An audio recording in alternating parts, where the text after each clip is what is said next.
We're back. We're back. There we go. Let's see if that helped you guys. We're back for some big grid racing. And hopefully YouTube's not stupid this time. Mod link is in the description.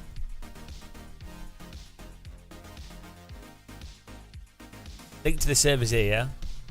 Type something in chat. They're gonna have to refresh their stream. They'll be well confused. These people don't understand how to refresh the stream. Breaks people's brains, that the old refreshing the stream lark. Right. Here we go. Should be high quality now as well.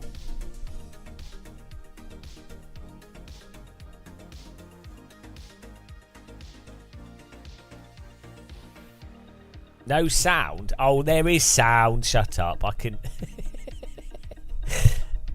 There is sound.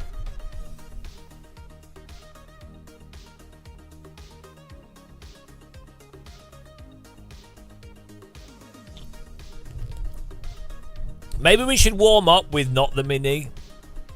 Let's warm up with a different car, because you know what people are like. The Mini's too intense to start with. I always make this mistake. We're going to warm up with a basic car.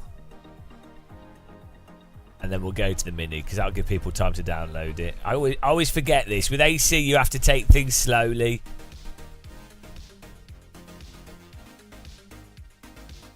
You have to gradually warm people up into Assetto, otherwise it's just overwhelming for them. You know, it's just far too much. You have to start with base content and then gradually work yourself towards towards mod content. Otherwise, it just confuses Assetto Corsa players. They're like, I don't understand what's going on. I can't join the server. So I mean, they're just like, oh, that's the noise they make. That is the noise they make.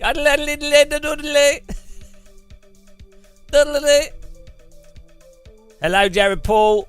We've got the vintage Mini. The link is in the description underneath the video. If I have to say it again, you're off to the gulag.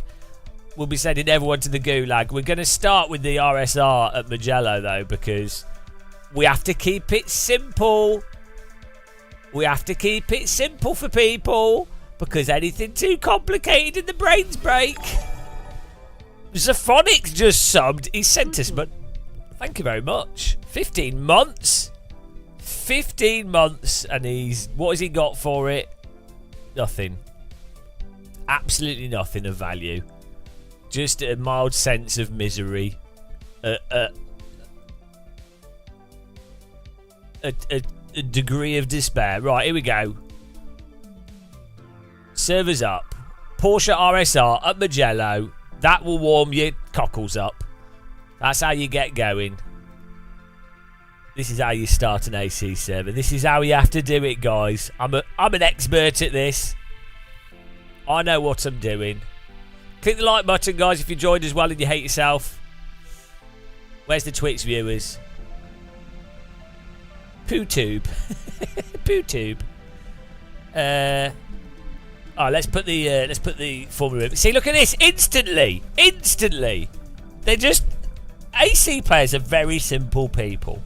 They're very simple. Sim racers in general, they're very simple. You know, they're easy to get confused.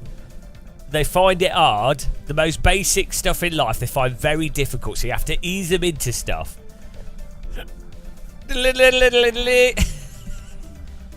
Antoine Jackie Potato.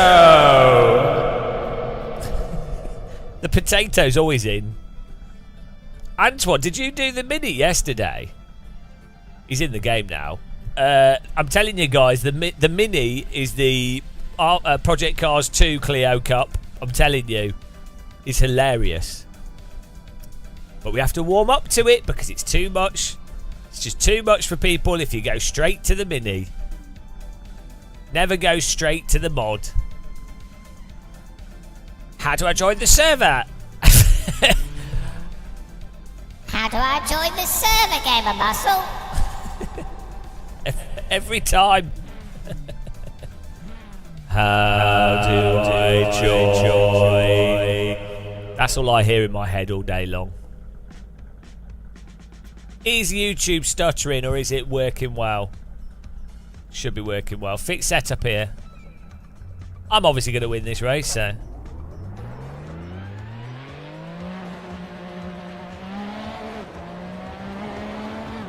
Look at this. Get a little fan on your sim rig. That's what I do. Because it's hot down here. I've got 3 studio lights. And a 3080 Ti. Just have a fan blown on your face.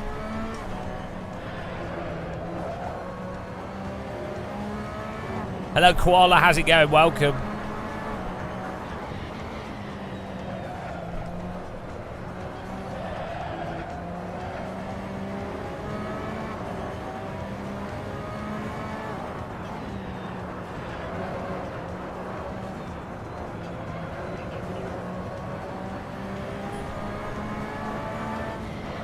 Everything Assetto, everything in this sim, guys, is a dream.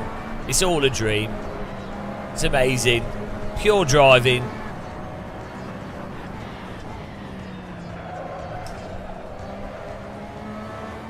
I think there's a new version of Pure as well. We need to get that sorted out.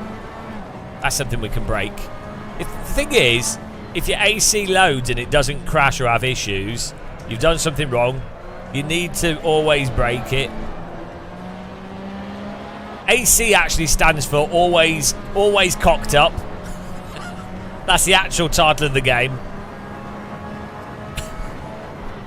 Because if it isn't, if you don't have some weird bug, you're not getting the most out of it.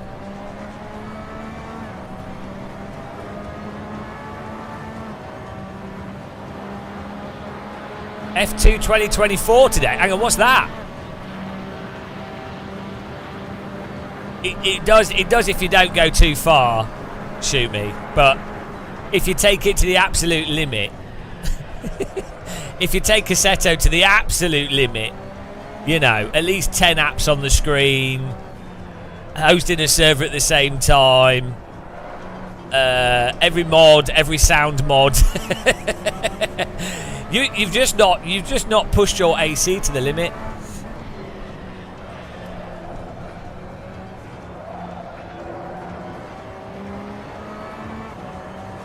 Oh, you're not hosting a server at the same time though, are you? With OBS, whilst recorded. Right. This is what I get from people where they're like, oh, Windows has worked fine for me or something, or they go like, oh, these things are great, and I'm like, but you're not using them. Windows does that. Windows 10 works great. I'm sure Windows 11 will just be terrible for me. But like, you know, like Apple users, where they're like, oh, Apple's fantastic. And then you're like, well, what do you do with your Apple computer? Oh, I edit videos occasionally. Oh, I do Word documents. So you spent £2,000 on a thing that you could have got a £100 tablet to do. And you're then like, oh, it works amazing. It's like, well, yeah, what would you expect? A bloody phone can do what you're using that computer for. ACFL Pack GT, what's this? Look, if we get enough viewers today, guys, we will go into paid mod territory, which is a very dangerous place to go to in Assetto. That's really thinning the herd. But to be fair, all you need, if you just bought AC and you had this Porsche RSR, I think it might be one of the Porsche pack cars. If this is all you had, what more would you need? Really, you could just drive this Porsche RSR and become Max Verstappen. This Porsche RSR is better than rental go-karting. So, if you guys in chat can copy the server link and paste it every now and again so people have a link to join, that'd be great. I'm too busy at the moment just teaching everyone how to drive.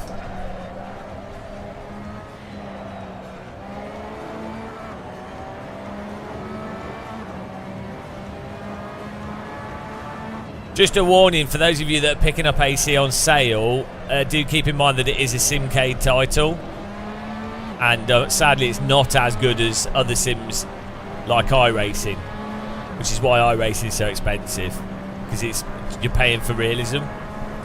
So yeah, just keep that in mind. There's a lot of people hyping AC when really it is just a Simcade title. iRacing is the most advanced and comprehensive racing simulation software in the world. It's also the most realistic. Oh, I can't see the YouTube chat. You're right. Hang on.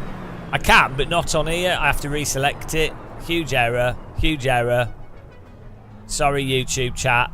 I have to re-push it through onto my thing because it lost it when I restarted the stream. There you go. Bloody hell. What were you guys saying? Let me read your messages. Hello, Antoine. Is the link in the description? Yes. Hello, George Rogers. You can all say what you want at the moment. ACC has the best. Off to the gulag for Chedhead. Don't you think that the Thought Police didn't notice? If you're on YouTube, 55 viewers, 13 likes.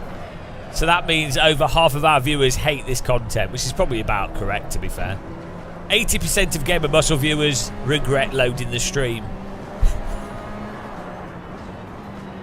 There you go, I can see the chat on my little monitor now. You can see my little monitor here. In front of my big monitor. No, Neo Lunge, you're too late. You're too late. Oh, it's filling up.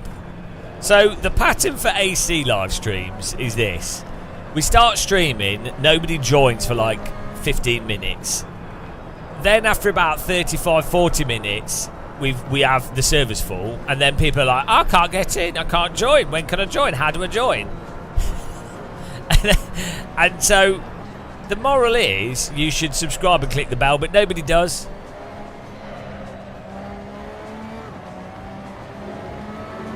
It is weird how well, it's 12 minutes into this stream, to be fair. But yeah, normally it's about 35 minutes before servers are full. Before the user ball is rolling. We've got 10 people. There's 12 slots left on this server.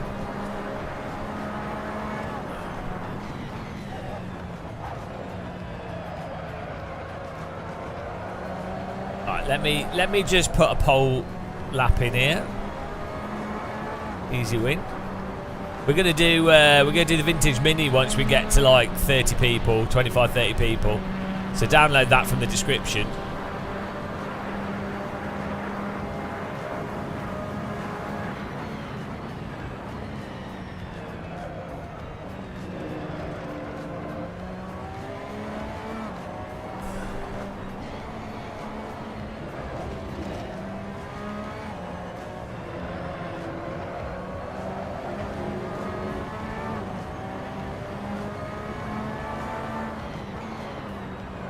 But we're currently in the Porsche RSR. I want to get the new Pure actually.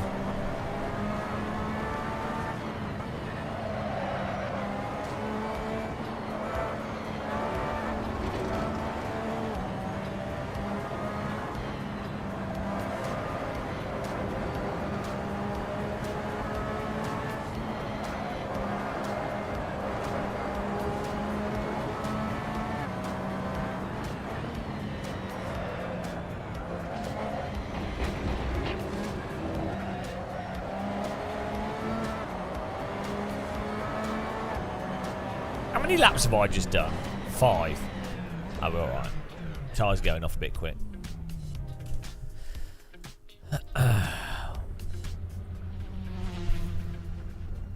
Where do you have the server information? Fuel rate, damage, tyre wear. Oh, this medium tyre seems to be wearing out pretty quick. It's weird. Oh no, it was wearing up. I think it needs to wear in. That's what was going on there. RS66 Alec. Wow, I mean, we can't argue with that. iRacing is the most advanced and comprehensive racing simulation software in the world.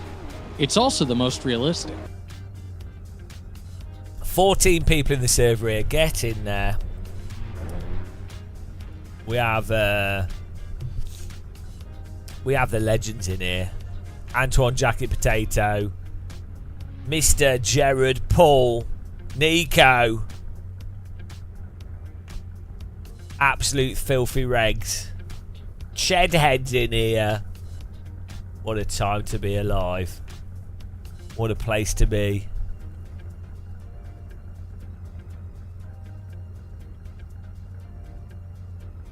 How do we get people to click the like button? I've got an idea. Subtle graphics. Is that subtle enough? Do you think that'll work?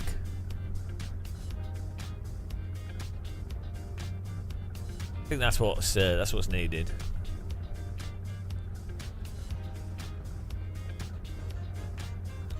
Where's the link? It's in the description. What do you mean where's the link? You are the missing link.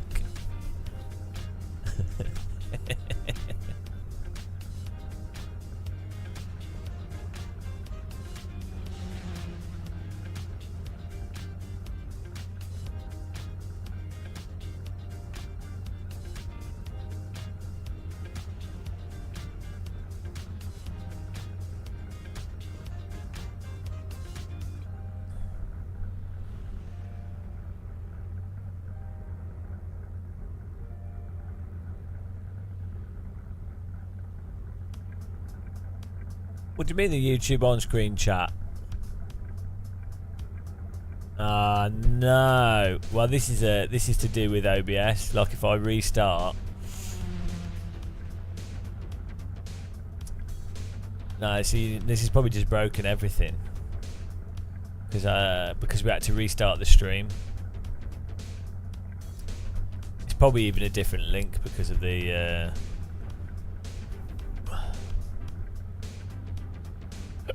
Let's see.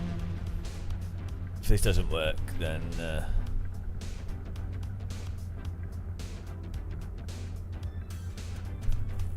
did that work?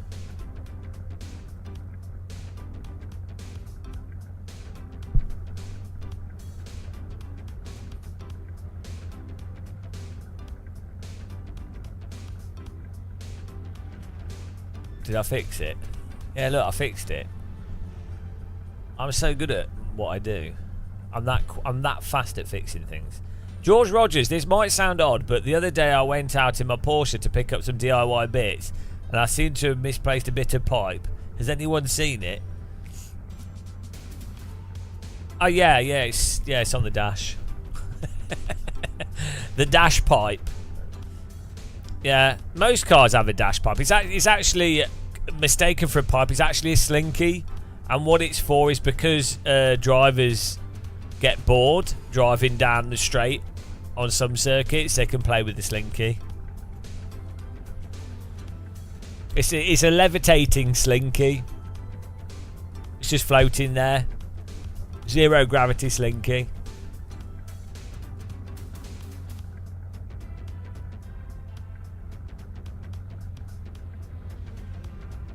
Oh, server's almost full, guys. 18 people in here. Beautiful.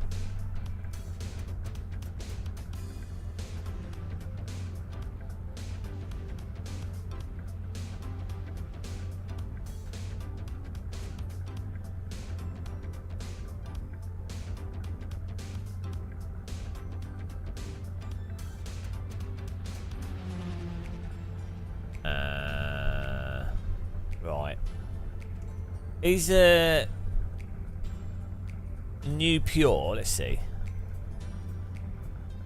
We might have to break AC today. Oh, Oh, thanks for subscribing, Erez Gaming. Welcome along. Let's see what the latest Pure stuff is. Recent post by Peter Bowes.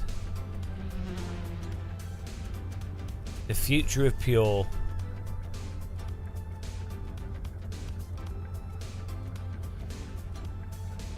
June the 9th. Oh, this is a while back. We're right.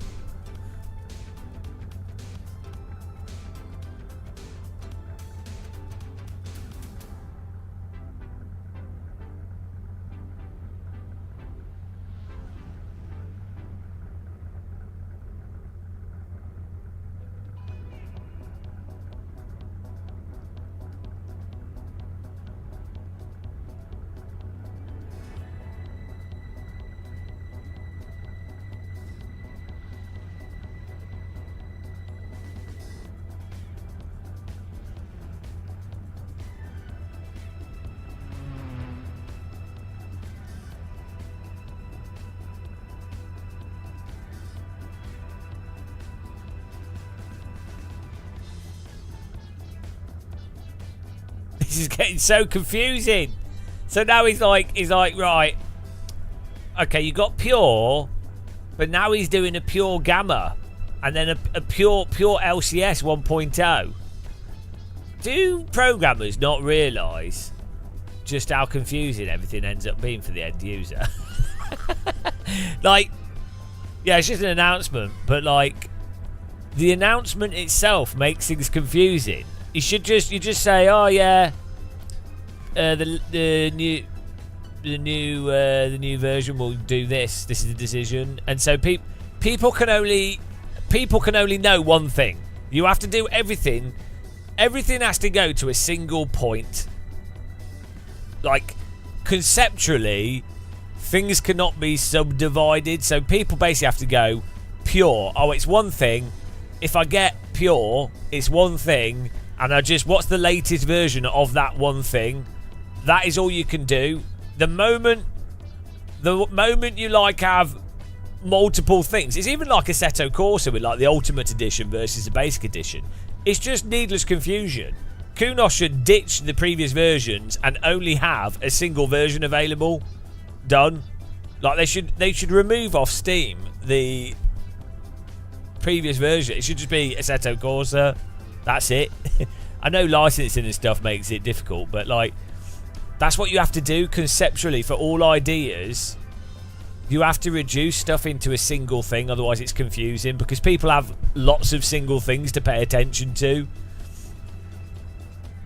It's like with drinks, isn't it? It's like, okay, Coca-Cola, right, that's Coke. That's the whole point of branding, is that the idea of a brand is to become the one thing for that thing. So like, Formula 1 is like, if for most people think racing, they kind of think Formula 1 because that brand has successfully brainwashed everyone into thinking that Formula 1 is that one thing. That's what you have to do. That's how it all works, guys. I'm explaining the world. Cup of tea, don't matter what tea bag it is. Cup of tea, one thing. Just make sure it's Yorkshire tea, or not. Make sure it's not Tetley.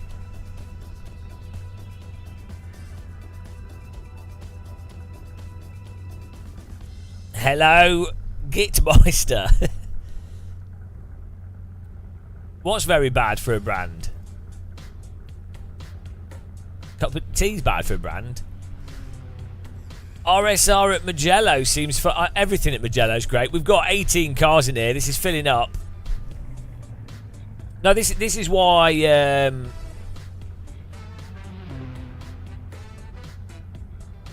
If I send you the store for Kleenex and you buy what's a puff? No, the point is that Kleenex has become, it's like Hoover has become the default Hoover. So when someone says Hoover, they think Hoover. If someone says Coke, they think Coca-Cola. If someone says like, if someone says cereal, they probably think Kellogg's, cornflakes or something. Do you know what I mean? They don't think Tesco's brand whatever, but that's how it works. Or, you know, it's not bad for the brand. How is it bad? That's how all brands operate. What? What do you mean? It's bad for the brand. It's literally what companies spend billions, millions on, is brand identity and a singular point of brand. So like companies like Porsche, for example, don't call other stuff that the subsidiaries of Porsche. They don't brand it Porsche because they don't want people to. They don't want to dilute the conceptual singular point of the nature of what a Porsche is. When someone says Porsche, they want people to think sporty road cars that look like a Porsche. As a that Porsche thing. They want them to think of that singular thing. They don't want them to think of the subsidiaries that don't embody that single concept. So I'm not going to say other things that Porsche own, but they do actually go out their way to hide that Porsche own it. You'll see this with lots of stuff. Loads of companies do that. They don't put all the branding in this. They don't look, even though it's actually owned by one company, they pretend it's not.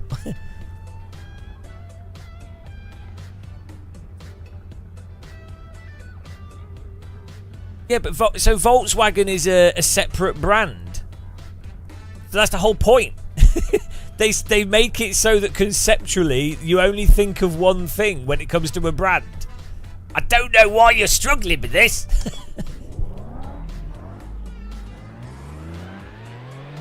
You have to put everything. You have to make things as simple as possible. When you think of Coca-Cola, you don't think of Dr. Pepper or Fanta, even though they're all owned by Coca-Cola. It's all like that's the whole point, is to get people conceptually to make things into a singular point.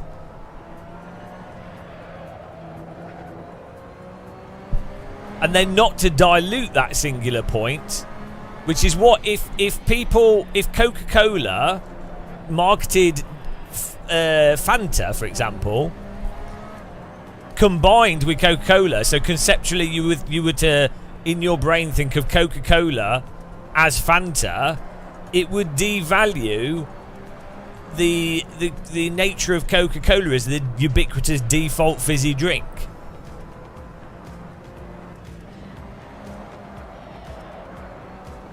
So when it comes to a video game or a project or a specific thing, you have to have everything go to like a ubiquitous single point. So if you're doing an app or software or a game, you really need to things need to go to a ubiquitous single point that unifies everything.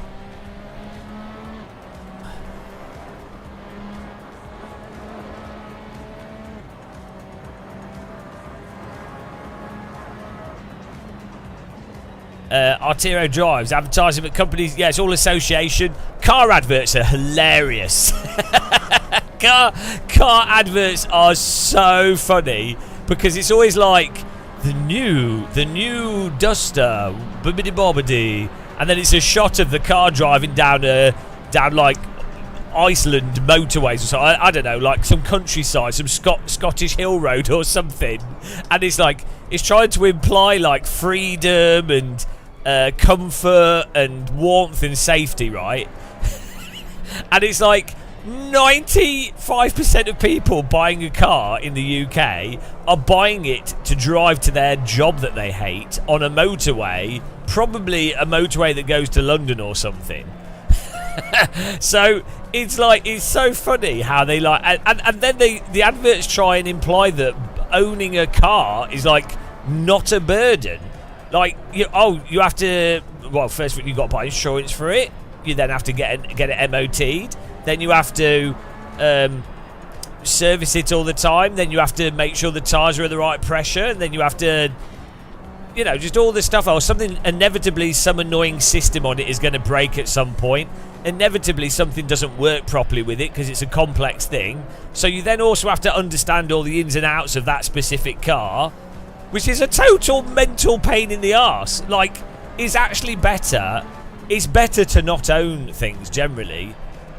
Like, financially it makes sense to own things, but like, if you could, it's more of a burden to not have to have a car. Like, if you didn't need to have a car to go to work or something,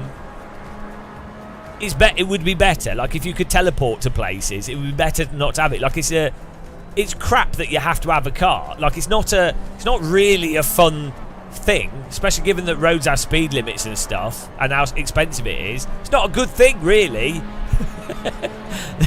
So, it's really funny how the adverts are really good, because they basically describe the exact opposite of what a thing is. It's exactly like Democratic People's Republic of North Korea or something, It's really handy, because whatever the advert is for a thing, it is absolutely the opposite of what that thing is. So if an advert is a car driving in the countryside with happy music and everyone, it means that the product is the complete opposite, and they're having to try and undo the actual reality to sell you the product. So it's really handy. It's so handy. Speed limits are well fun. Yeah, those are my favourite rally stages as well. Those speed rallies where you just have to drive at 10 miles an hour. It's the most fun. Perfume adverts are the most ridiculous, though. Perfume adverts are insane. To me, perfume adverts are like fever dreams. Are we ready to go racing, guys? We've filled up this server. Beautiful. Absolutely maxed it out.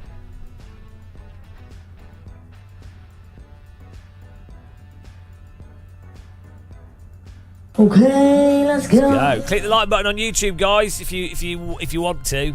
If you don't want to, you don't have to. It's optional. Perfume adverts. It's always like some skinny Hollywood actor, and they're like, ew, they'll be on a beach or something. They'll be like walking on the beach, or like just doing like models and modelling clothing. They'll be like, ew, ew, and it's like, well, what, ew. Nobody walks like that. Or they'll be like advertising clothing, and they'll be like a guy be like this, and you're like, but nobody walks like that, and nobody cares what you're wearing, really. So, and they're all stood like they like sitting like weird ways. It's like, hang on, nobody sits like that. It doesn't make any sense. Hot, and you're not. It's so ridiculous. They're actually totally insane. And then always, for the perfume stuff, it's always someone that's basically needs to eat a sandwich. Like, they really need to eat a sandwich. There's like being slim, but there's like, there are people that need a sandwich. A biscuit. A few biscuits and a cup of tea. You see the models in perfume adverts, and I'm just thinking, look, alright, love, you need a biscuit and a cup of tea. You clearly need a biscuit, a bit of shortbread. You know that the actors in those adverts are desperate for a biscuit as well, because they don't eat and drink before doing the adverts because they want to look as emaciated as possible. Because that sells perfume. Starvation. What makes you want to buy a product that makes you smell better? Oh, starvation.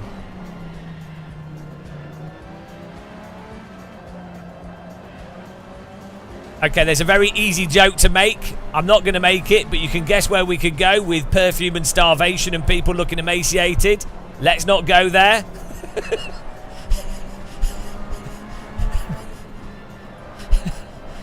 Keep it on the track, guys. Keep it on the track.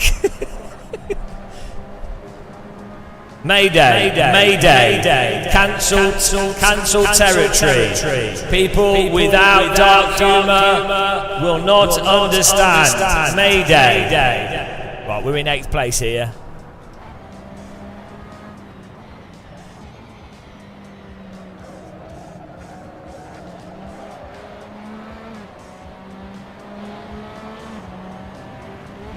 Whoa! Caught it. Caught it.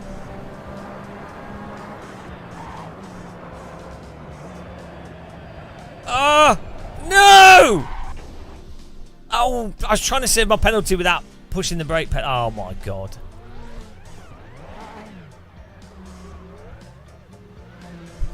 And we're last. Bloody hell, thanks for subscribing, Alexander Ozcamp.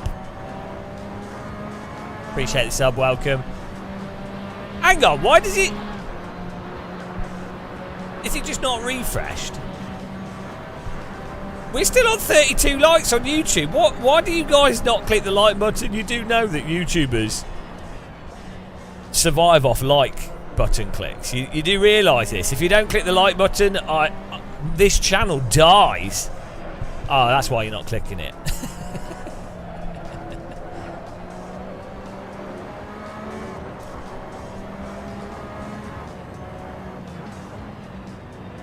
I understand now.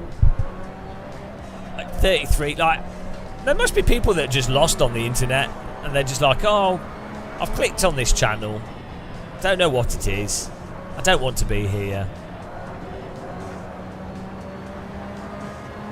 Thank you. Oh, that's it. You got to click it 4 times. 4 times for good measure.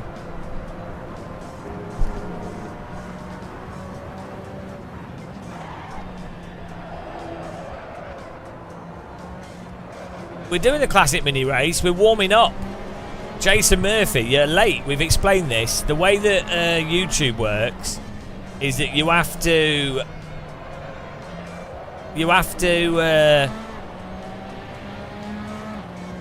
bloody warm people up with default content, and then gradually build them up to the fun mod content, and then if you're really lucky, you get them to the paid content. It's the Assetto Corsa live streaming process. We've developed it over years. With the stock content, you can get 24 people. Then you can risk having an OSRW track that requires them to download one file to copy into their directory. That's pretty difficult for a lot of sim racers that are a bit simplistic in the head. So you have them, and then you can risk getting mod cars, which require them to download from race department. But you really have to like ease them into it. Sim racers are really probably the dimmest people on earth after Tories. So you know, you really have to explain stuff very carefully in a condescending tone. Sim racers are the type of people that can't understand abstraction and basic humour. So that's what you're dealing with. They really do. They're like the sloth of intellectual capacity. Once a day, they descend from the tree to take a dump on whatever game they dislike, and then they go back to the top of the tree. That's it. That's all they can do each day. So,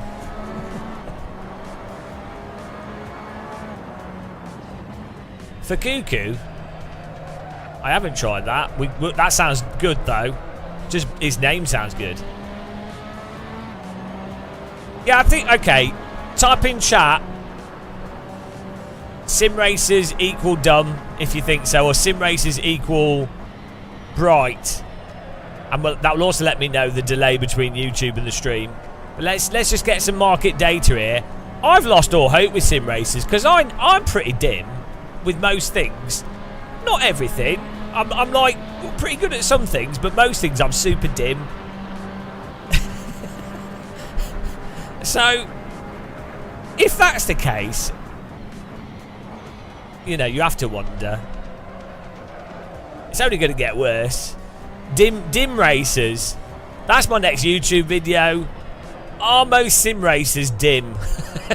Dim racing. The truth about sim racers. I find YouTube, a way to be successful on YouTube is to call your entire user base dim. It's really good. I think it's, you know, because dim people especially are the type of people to understand the humour in that. We're filtering out the dim ones though. This is the, we sieve, this channel is a sieve, a sim racing sieve, where we sieve at, we get rid of all the dim racers, and all that's left is the cream of the crop, the people that appreciate front end feel, AMS1 and AC fanboys. That's it. That's what we bring here. People that can be critical about stuff. Now, this is a terrible strategy for being successful, but I don't care.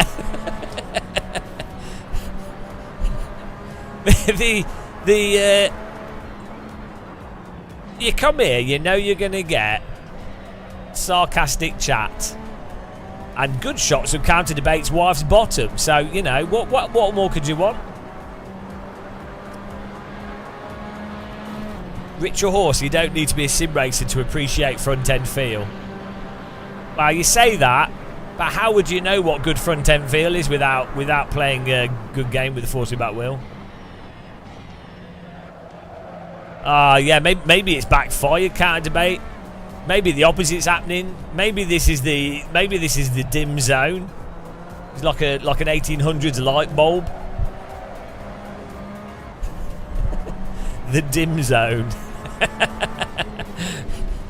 That's it. I'm going to rebrand the channel as Dim Zone. Oh, the good thing about people that are a bit dim is they don't know that they're dim, so it's good. So they're happy, so it's fine. It's like a black hole, but no light can escape. But unlike a black hole, nothing can enter it either. It's so dim, nothing goes in and nothing goes out. Even more dense than a black hole.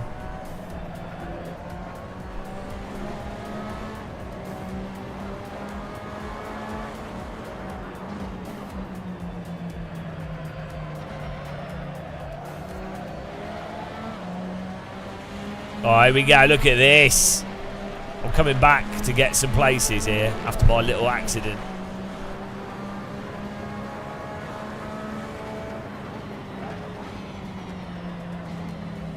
Oatmeal only gets thick when you cook it. Is that the same as sim races? They start off alright and then you put them in the microwave for 2 minutes.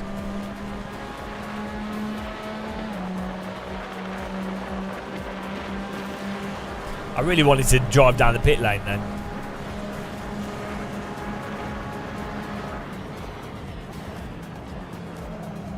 Where's he going? Oh, he's off. He's going to drive right into the track. I knew it. I have played Sims too much. I knew that was going to happen. That's sad. That is really sad when you played enough Sims to know exactly how the 90-degree rejoin is going to occur. Absolutely typical. Those are the kind of skills that you could apply to real life, though. There's some crazy videos on YouTube of people not reacting to stuff like that at all, and somehow not being able to calculate where the car's going to likely end up be. It's actually pretty mental, some of them.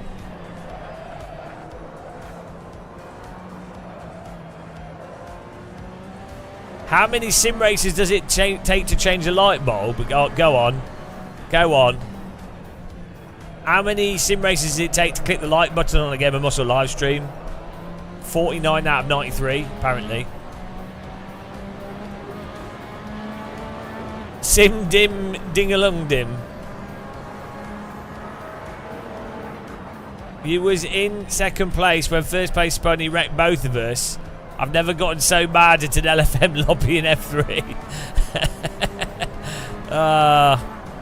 Getting wrecked is one of the pivotal, most enjoyable parts of sim racing, really.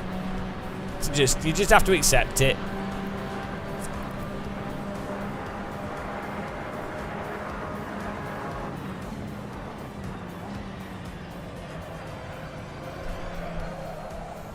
Final lap here. We can get these places back. We'll get 2 places. Gerald Paul. We've been battling Gerald Paul quite a lot recently.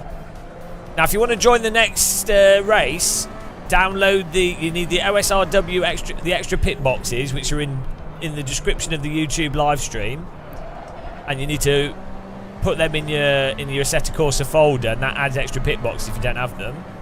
And then you need to click the like button, obviously, but download the Vintage Mini, which is also in the description.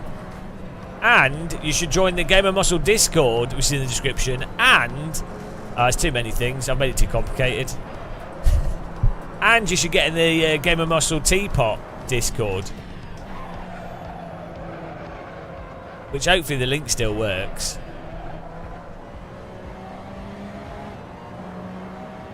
There you go. Use your phone to join the Discord.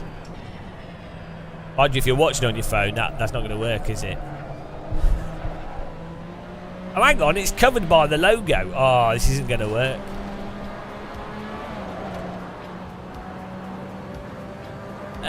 Uchi, you need to learn how to drive.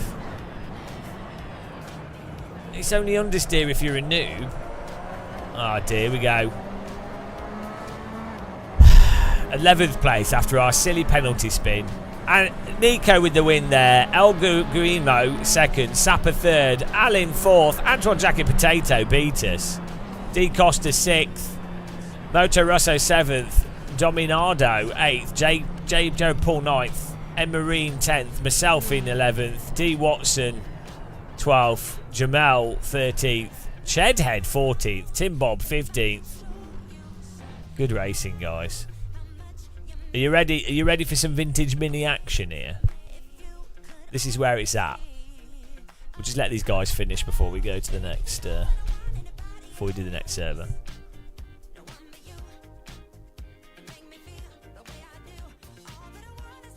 Dimitrov, T Edwards, Chromative. He's coming to the end. He'll be the last driver to finish. And he's not finished because it's teleported. Denied. Right, there you go. Let's get the mini server up. See if we can get these guys in it. We should be all good to go here. We have 32 slots on this. This is the for this one. Yeah, you ran out of time, sorry. Get your round wheels out. We'll see who the champion of this is. Obviously me.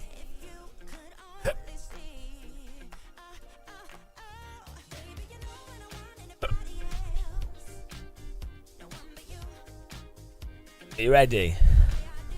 Okay, let's go. Right, here we go.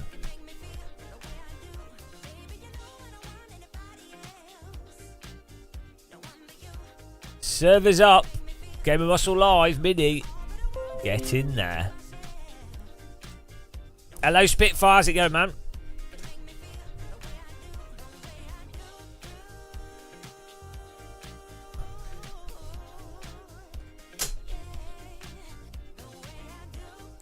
Here's a link to the server.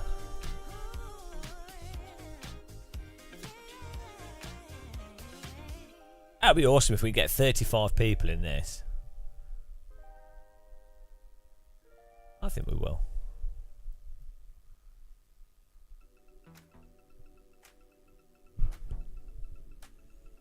Thanks again to everyone that supported this. I really appreciate it. If you don't want adverts on the Twitch, you can become a member using Prime. You can link it and become a member for free.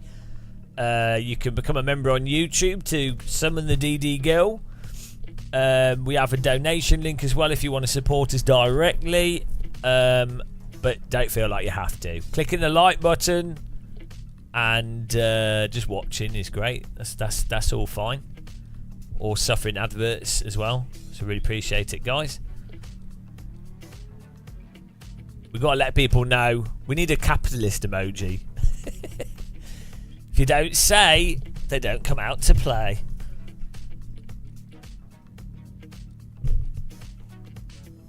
Mirror. Oh, we've ruined that. Let's put that like that. Woo! Oh, here we go. We've got 13 cars in here so far. What is this? What is this comment that doesn't even fit on the screen? Sorry, ad drove me off and then I got pulled into a meeting, but to return, genericide refers to the gradual process of trademark term becoming generic through the use of through common individual. When a term becomes generic, the term cannot receive a trademark, nor current trademarks be enforced. This process can be harmful to companies, but they do not have much control. Yeah, that's fine, but that's a separate thing to what we were talking about. That's a separate thing to what we were talking about, so... It can be harmful. it can be harmful, but like, put it this way, if someone says fizzy drink and people go immediately think Coca-Cola, that is not ever going to be harmful for bloody Coca-Cola, is it? If someone thinks motorsport and racing and they immediately think Formula 1, that's not going to be harmful for Formula 1. That's literally the point of brands. That's the apex of brands. If someone says trainer and someone or thinks shoe or conceptually thinks of running or walking, and they immediately then in their brain go, oh, Adidas or Nike, that's not bad for Adidas or Nike, is it? It's a singular concept that then people latch onto. So that is the entire goal of marketing, effectively, is so that when someone has an emotive idea of something, they automatically go to the product, to a specific product that's owned by someone. That's the goal, is that's at the top of the list of someone's brain. That would be the apex of marketing. That would be the absolute, the idea would be to invent a product that's the most profitable product possible, the cheapest to produce, which is pretty much universally always not the best product, and then use marketing to convince people that it's the de facto best default thing to go to, so you can then profit off the fact that you've used brainwashing to make people go for something that's worse than what they would otherwise come to the conclusion of as being better. That is capitalism. Or a large part of it, anyway.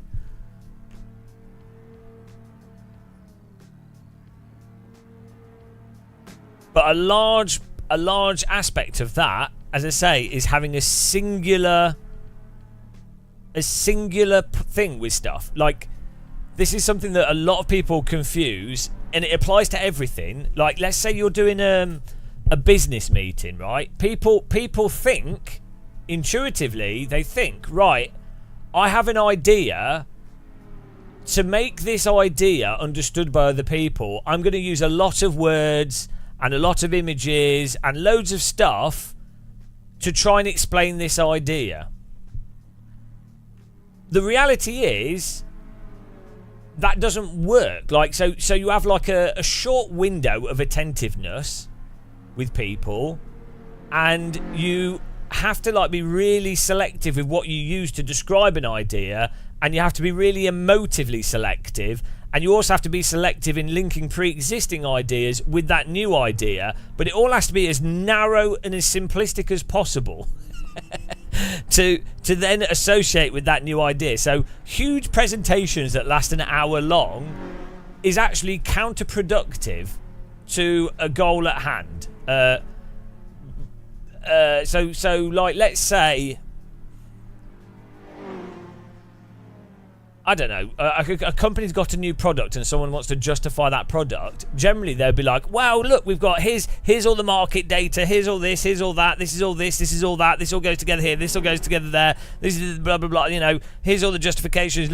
And actually, 3 bullet points and then a picture of the product would be more effective. But culturally, people are so brainwashed into the idea of gish galloping that people operate in a really stupid way. I'm not saying that you shouldn't have a lot of data to back stuff up, but that's not for a meeting, and that's not for a presentation or an introduction to an idea. All the data and everything else and all the complexity, that's for when people are already on board and committed to an idea and then want to actually go through all the data, the actual logical process. People fundamentally operate on an irrational, emotive level, especially your average consumer, especially your average viewer of stuff. Your average person, including myself, everybody, fundamentally operates from an emotive, perceptive view of reality and not a logical view of reality. Relatively intellectual people and relatively critical people tend to make this mistake where they think that reality and perception of reality works rationally. It doesn't. It's completely irrational. Yeah, there you go. So, this is why Pure should only have one version. This is why Assetto Corsa should only have one version. This is why things need to be presented mind-numbingly, stupendously as simple as possible. There you go. That's it. That's that lecture. Now it's time for some mini.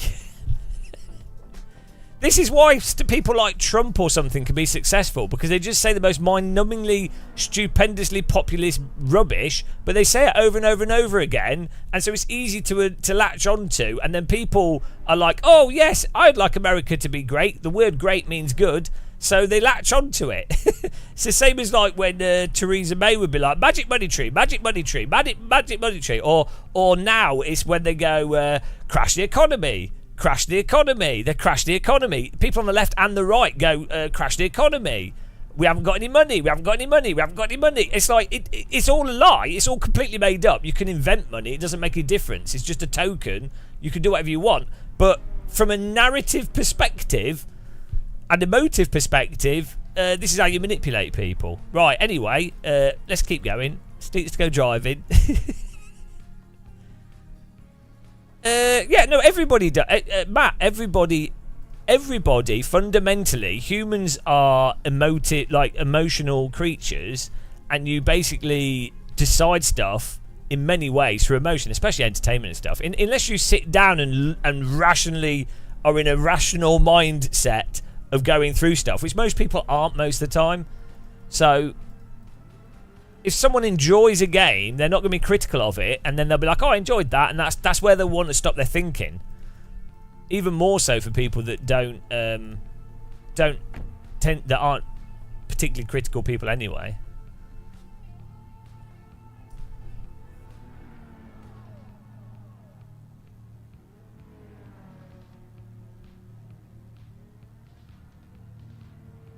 Well, we went through this yesterday, Rob Lee J. That the way that things happen is that you can't have... So, people like Nigel Farage, Trump and what have you can exist because the establishment, they would rather have that as an opponent than they would have an actual socialist opponent that would actually more likely destabilise the establishment and the current power structures. Because from their perspective, and it's true, people like Farage and Trump, ironically, they are very capitalist, and they wouldn't dismantle or change the wealth inequality at all. So it's actually in the interests of the Democrats, the Republicans, Labour, Conservatives.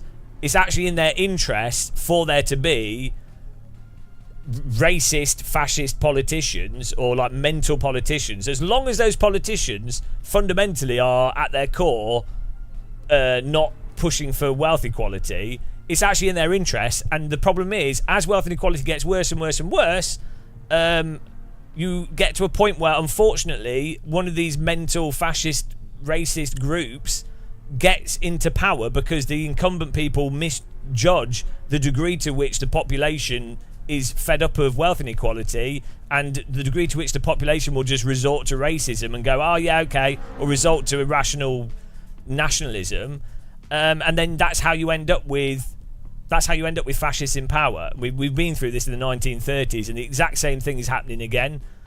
And it is a fault of, say, like Democrats, Republicans, previous Republicans, but like Democrats or in the UK, Conservatives, Labour. They enable it as well. So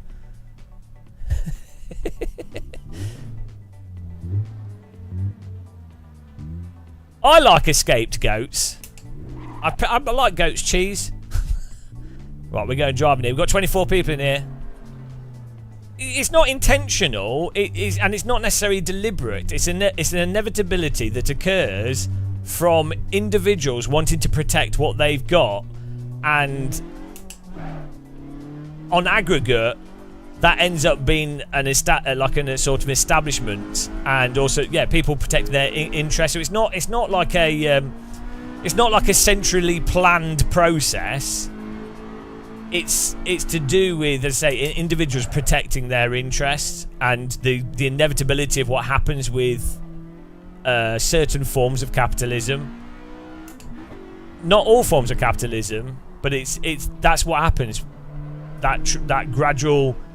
I mean, Karl Marx talks about this pretty clearly in the Communist Manifesto, so you can read it. But then, as soon as you say that, people go, "Oh, communism! What are you talking about? Oh, it's evil." even though Marx's writing is just him describing the inevitable process of economies. But how funny is that?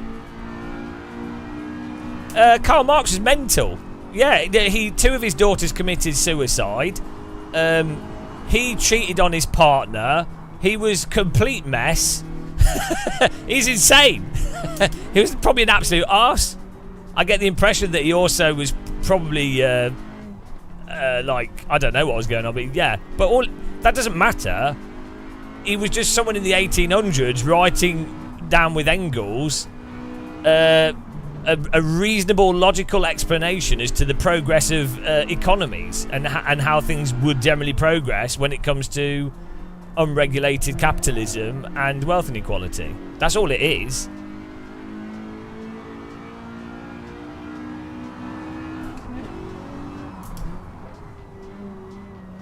Yeah, I from all I understand, he was totally mental. Like, descriptions of where he lived was like just a shithole. And I think he did cheat. I think he cheated on his wife. He had like a mistress. I say his daughters, like, he didn't. Yeah, and there's clearly some like crazy mental health stuff going on as well.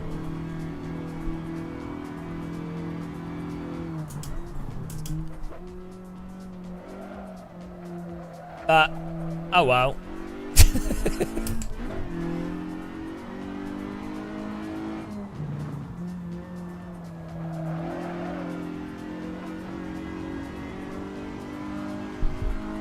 Let's go. We've got 25 people in here. It is really funny though, where you see stuff like Nigel Farage, and they're like, a big part of their platform is lower tax for the wealthy.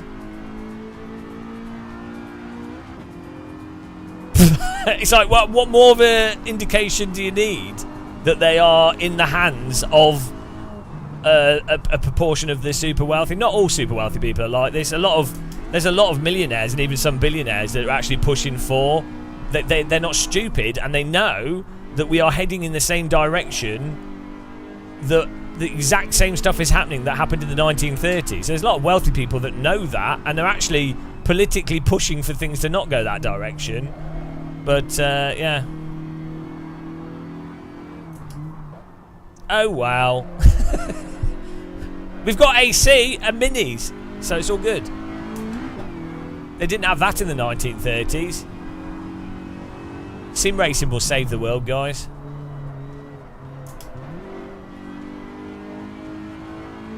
Listen to this. This is pure power, guys. Thanks for clicking the like button on YouTube. We're on 98 viewers, 63 likes. And thanks for all the Twitch viewers for suffering the adverts. Really appreciate it.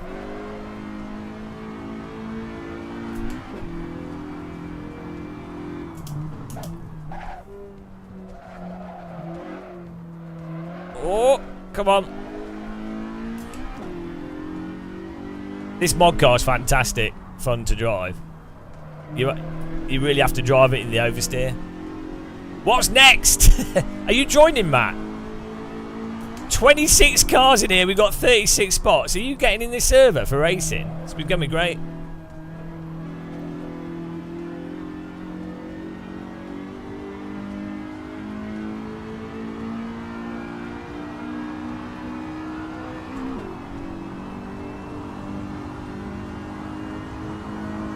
I'm really interested to see if my computer starts catching on fire. Where's Frank Zappa? I want to mock him for his smoking. We spent half of yesterday's stream mocking Frank Zappa and his smoking.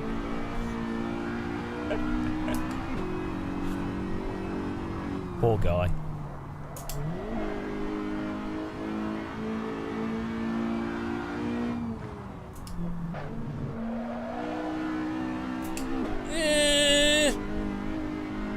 This car needs DRS. Maybe that's what the windscreen wipers are for. Can we have some polls? Can you make polls, Novotny?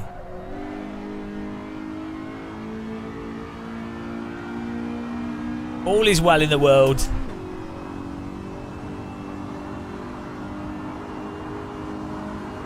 I'm going for a smoke. Yeah, it's like... It's what firemen say. Before they put a fire out. Oh, 30. How have we got fast drivers in here? Okay. Okay, Novotny, I'll make a poll for the 10 people watching on Twitch. Twitch is pathetic, guys. Honestly. Right. Twitch. People just want to watch iRacing and ACC and ranked racing. It's really sad. They're all losers. They're all like really sad iRacers and ACC competitive players that all they care about is like, have they won? Oh, they gained I rating. I want to get I rating. It's literally that's what it is. It's crazy. And the actual like, oh dear, yeah. It's Twitch is just it's a cesspit for sim racing.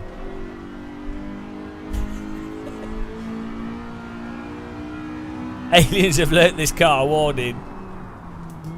And then it's the same for flight sims on Twitch. It's like, is it a real pilot? Oh, well, let's watch a real pilot play a flight sim. What do real pilots do? Is it a real race driver? What does a real race driver think? What does a real pilot? It's like, who cares? Like, do you enjoy the game? Is it fun? Is it a fun game to play that you can play? Surely that's more important than does a real pilot or whatever what they think of it. It's really weird. Surely the actual, is it actually fun? You'd think would be the. Oh, your stream is on tomorrow night. Okay, I'll let you off. Bad pilot. To be fair, iRacing is more entertaining to watch when you have the voice chat on. That is hilarious.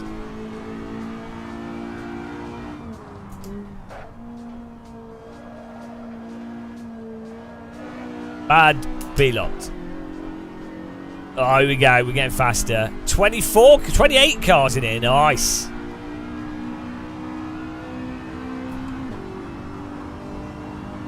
It's your poor man's country club. Yeah, the way I think of iRacing is it's like an American golf club.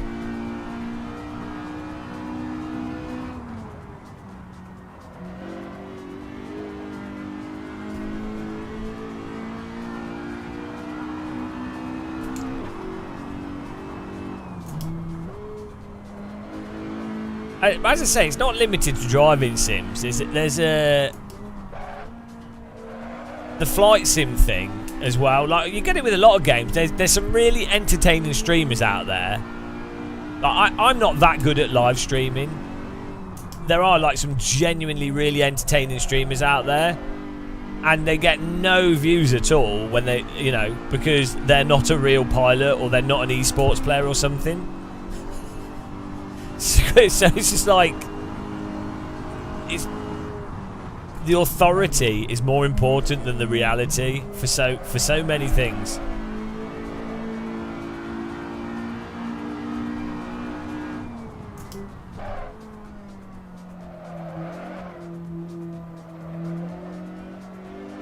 How to delete it? I'm not sure actually. There might be a file in AC that deletes all the times.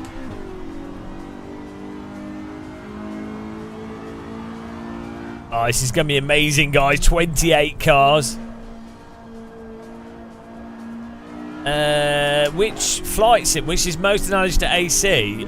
X-Plane, generally, but it's not quite the same because Flight Sim 2020 is so ubiquitous now and so convenient, ignoring the loading times and the patching and stuff. But like, there's so many mods and so much content for Flight Sim. But really, like, X-Plane is more like AC in terms of the physics are better and it's more dynamic. But you've got both mods for X-Plane and Flight Sim. And yeah, just the convenience of Flight Sim is so convenient compared to X-Plane. Even people that otherwise wouldn't play, which would much rather play X-Plane, play Flight Sim. Like me personally. I do have H pattern shifter, but I'm lazy. but yeah, Flight Sims are weird though as well. I mean, you've got DCS. DCS is probably the best all round, obviously for gameplay, and it's got very good physics. X-Plane's got the better physics for light aircraft, and some of the top stuff has got really good systems and things. But then Microsoft Flight Sim has some really, really high-end system simulation on some of the mods, but the sim still has some underlying bugs. But the terrain and stuff, and the weather and how it all operates in Flight Sim is like a big, you know, like the terrain looks real. Yeah, DCS is a bit of a mess to interact with. DCS is very much like a 90s, 2000s type sim in that way. It's like the R Factor one of the R Factor one of Flight Sim. I really want to get into the reason I haven't played DCS recently myself is because I have to get my force feedback joystick to work with it. I need to get an Arduino and do a bunch of stuff on my force feedback joystick. I'm not a big fan of jet planes, but the World War II stuff in DCS is quite good. IL2 is good as well, actually. Yeah, Flight Sims are in a weird sort of way at the moment. I was thinking of live streaming landing in every country in the world in Microsoft Flight Sim.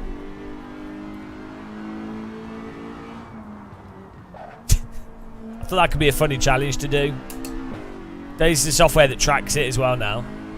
But my real hope is, for me, for Microsoft Flight Sim, will be to have the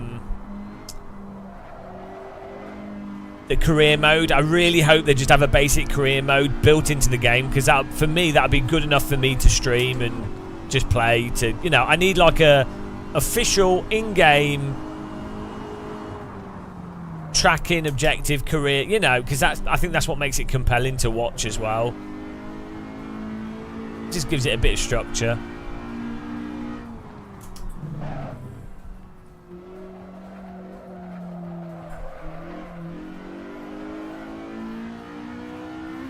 Oh, bloody hell. Why are you guys so fast in front wheel drive cars? It's ridiculous. Yeah, there's some quite good cheap joysticks now. It's definitely worth having a HOTAS of some kind.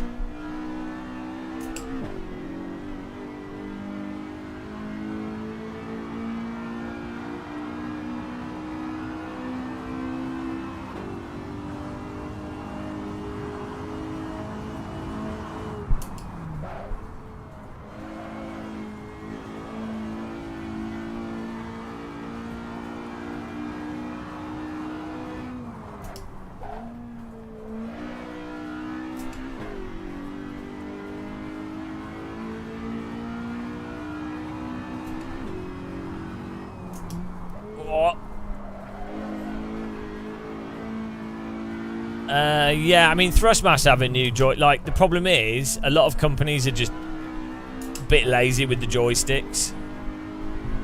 You need force feedback joysticks because they're incredible.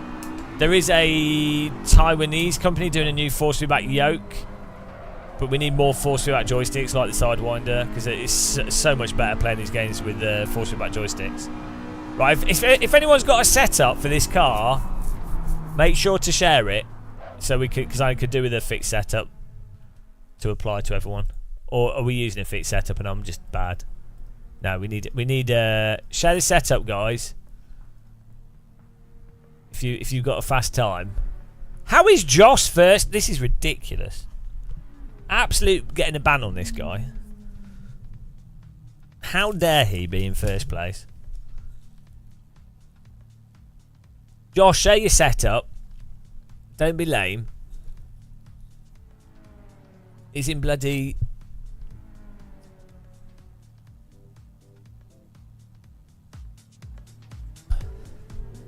Yeah, that's what yeah. Setting up the brake and accelerator is good for your... Joss! Share your setup, you shit! We got an aero boy in a mini. You normally just change ARB and cap. Yeah, well, we don't know. The rule is if you're on pole, you have to change. You have to share your setup. Joss, share the beans. He doesn't dare. He's scared. He's terrified that other people will destroy him in the race. He's absolutely terrified. Yeah, change it to the Ford Escort, Thomas. Come on, guys. Who's in the server that's not sharing the setup? Come on. I'm gonna have to put a fixed setup on the next race, and I'll obviously start winning instantly. You know how it is when you're at my level. It's obviously on. It probably is.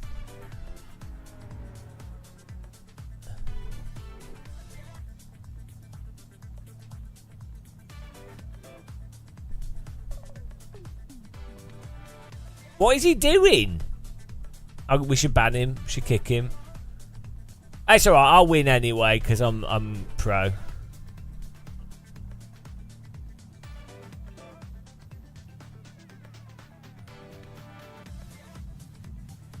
Right, it's alright. We've got this set up here. We'll just use this.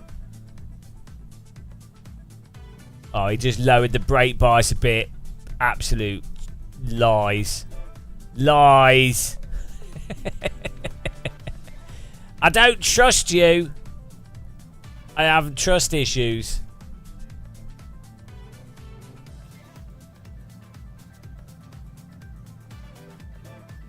Hang on, where is the brake bias? Oh, can you do it in the car?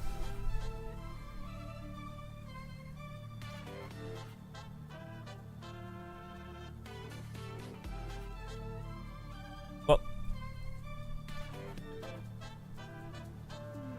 But we'll just... We got this.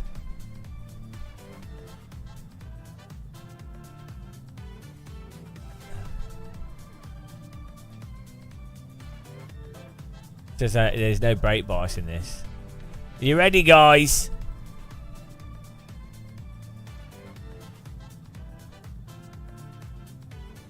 You have to hold your hands out the windows to get it to turn more.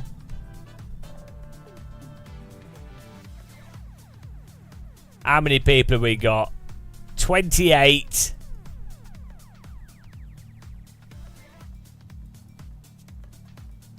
Oh, someone's joined. I think it's when someone joins it breaks the thing and then forces it back to quali. So we'll see.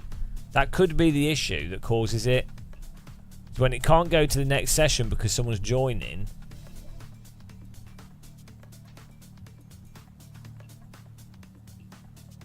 We'll see. It's really weird that the game will allow someone to join, which then holds the server up.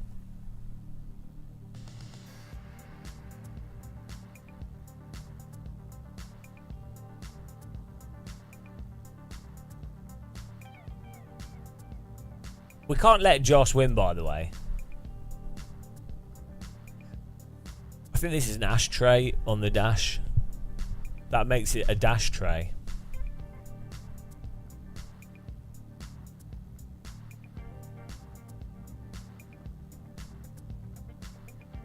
Who's joining? You've ruined it.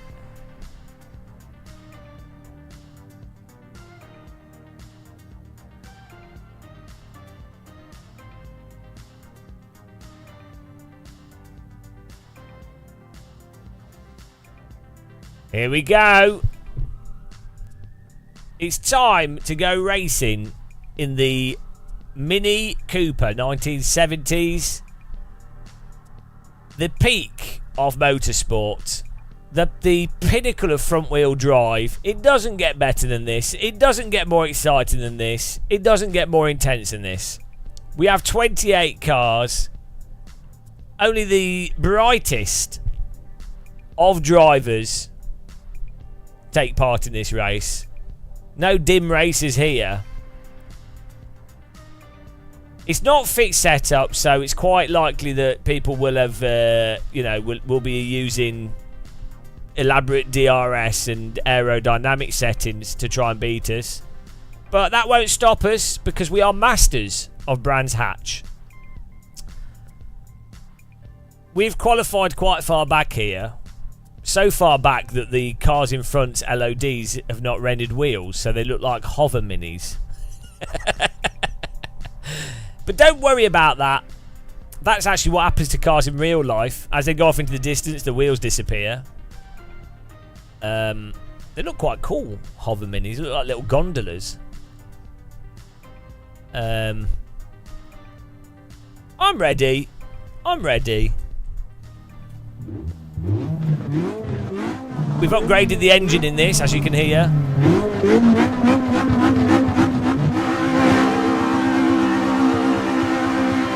Go! Rev it out. Maximum power. Into T1, Brabham straight. Down the hill we go. 7 laps of madness. Halewoods Hill. Into Druids. Nice and clean start so far. Oh, and as soon as I say it, as soon as I say it, it's turned into carnage. Not quite sure how you lose it there, but they did. Rev it through there. Use all the runoff, and we're already in the top 10. Let's try and get a bit of a nice smooth line into Surtees corner.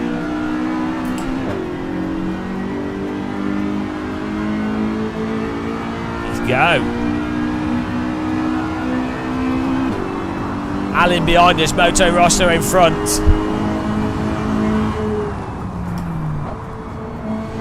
Oh, try and find where the tyres are at.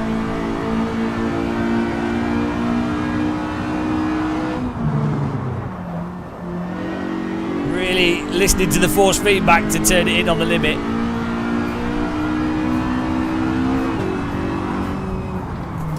Woof! Car getting stuck in oversteer there. Holding off the inside line. We've got cars off the road in front. Spraying dust all over the place. We need to get with this front gaggle.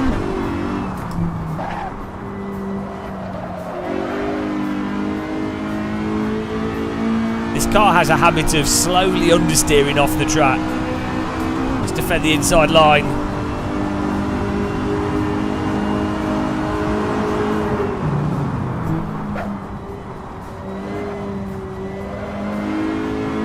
Oh, beautiful.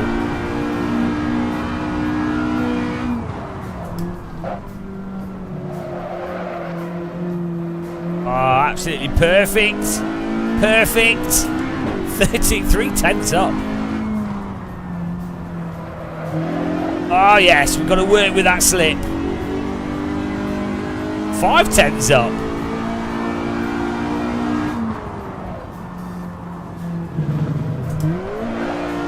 Oh, there's a car in the wall. Don't know if that's for position. I don't think it is. There's just a Mini parked in the wall. It happens to the best of us. You know, you're driving around the corner, you run a bit wide, and there's 4 wide into the right-hander there. Surely there's going to be someone off-road. There's going to be tears. We're closing in on them, guys. This car has very small wheels. You don't want to go off-road. It's like getting stuck in the Sahara Desert if you go into the gravel traps. It's going to take you a few weeks to get back onto the racetrack. But you need plenty of water. Oh, we go. Oh, it's carnage up front. Blue car. Yellow car. I don't know the driver's names. The blue car returns back onto the track. We've got someone parked. 90-degree rejoin. 360 no scope for the action up front. J. Paul Monterosso. It's only lap 2 of 7. I'm going to hold the inside line here. Already this is turning into a right battle royale. El Guimo is gone in pole place. Sapper 5th, Jared Paul 6th. And there's smoke and probably another car in the wall. No yellow flags here. This is proper racing. Walk it off. And it looks like Alan's coming up behind us. We're on the tail of this gaggle, that's all that matters. Alan up the inside, let's try and... Oh, Alan squeezes it through. I was hoping I could hold the place there and maybe get the car in front, but we couldn't. Oh, he's contacted him. That's going to be slow for Alan. Jared Paul holding us off again. Every race we're battling Jared Paul, and now I'm looking through his rear window to see where the track is. Alan contacts him with the understeer. Jared Paul holding on to his car. Nicely done. Look at that view. It's great. It's like having a 52-inch LCD screen to watch the track. Stay behind him through here. Try and carry the speed. Oh, a bit of contact there. That's going to loosen him up. Front wheel drive, allowing you to just deal with the contact with some throttle. Oh, look at this run. Stay behind him a bit. Tactics. Machine curve on the limit there. Oh, there's a car parked in the track. Why? Why are you parked there? We need a marshal on that. We need a marshal. He needs to be craned off the circuit. Don't know why he's parked there. I mean, I guess he's on his brake, so if he's spotted, at least he's stayed still. Everyone manages to get through that. That was like a grand national moment there. We've moved up to 8th place. Sapper behind us. Jared Paul in front of us. Absolutely superb racing action here. Oh, the banana cars slipped off the track. That's a disaster. I think that might be Moto Rosso, or is it Thomas Schmidt? I'm not sure.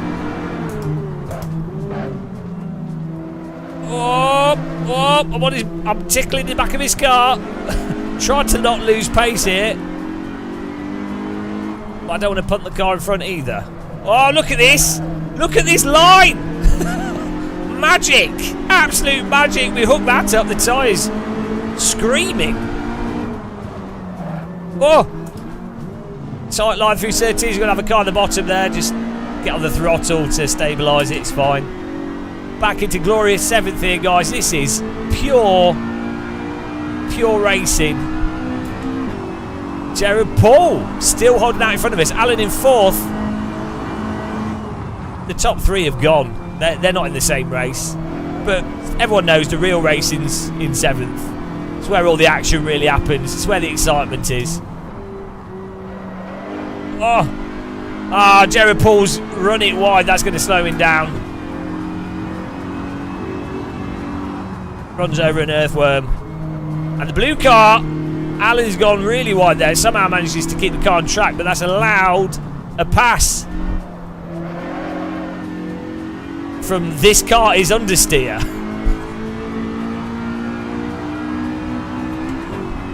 Here we go. Let's get in there. We're going to get some places here. I see 3 places in ahead of me that we can get. We can finish this in 4th place. Few laps to go here. Come on.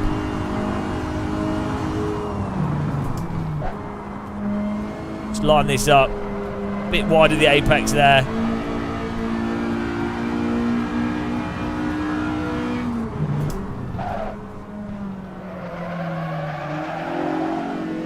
Bit too much slip that time. It really is a fine balance between useful slip and unuseful slip. Bit wide. Use all the runoff. Paid for the track, you might as well use all of it. Oh, that is not a good line through there. Simon's in the lead, followed by Joss. El Guimos third, Alan fourth. This car understeers in fifth, Jay Paul sixth, myself in seventh, and Sapper's coming up onto our tail. Use the force feedback, there we go. DD Will helping us find the grip there. Beautiful.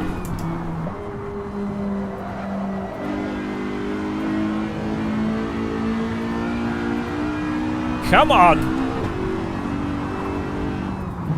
Whoa. Whoa. That's a very liberal line through there.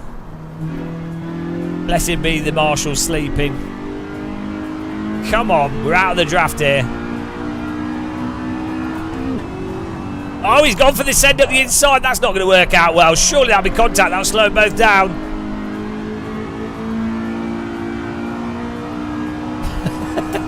Jared Paul. This car understeers. Driving into each other, but both getting away with it. That is played into our hands. Oh, yellow flag up front, I think. That could be useful for us. Lap 6 or 7 here. Oh, I'm too late to defend the inside there. I left the castle door open and then Genghis Khan walked straight in. Bloody hell, that was some of the worst defending in the history of motorsport. We'll get it back, don't worry, don't worry. Sapper, let's go on the inside. He's left the door open for me. Tit for tat.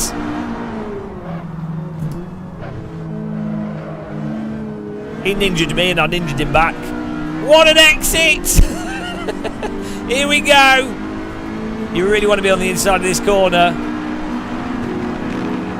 Oh! He's left the inside open.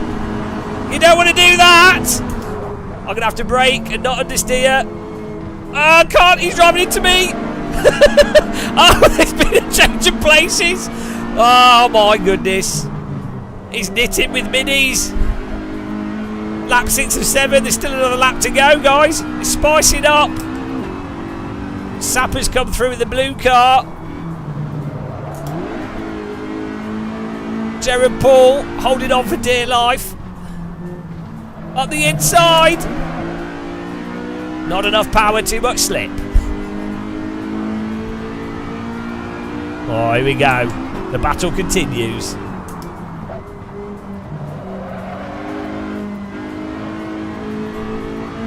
Oh, he's mowing the lawn. He's got away with that. I guess his front wheel was providing the power to drag him off the track, back onto the track.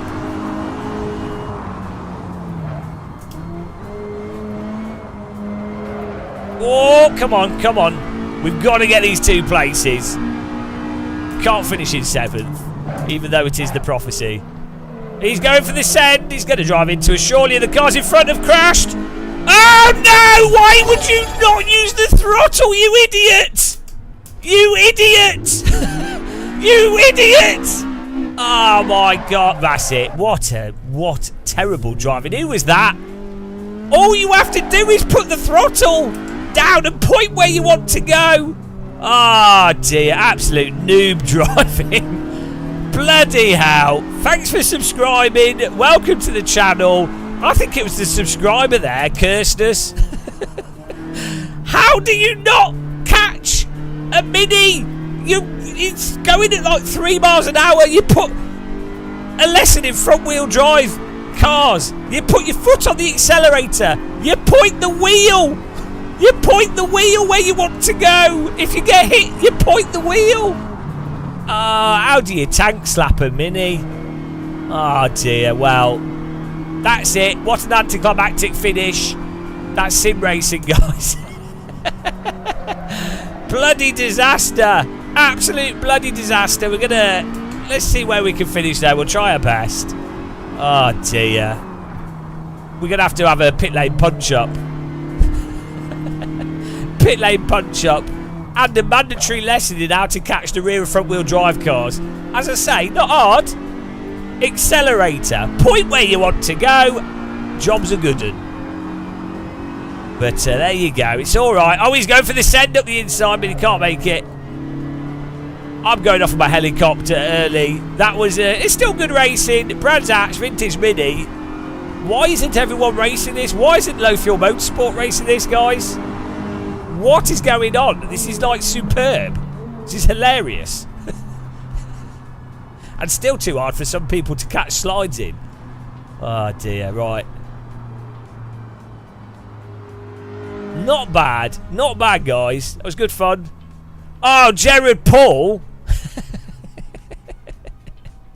Oh, it's a good idea. Yeah, I forgot. We're going to do another race, guys. We'll restart this server. We'll go to the quali again, so you can get back in for another race. Yeah, we'll do it. We might be. There's a car rotating in the wall there. What's this about? Look at this. Space Mini. Hang on. What's going on with this car? Ah, no, it's gone. It's gone. Okay, forget that. Yeah, we'll go to quali. Good racing. Well done to the winners there. Simon who won. Josh second. Lorenzo third. Jared Paul fourth. Alan fifth. This car understeers 6th, Nico 7th, Sapper 8th. Why are you leaving, guys? We're staying on the same server.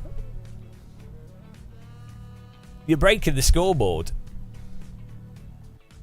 We'll do quali, but we'll skip the quali. We'll go down to like 15 minutes. So, oh yeah, swap the sound with the Ford Escort. Sounds a million times better. And then another pro tip is in the car. Go put the Assetto Corsa sounds on. I might put some road force feedback on here. Put the sounds on. Oh, here it is. You can turn the transmission down a bit, but I turn the tyres up and the wind up quite high because I've actually been in one of these cars in real life, and the wind noise is very loud in them. So,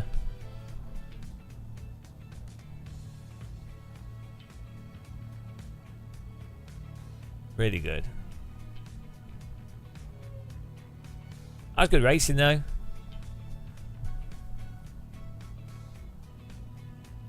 Hello, Rio. Oh, yeah, we had another subscriber there on Twitch. Really appreciate that. Let me just get the name up. Boomep, resubscribed with Prime for 4 months. Really appreciate the support, man. Get a mug on there. I need a list of... I really want to put a list of people, like on each stream. I'm not sure where to put it, but I want like a list of the people who can try and do it.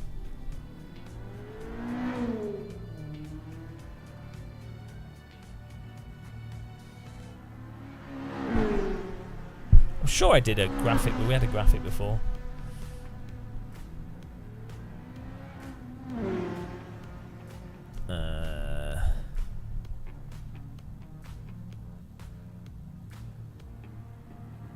Oh, here we go.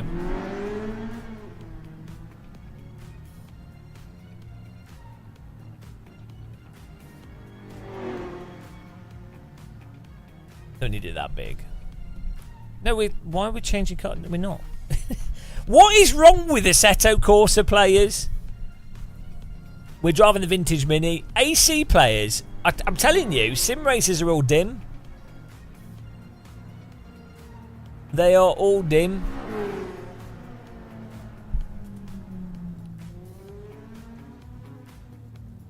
Like, this is this is fun. This is really fun to race. Like, it's really fun. And then people are like, oh no. Oh, we need to drive something different every lap.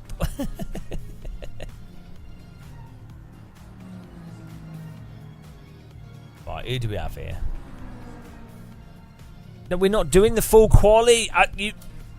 Explaining this, we can skip the quali when people join back in.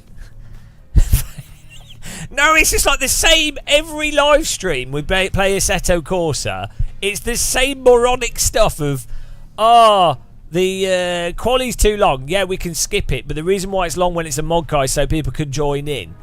Driving this car, this car, this car, this car, this car. It's like, just drive what we're driving right now and deal with it. And then he's like, all the same tracks. It's like, well, because people know the tracks, so guess what happens? You're going to get better racing. You're going to get clean racing because people know the tracks. Funny how that works. And we do actually drive different tracks as well. It's always like, and then it's the I can't get in the server because they've not, and it's like every link is in the description. What's the other one? And then there'll be someone that's, what is it? It's the same thing over and over again. It's insane.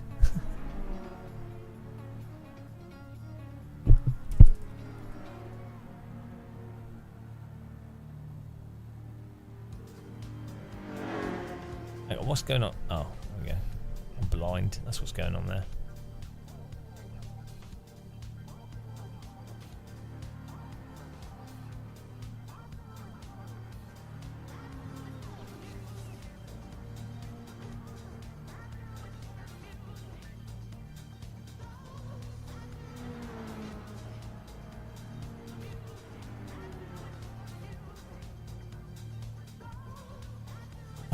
Here we go. Are you are you joking? It's the OSRW extra pit boxes.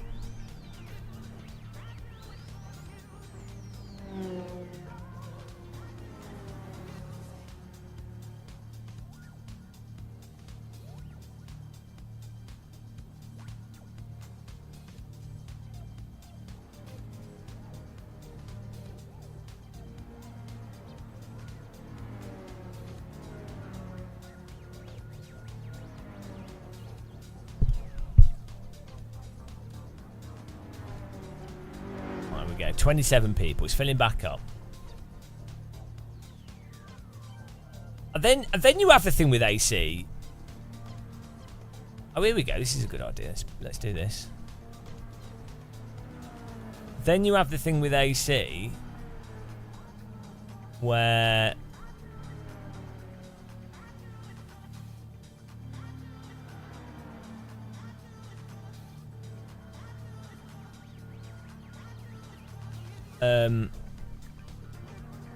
there we go. Try and keep things clean here. You have to do the non-mod stuff, as I say at the start. Otherwise people don't enjoy it. Like, there's so many... This is why people play like terrible console games, because there's no choice. You give people choice and their brains like fall apart. We're back to Coca-Cola again. People just want, like, they don't want anything. Just give them Coca-Cola and they're like, oh, I love Coca-Cola. There you go. Stream supporters are now on the screen, and at every donation or membership we can put the name. That's nice. I think that works out. What do you think, guys, putting it there? I think that's a good idea.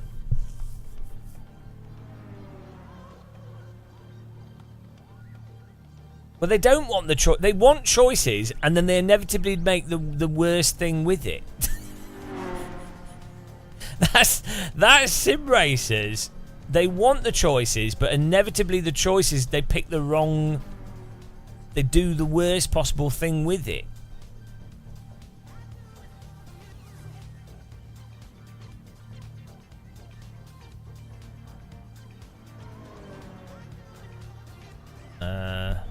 Well,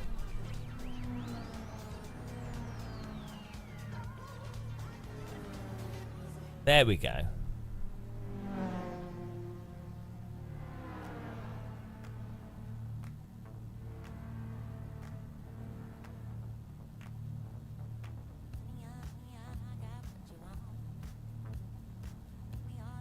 I just want... To people that support the stream, I want their names on the screen. I really want to have something that... I have a separate screen. There's like a never-ending list of everyone that supports us. There's just like that. Like, it just keeps getting added to. You can have your name on it more than once. I just want like a long list of like... A way to... you know, like a... Maybe like a Church of Force feedback or something.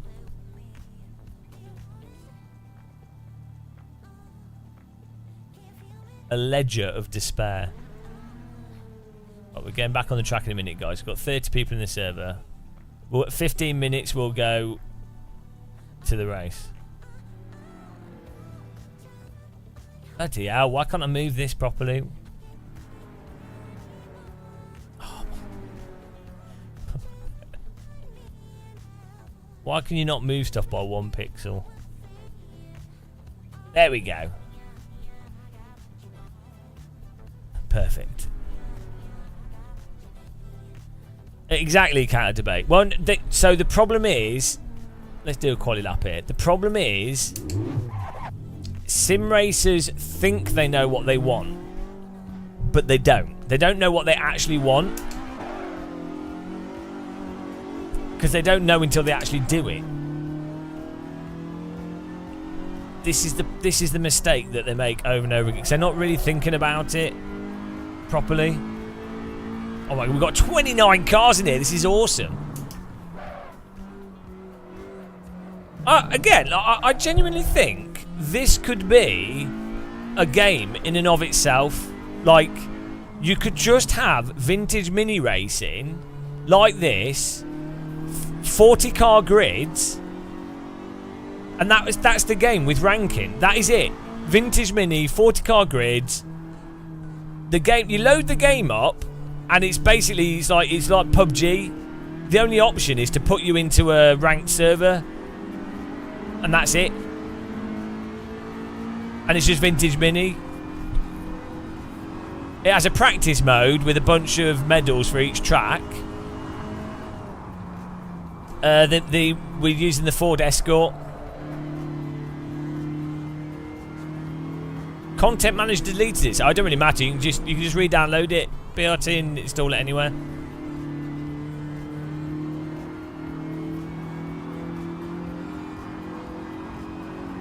Look, this car is not understeery unless your hands are deaf. This car is really oversteery. If you're driving over the limit, if you think this car's understeery, it's because you're ploughing through the tyres. Like, does that look like an understeer to you? How British can one get? Can it get? Well, we'll do Alton Park next, so download that, guys. Alton Park, we should be able to have like 35 cars. We've got 29 here. This is pretty good. Yeah, we'll do Alton Park next, so make sure you download Alton Park. It's in the description on YouTube. Also, make sure you join our Discord. Well, join the Game of Muscle Discord, but also join the Teapot. We're trying to get like 250 people in the Teapot. There you go. Use your phone to join that. In the Teapot, I just post when I find interesting documentaries or interesting videos and stuff. I just post them in there. Just interesting stuff, basically, and it's just a single chat room. And then we've got the official Game of Muscle Discord as well.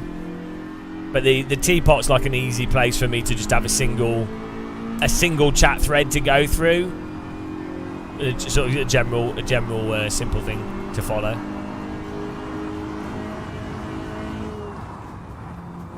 So like when there's rocket launches or things, or you know, if I'm watching something, we do a watch along.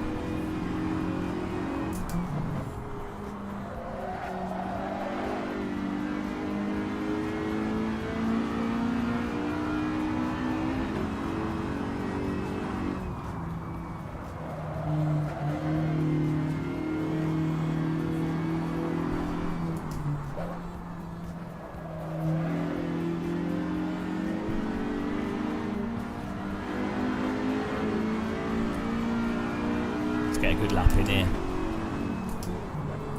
Is that Teapot link working, guys? Yeah, the this car model's really nice.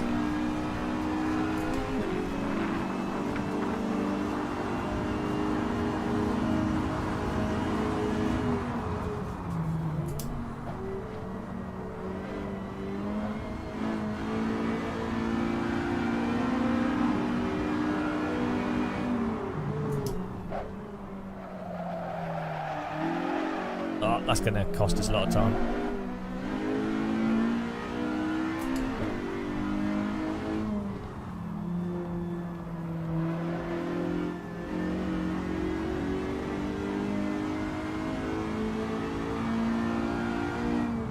No, you're not allowed to make jokes. Oh, we've got 30 cars in here. This is crazy.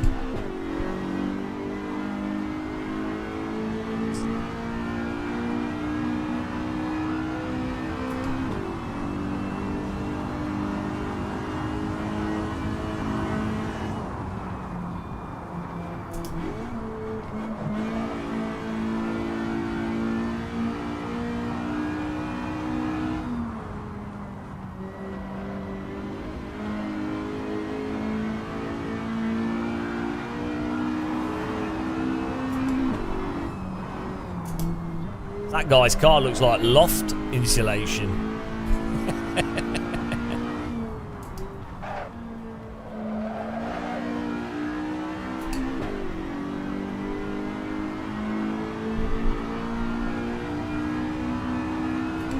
How is Josh on pole? Josh, this is absolute joke. We need to like find a... Why is he good at driving terrible cars? Can anyone explain this?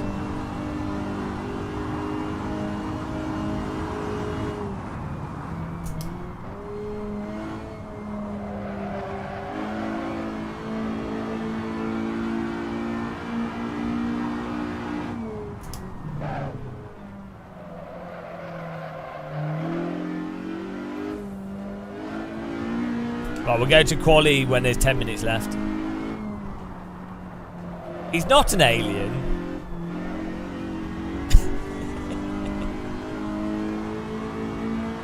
He's a front-wheel drive peasant.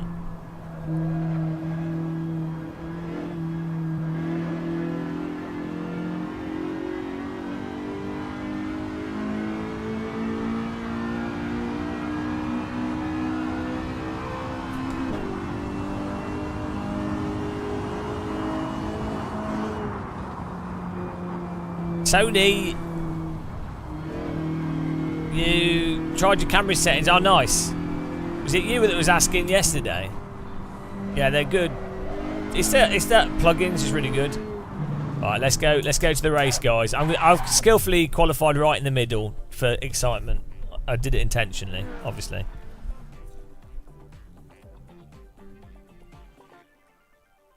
I don't think anybody has ever done a 30-car race here on this track in Assetto. This is a world first.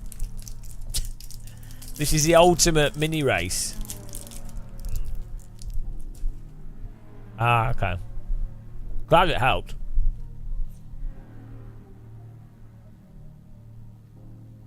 Right.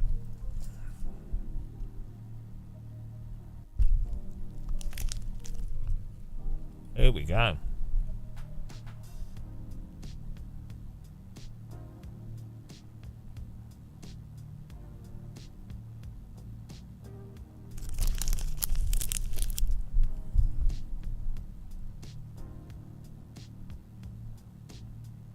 World premiere.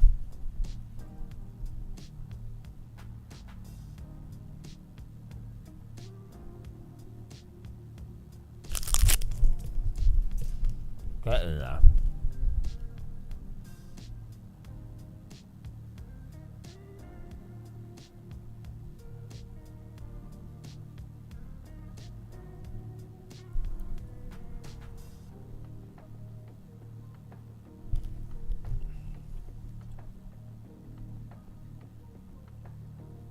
$30 cars.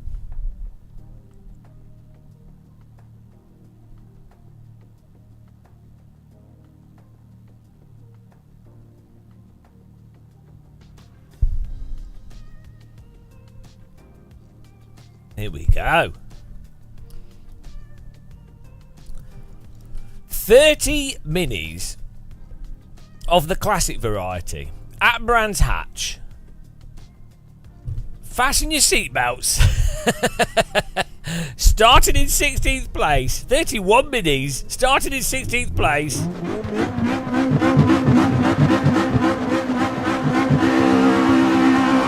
Go!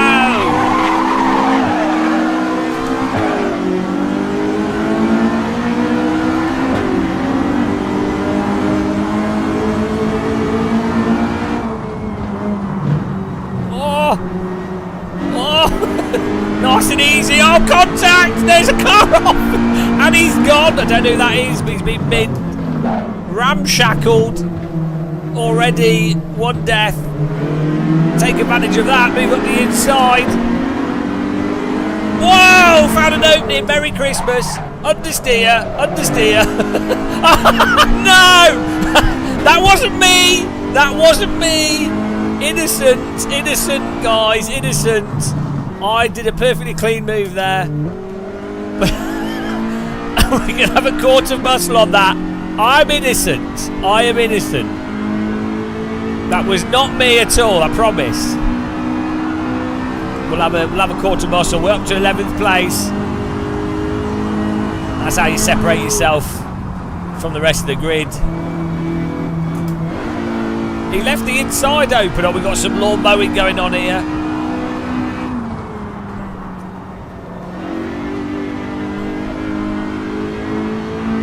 My driving style, Geoder. Don't mock my wrists. This is how you have to hold a steering wheel when you've done too much sim racing. Oh, here we go. Some smoke. Where's the car? A lot of bunching up going on here.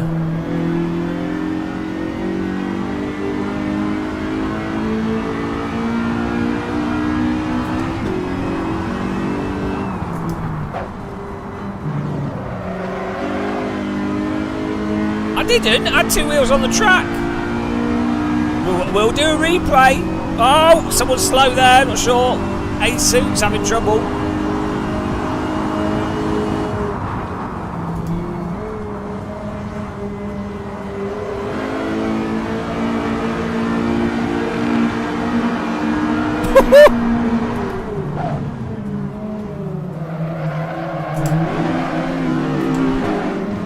Ow! All back on the track. Oh dear, we've got a bit of contact there. It's all fine now, all good.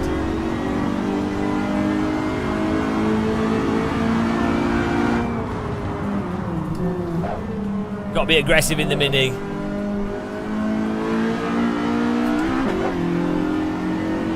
This is the ultimate Mini, best race car. It's the peak of sim racing.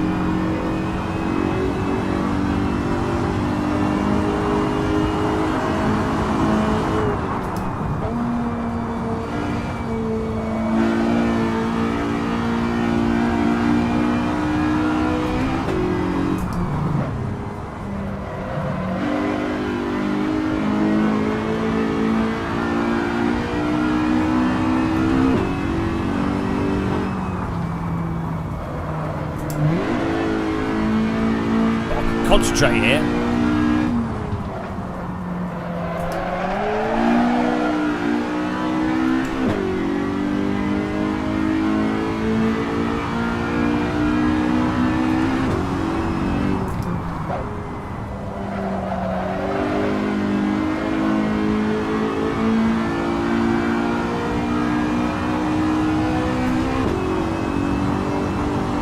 Move around the inside there for the car in front of us.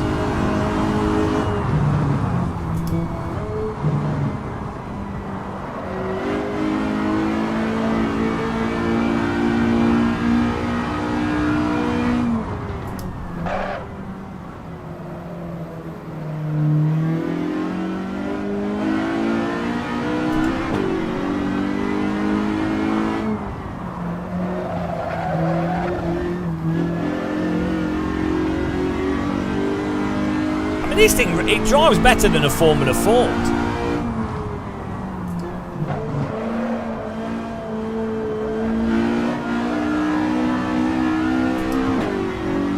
Oh, who's that? Burmese off the road, dropping down.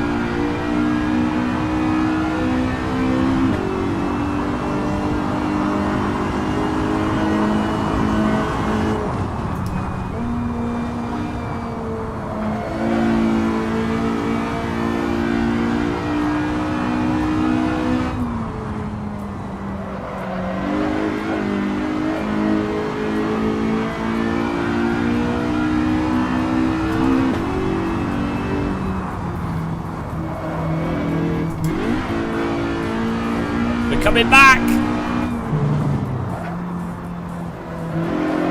That's better. You really have to carry the speed through that final corner.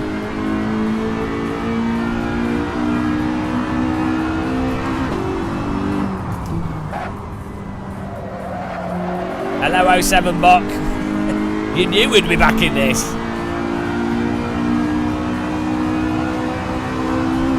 It's a serious racing.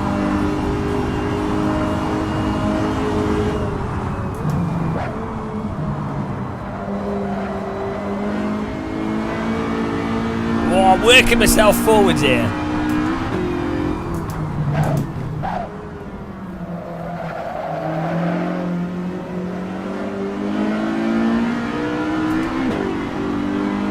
Look at all the minis on the right coming down the hill. All the track. All of it and some more.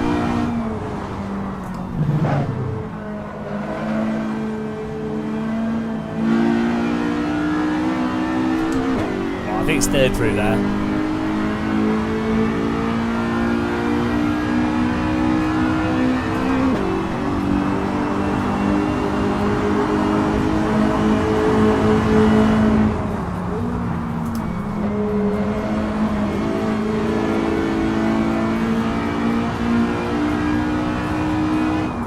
Yeah, AC does have a horn.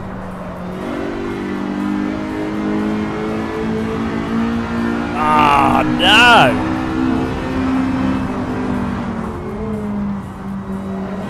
Woo-hoo-hoo-hoo! Oh, he's got into that a bit, huh? Nice overtake. Oh, Carnage! Carnage, who's that? Moto Rossa and Sapper, I think, coming together.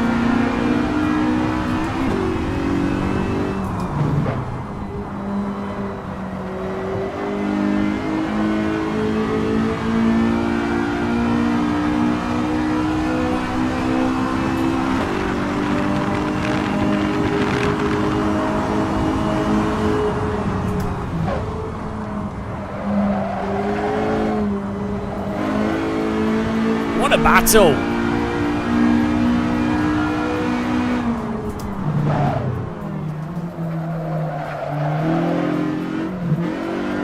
The pace car is out of control. Thanks for following. Welcome. Welcome to the mini zone. New Cadavos. Hello.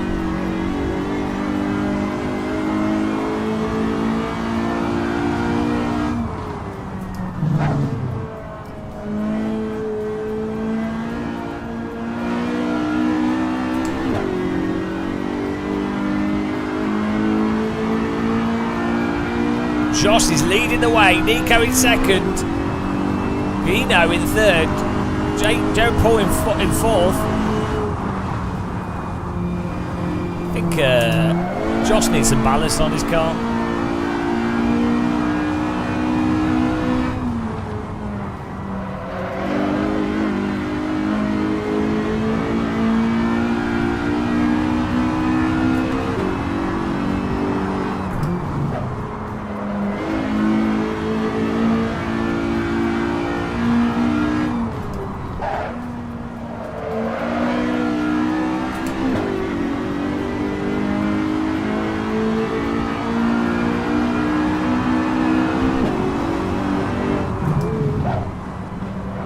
We're lighting his car up with brake lights. Oh, he's got the inside. Adam Sukes. Not much I can do there. Good driving by him.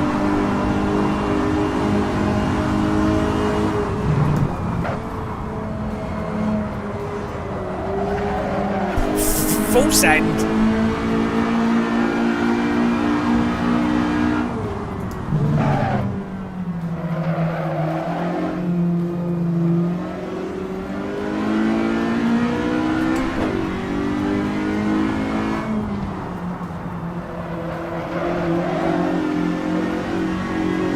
I couldn't shut the door because it was already on the inside. I was too late.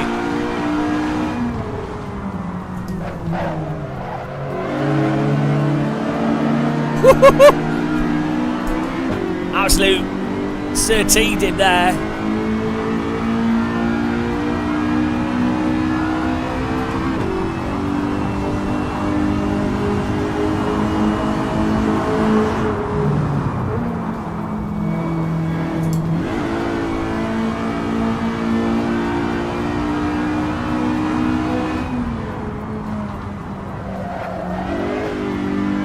Couldn't quite.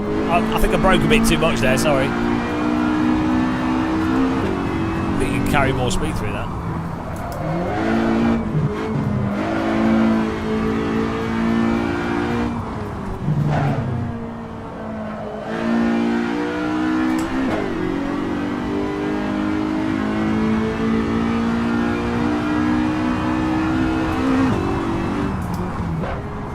Ah, that's awesome. Have you ever thought about getting Now TV? I think you should check out Now TV. Final lap here. Guys, we're going to Alton Park next. So, download the version that's in the description.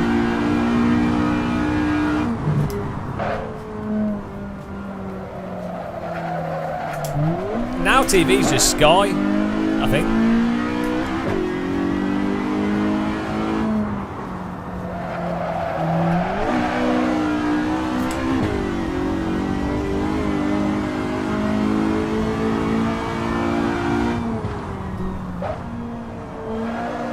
Thanks, Cat Debate.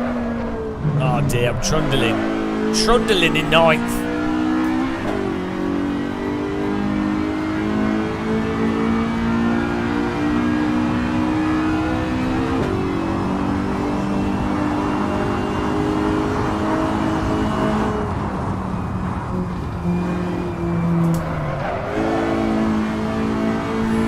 Good racing though.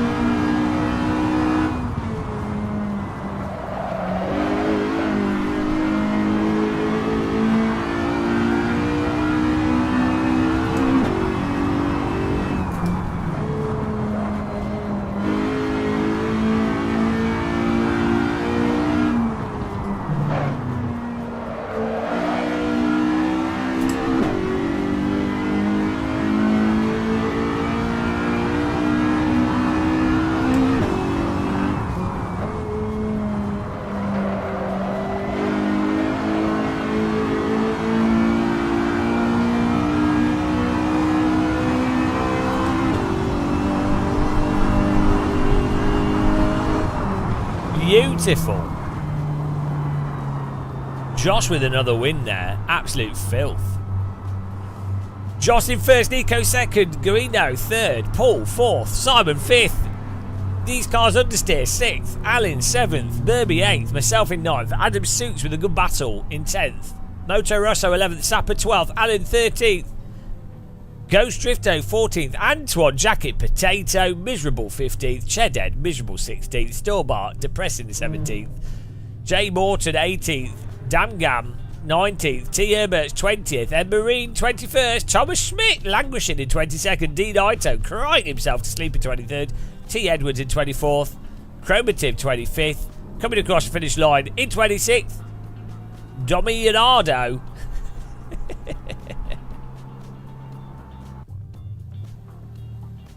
Right, good racing, guys. We're going to go to Alton Park now, and we're going to do. Good job, mate. Good job. Yeah, good job, mate. Thanks, 07 Buck. Alton Park time. I think the sound alert puts you on the stream supporters list. We're going to mega grid this up at Alton Park. That'll be good. That was awesome, though. 31 cars, I think we had there, and we won't do as long a quali for this.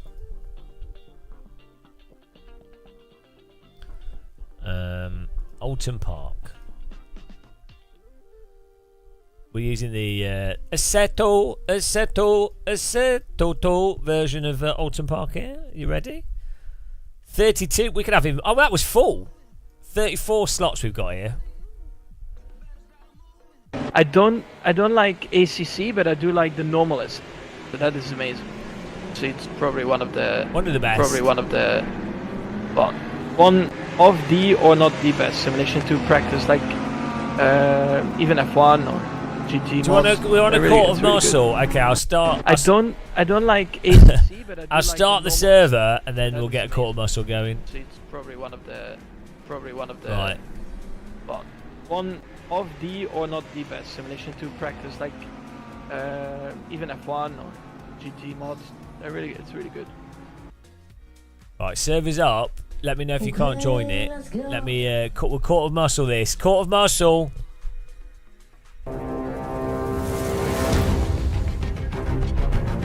I don't think I was guilty.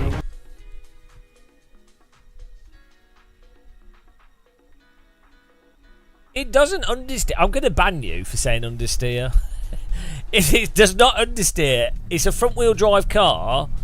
If you're understeering, it's because you're going too fast into the corner. Like, it's not any more understeering than anything else. I mean, what, like...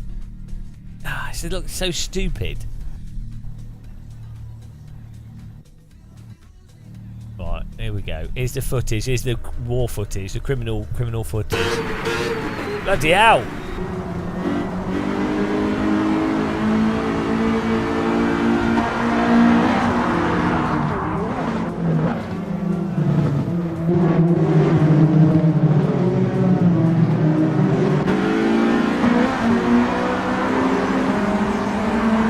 What is it? F5? There we go. Here we go. Here's the footage. Right, let's have a look at this. Here we go. Here we go in slow motion. So, he's gone wide. He's rejoined the track. He's slow. He's moved to the right. He's left the inside open. We've gone up the inside. We've got two wheels on the track, but to leave space, that's perfectly fine. And then we've gone into this corner quite up, but we are ahead of them into the apex. And then they get hit by them. Absolutely not guilty. That nothing to do with me. Vindication. Absolute vindication. Vindicated to the max. I mean, the video evidence. The video speaks for itself. I was the butterfly. Am I look at the driver's face. Look at the driver's face. The concentration. Oh, this is so stupid. Look at his face. Hang on. Look at his face. Look at his face. The concentration. Ah, they've gone. Why has this gone so big? Why is my car so big?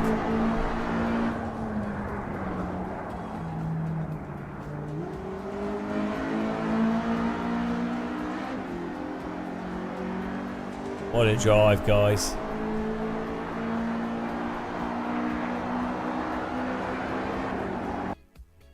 Yeah, well, innocent. We're going to the next track. I mean, that was absolute carnage there. What were they doing?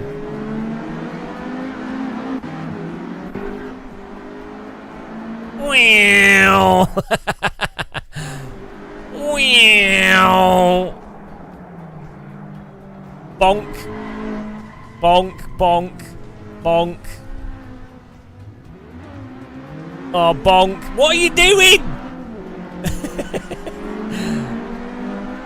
This isn't iRacing. Right. Get in the server, guys. Is it working? Surprised these servers are not catching on fire here.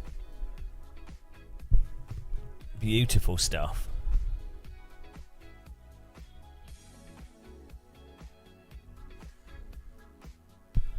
Have we had anyone join the Discord? Let's have a look. Let's have a check of that.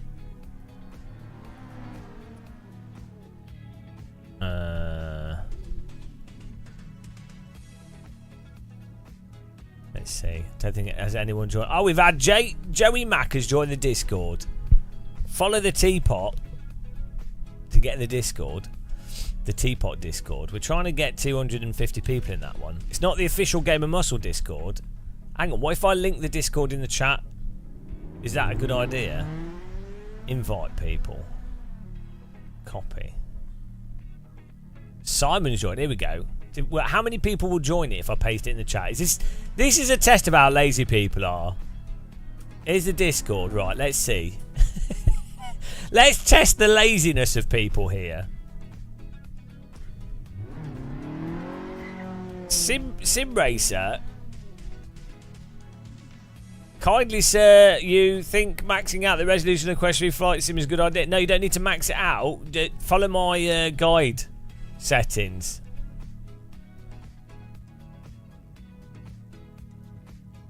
Follow the guide settings. And then...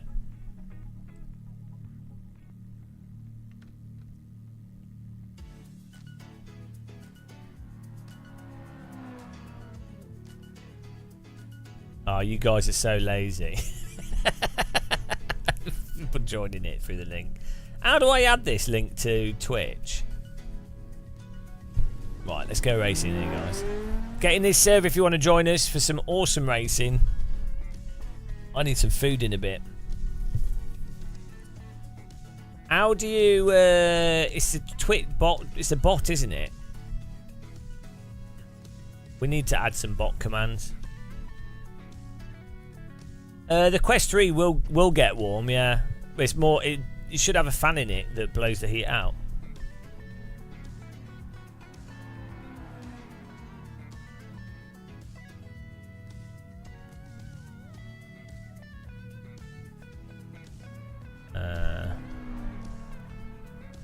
How do you do bot commands?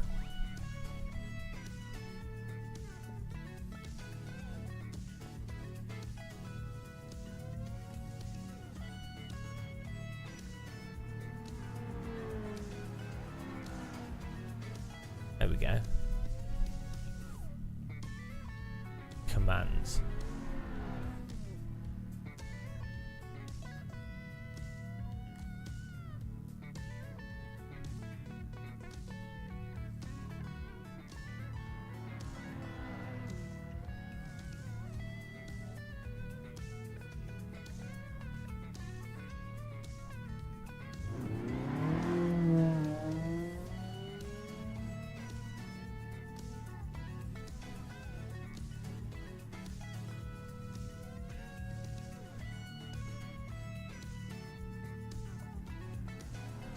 Here we go.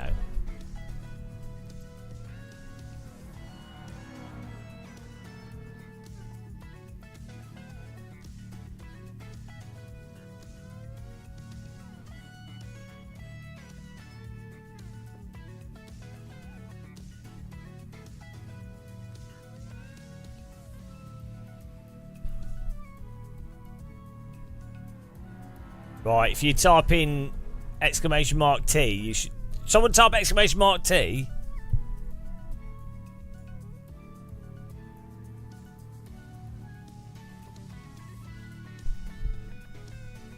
It is a very bumper track. We might need to add some suspension. It's this track model.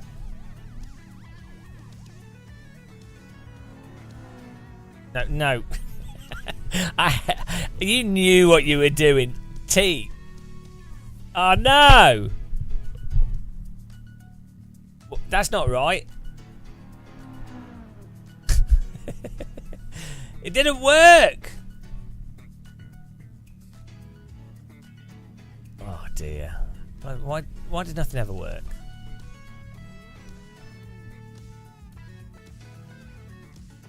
Oh, team cap. Oh, jeez.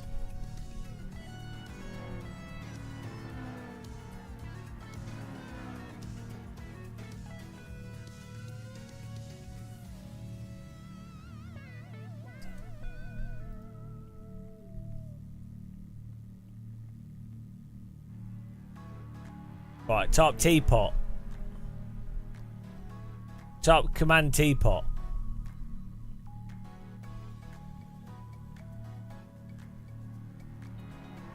In capital letters. In capital letters. Oh. Maybe it shouldn't be capital. Oh, Jesus Christ. I hate words. This is important stuff, guys. Maybe a capital T and the rest is not. Why is it case sensitive?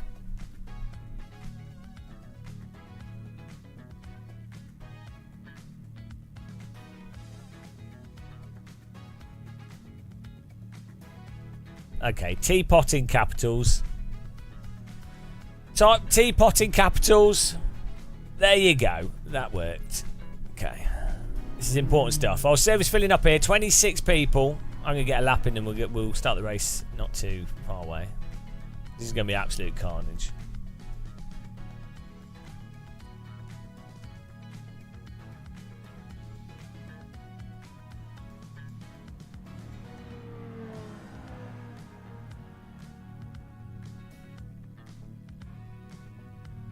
What we need is we need to put all the tracks in Discord. Let's do that as well.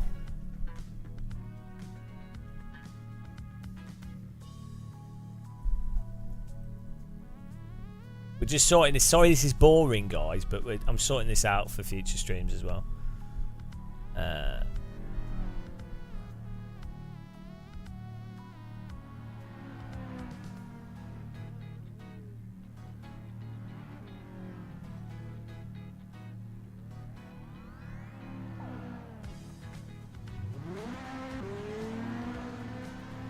What?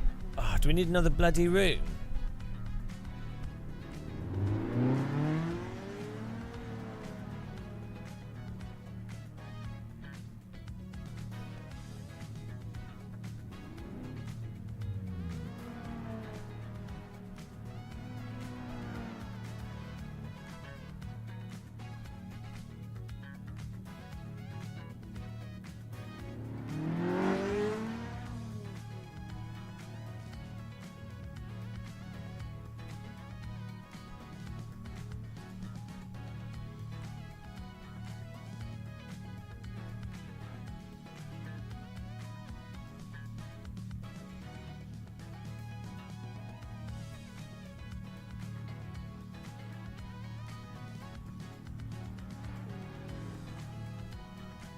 Have we got a mod?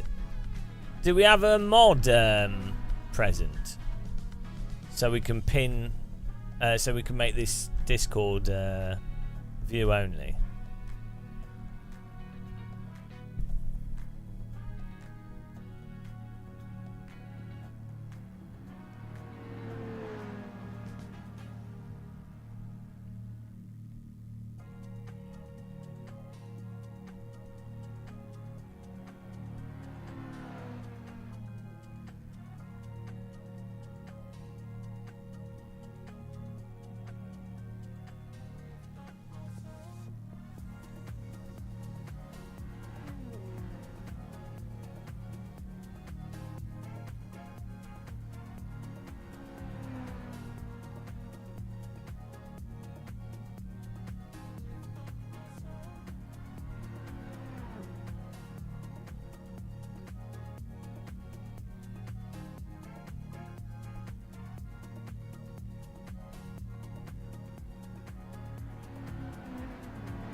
What we're raging about the vintage mini, but it's really good. So it's not really raging. I'm trying to sort out files and stuff as well, though, to make it easier for people to get stuff.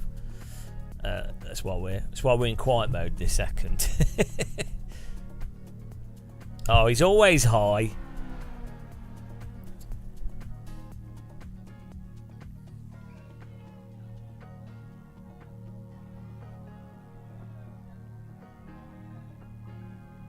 Let's add a bot command. Trying to make it easier for people to be able to get.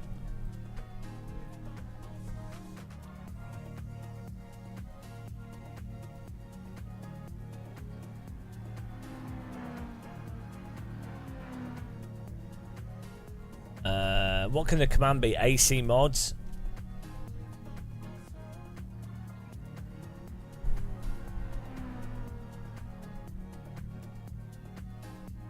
Right, type !AC mods on Twitch and see if that works. It should invite you to the Game of Muscle Discord.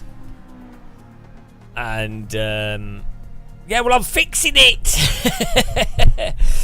Trying to make this as good as possible. It's always we're always polishing. See if that works, guys. I am gonna hit you with a bloody wheel rim. I'm gonna come after you with the wheel rim. You're gonna wake up with a wheel rim in your forehead. Right, hopefully that works. Oh, it's not case sensitive. Okay, well that's good.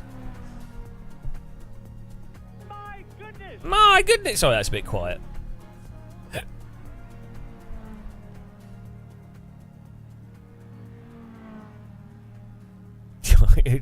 You guys. Oh, 07 bucks. Right, we're doing driving now. We're getting stuff set up. We're going to get a lap in. I'm happy to have this. This is good to have this done because I always forget after the stream. Whatever makes it easier to get more people in is awesome. 07 bucks, you're getting put on the list for this stream. Thank you very much for your sound sound alerts.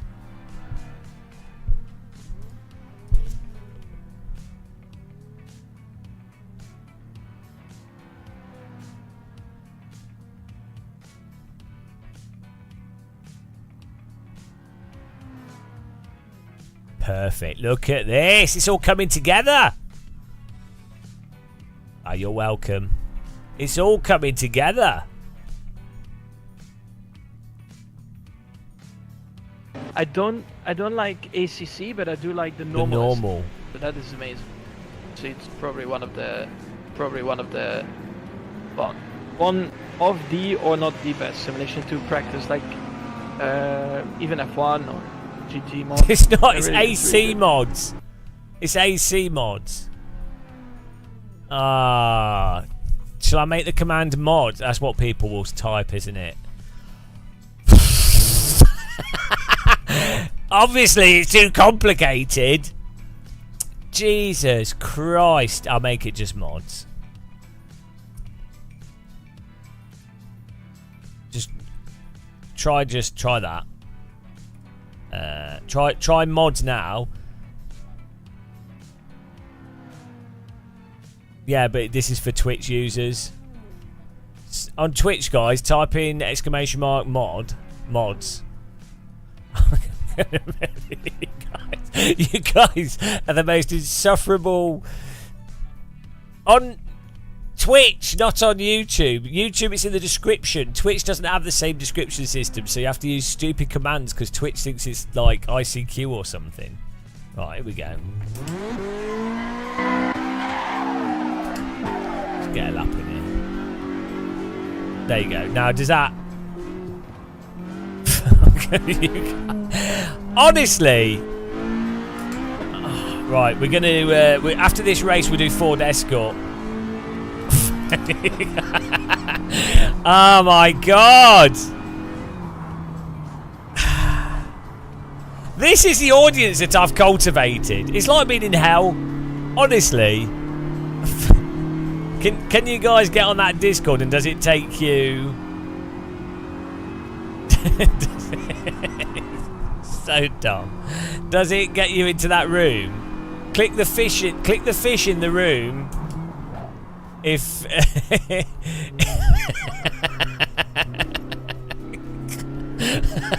so stupid. Click the fish in the room if you can see the room with all the mods in it. Mate. Good job. Yeah, good job, mate. Christ. Oh, this car looks nice and blue. And the fish in the Discord.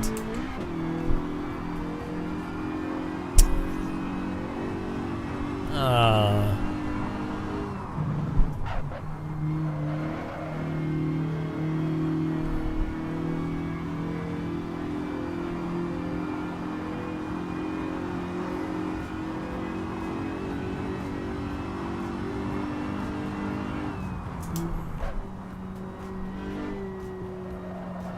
Well, I was reading the chat.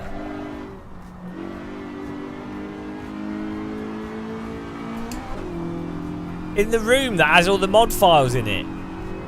That link should have taken you to live stream files.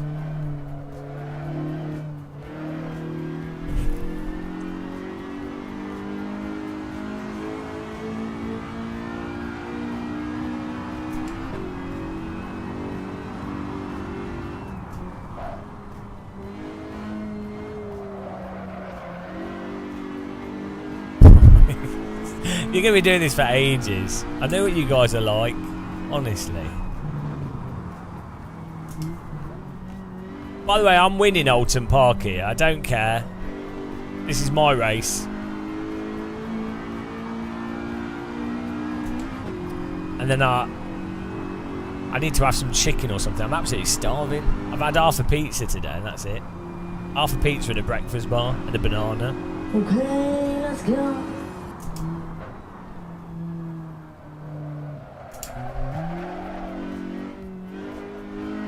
Oh, I've got vintage gloves on now.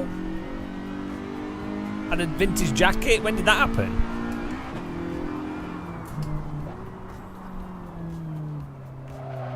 Ah.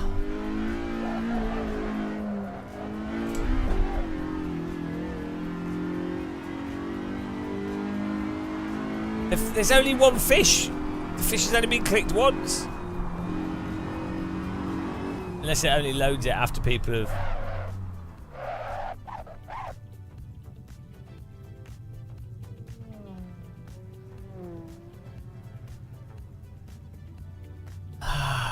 What is going on here?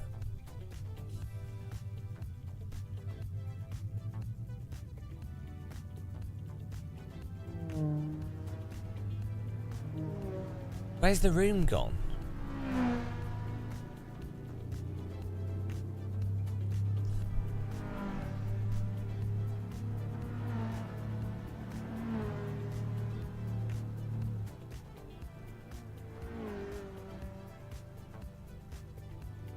I do not know what's going on here. Oh, well, it doesn't matter. Let's just go.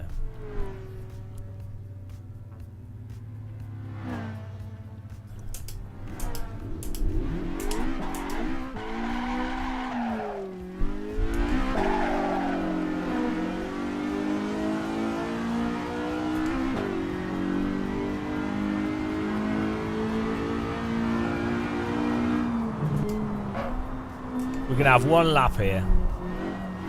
Well, no, it should be in Discord and it should be a place with all the files in it, but the room's just moved. I don't know what's going on. I'm gonna have to like do it after the stream.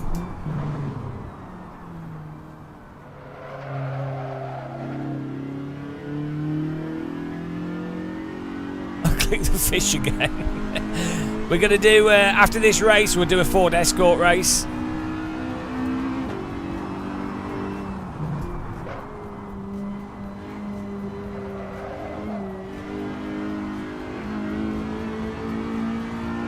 Why is the Mini so big? How do I make this smaller? Why did the car get huge?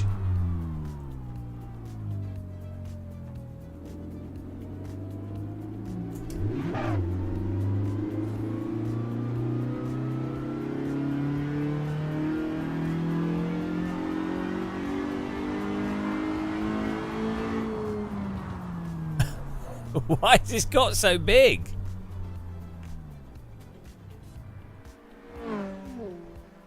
Oh no, why? It's massive.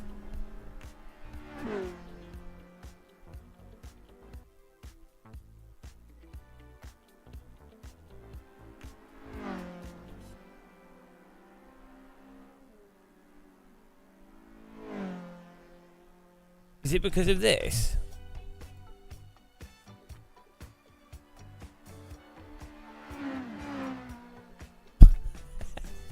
Why? What's caused this?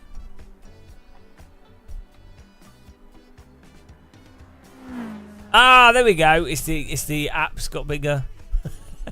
That's why. I must have accidentally dragged it. Oh, you can make it massive. The ultimate car radar, guys. You can drive your car whilst in your car.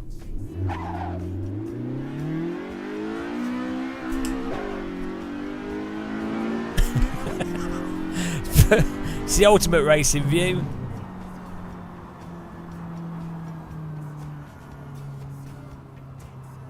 Oh, we're starting at the back. This is a disaster, as usual.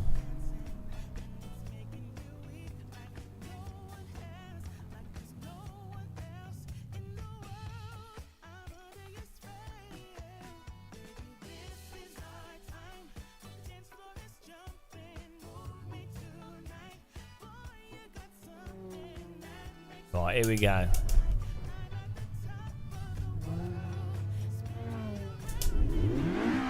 Yeah, it's the same car, it's the same model.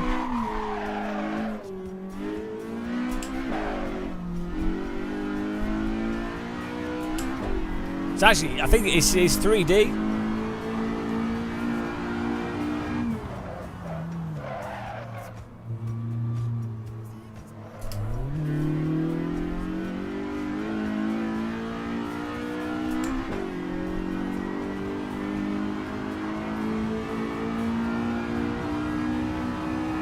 Yes, Jared, that's probably why you're fast. That's it. 'Cause you're cheating. Bloody hell, why is there a ramp on the racetrack? Right, here we go, guys. 28. 28 cars. This should be a good race here. Get in there.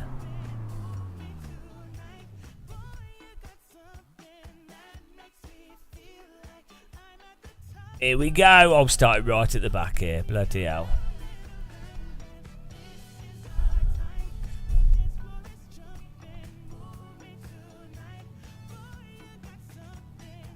"28 cars.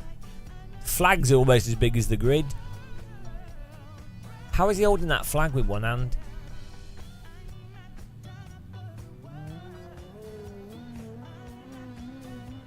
You have become the fish.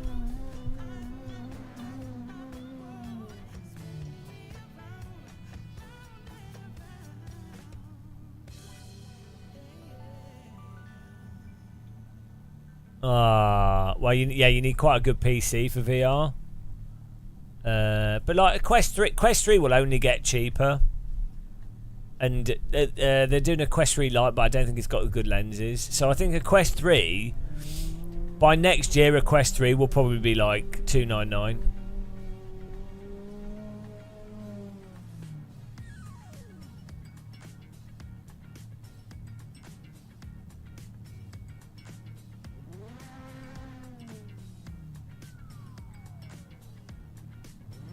Right, here we go, guys. Here we go. Mini at Alton Park. What a combo. Classic Mini at Alton Park. 28 cars. We're starting in 26th. Last to first challenge. Here we go. Fasten your seatbelts. It's about to get spicy as the car on the right is abducted. Or activates his cloaking device, which all vintage Minis, of course, had. Oh my goodness, look at all those Minis. This has got to be the most Minis that have ever been driven around Alton Park in the original Assetto Corsa. Another world first. Oh, almost drove into the back of him. We've got Ryan the Afro-Raptor trying to come up the inside. I'm going to stupidly go around the outside here. It's a terrible idea. Oh, contact. They've gone. They've gone. Oh, we found a way through. Moses of Mini.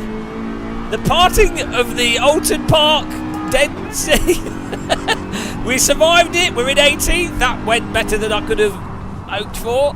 Now, try and nicely mosey through here. Okay, let's go. Absolutely fantastic stuff. Lean the car through the camber, get on the throttle. We're back on the tail of the gaggle. That's what it's all about.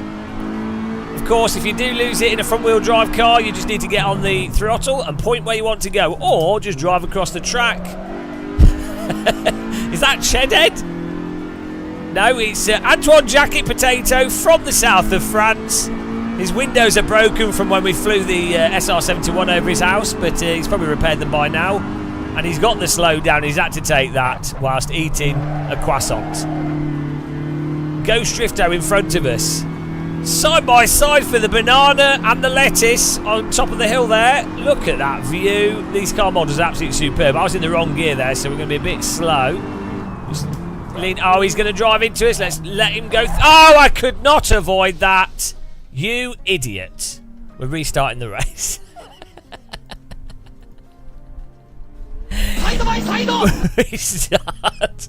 Why? Why would you stay on the throttle? I even broke to avoid it. Why would you stay on the throttle? Was it you, Thomas? Why? Why? I even broke. I was going so well. Oh, okay. Bloody hell.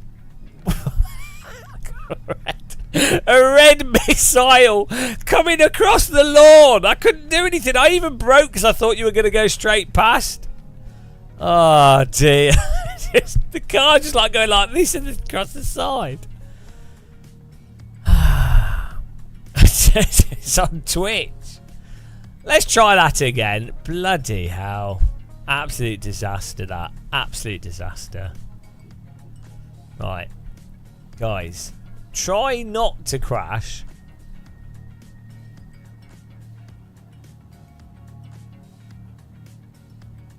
Oh, dear.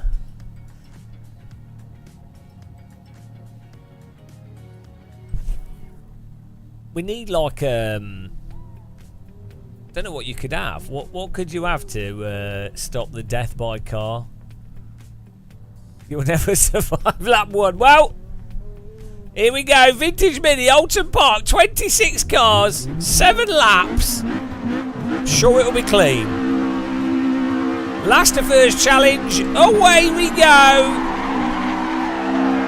Light up those front wheels to get temperature into them. That's how it works. And watch out for the missiles that are surrounding us. Block off the inside there. Thomas Schmidt missile. Oh dear, here we go. Here we go. I can't go anywhere. I can't do anything because why, guys? Guys, if you are spinning. If you are spinning, put your foot on the accelerator and point where you want to go. It's not hard. It's a front-wheel drive car. If you're spinning, accelerator, point where you want to go. If you are rejoin the track, turn your wheel so you don't drive across the track.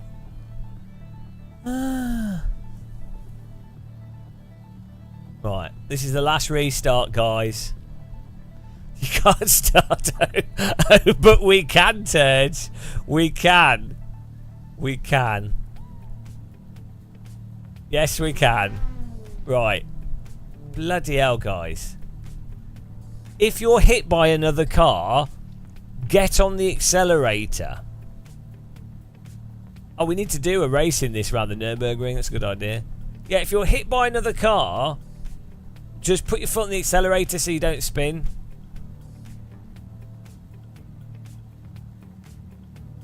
It's really not that difficult. This car's designed for like slow people.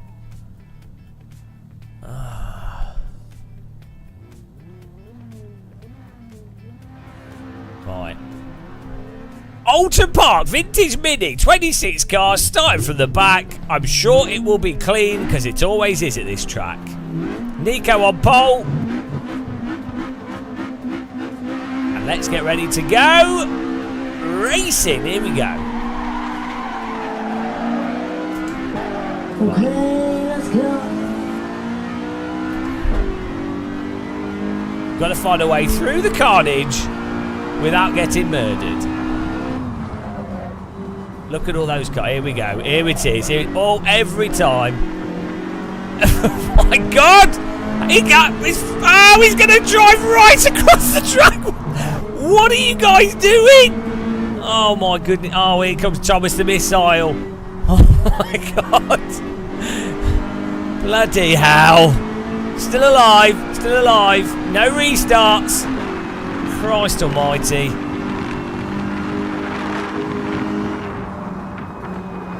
Oh, there's smoke and there's death up front. It looks like it's almost... Oh my God. What are you doing? Why is he rotating like a spinning top? It looks like there's a big barbecue session going off. Like, barbecue competition. Smoke everywhere. Cars rotating. Bloody hell, guys. Predictable, clean racing in this car. Right. We're still alive in 16th. Thomas is in front of us.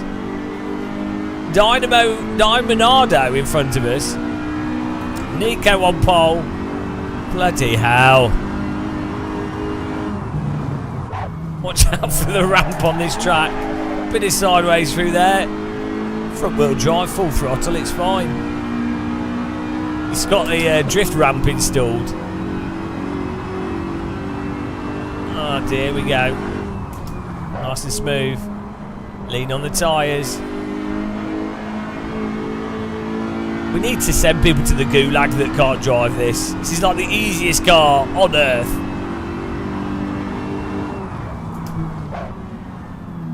That's not a spectator. No! No! Why? Driving it. Oh, where is it going? This is like your average iRacing race. That spectator's just waving a permanent yellow flag. That's not a spectator flag. That is just the race flag. They just give the spectators yellow flags for this. It's easier. Oh, here we go. Here we go. Here it is. Oh my God. We got the inside of that. 1, 2, 3. Merry Christmas. Christ. Hold the inside line here. Up to 12th place. Still on the tail of Thomas Smith. Nico still in first. Josh second. Stallbart third. I'm going to have to defend the inside line here. Don't drive into me. Of course he does. Front wheel drive's alright. Just use the throttle to catch that. It's like go-kart driving where you bump past.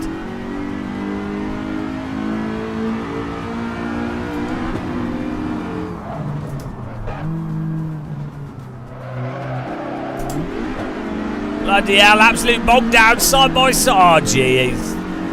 Jesus, did Naito and Ghost Drifto take advantage of that? I was in the wrong gear. Absolutely in the wrong gear then, and punished as a result.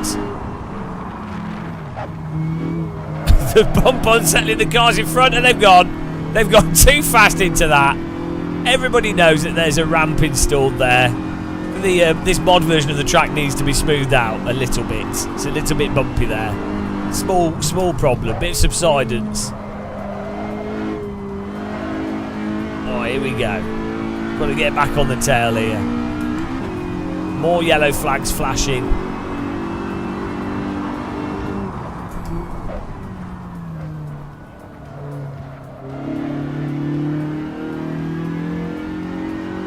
Lap 3 commencing. Oh, we got a car in the wall. Banana peel rotating. And it looks like he's on fire as well. Shedhead in trouble. That was Jay Paul. Shedhead's loose. And that's Antoine in front of us. Antoine, full sausage.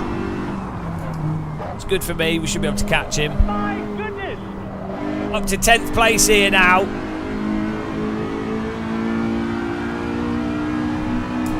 A-Suits closing in on us as well from behind.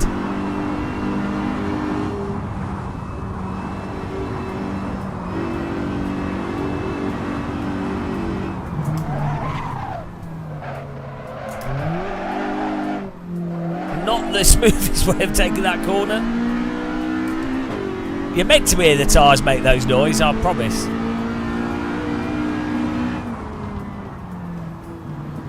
Oh, he's lost it, but he's caught it on the throttle. Demonstration of front wheel drive, catching that. Oh, he's in the wall as well. Antoine giving it the full throttle beam through that. Keeps it on the track though. Good recovery.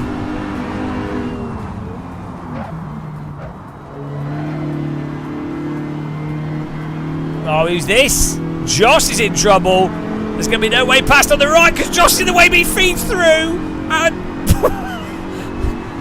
Adam Suits gets through there. I tried to drive him into Joss and use Joss as a brick wall, but Adam had enough space to get through there. My evil plan of causing him to drive into Joss did not work out. I move For no man. Here we go. Oh, God damn it. Antoine's coming back at us now. He's got more stickers on his car, so his car's faster than mine. That's not fair. I knew I needed more stickers. The red arrow on the back of his car points to where the bananas are launched from, not the tow point. Oh, it's electric access. I don't even know. Normally they've got arrows pointing to the tow point. It's definitely the banana launcher. Oh, we're going to take this back. Look at this. Stay behind him here. Try and get a good line. Oh! Right on him. No! I got stuck in a lockup. Oh, no. I think I got stuck to his banana port there. I couldn't turn. The car was just locked up. Oh, but he kept it on the track. I just kept going. Seriously. Oh, what a disaster. Absolutely bananaed there. What a display. Pure lockup. I had more lock than the local prison. Still in 11th though, not too bad. Not too bad. In a few laps left, we should be able to get some more places. There'll be more accidents, nothing to worry about here. Whoa, a little bit off the road there, it's fine. Joker lap complete. Vintage mini rallycross, that could be good.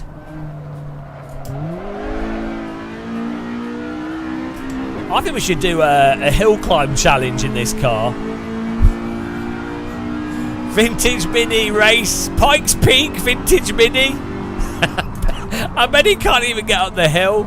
Right, we need to get a Pikes Peak with pit boxes. Oh my God! Come on, get back to the road.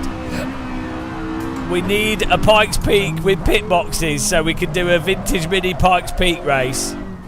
It has to happen. Oh my goodness, I can't drive. Oh my God. Bloody hell. Come on. Oh, my front tyres are worn out. 90%.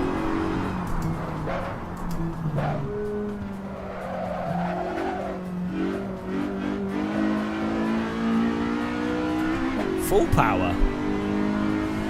Well, I wouldn't say that this race has gone particularly well, if I'm honest. But it's not gone too badly. Who's this? Ryan the Afro Raptor behind us. I think I've cooked my tyres. I feel like I'm driving on wheel rims.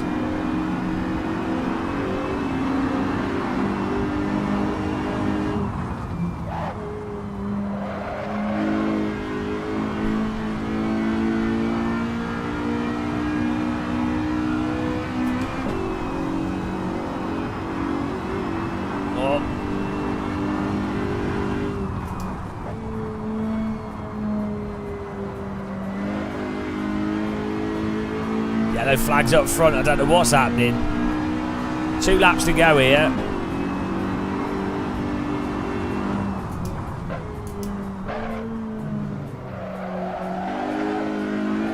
I'm wheels are. I'm driving on stones.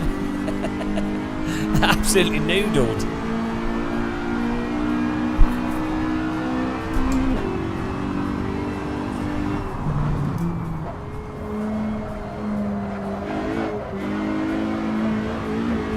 Oh, let's go. Way better Delta. I'm coming for you, Antoine. The potato will be mashed. We're coming for the potato. Target acquired. There's the exhaust port that fires the bananas. Here we come. Here we come. Oh, just give it more steering angle. That's the trick. Oh, look at this pace.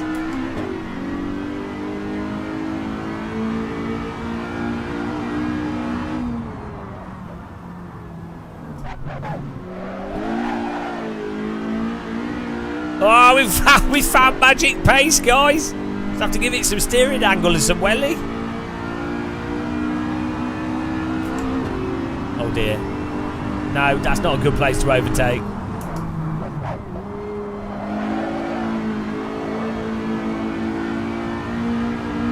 Oh, he's there, he's there. I can't defend it. I was a bit late there with the move.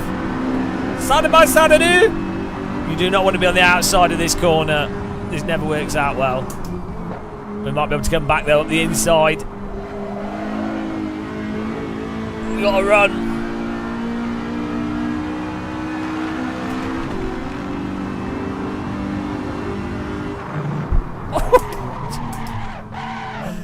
That didn't work. Or did it? It might have worked. It was terrible. No, not quite. Tried to send it back across.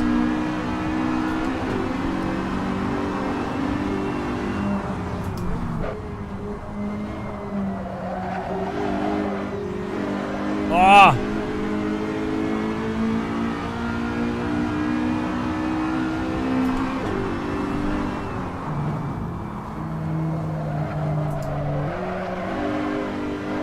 Oh, come on, final lap here. We cannot lose. We cannot lose to Antoine Jacket Potato. It's a disaster.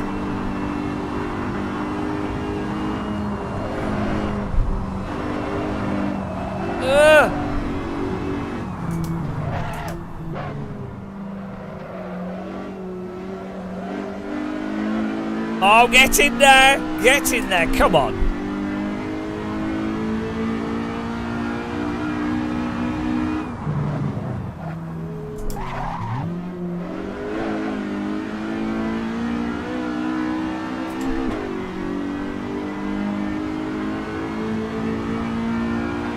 Come on.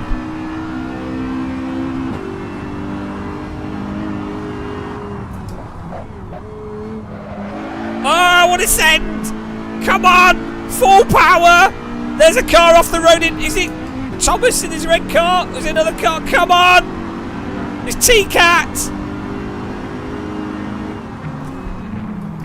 Ah. Ah. Ah. Ah! In the sandwich! Who's going to brake late? Me! No! Oh. May have locked up a touch there. Might have locked up a little bit there. I couldn't do anything. I couldn't make the corner. I couldn't make the corner. Oh, that is so stupid. Oh dear, good racing. Good driving. Sandwich. I slipped out the sandwich and it had no grip. Oh, that's so dumb. That was so dumb. Oh, good racing, guys. Oh, no way. P27 to P2 for Thomas. He's using wall hacks. Right, guys, we need to go to the Ford Escort next. We need to get a version of Pikes Peak with pit boxes, so if someone can find one, that'd be great. Results here. Don't quit, it's going to ruin the timing board. Nico, Thomas, Alan, top 3. Well done. Stormart 4th, Sapper 5th, Adam 6th, Josh 7th, Moto Rosso 8th, Dynamite Demado 9th. And the scoreboard's ruined. Good racing, guys. Good racing. We need Ford Escort race. Yeah, you get good racing with that, guys. I'm telling you, it's the new Clio Cup. It needs a bit more draft, but so it's a little bit harder to be at pace, but it's good. Right. Are you ready for some Ford Escort? It's a little bit easier than the Mini in some ways. It's a little bit tamer. I need to get a sandwich as well. Or something to just put pizza in. Where's my escort? Escort fixed server. Here we go. Right, we need... I think we need a bit of Donington, guys. Are you ready for this? Donington's in the description. It should be. Also, remember to join the Teapot Discord. If you want to join the Teapot.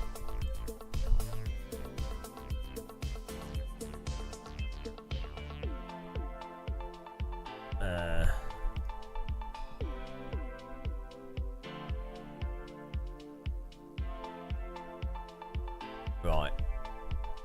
Oh, this Donington only has 24 pit boxes. Why does it only have 24 pit boxes? That's not good enough. What a disaster. Well, we can't do that. We're gonna have to do we have to do something with more pit boxes. They probably haven't finished download. No. Yeah, we'll just run over the festival goers. Yeah, we could do it. Let's do it. Yeah, we could do Imola. We're doing OSRW Imola.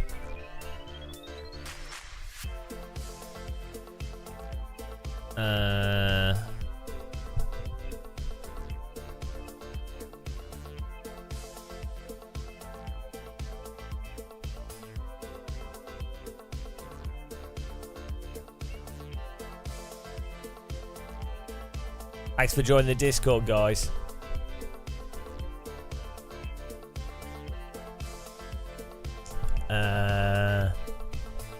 What is it? Imola. Here we go. Yeah, you need to get the OSRW pit boxes, which are in the description on YouTube. 32 pit boxes. There we go.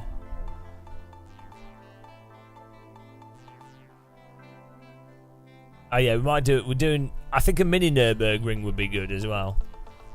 Even this Ford Escort would be good at Nürburgring. We'll do this first and then do a Nürburgring.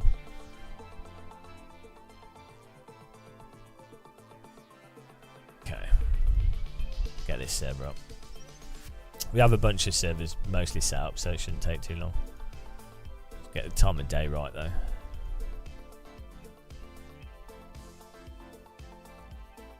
Yeah, mate, I don't know which version of Dono I've got. I think I need to download a different version.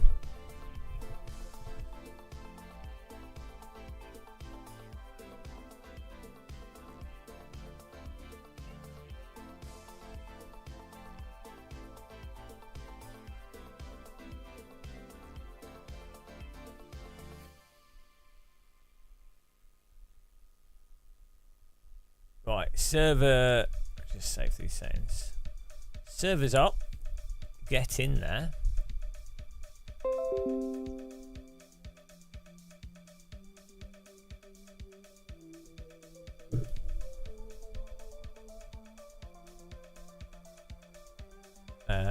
What else do we need to do? Yeah, where's the brands?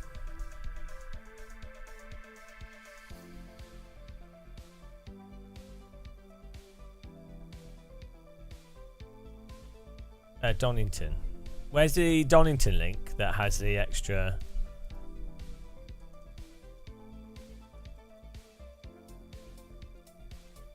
Just get Donington 2.02. Is that right? That's 2018. What is it? 2024.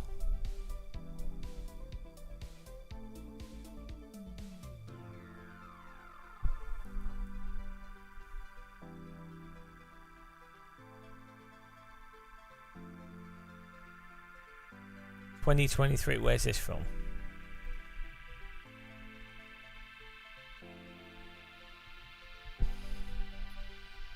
Assetto Corsa.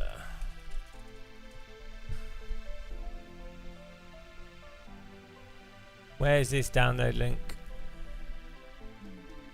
Track from Track Titan.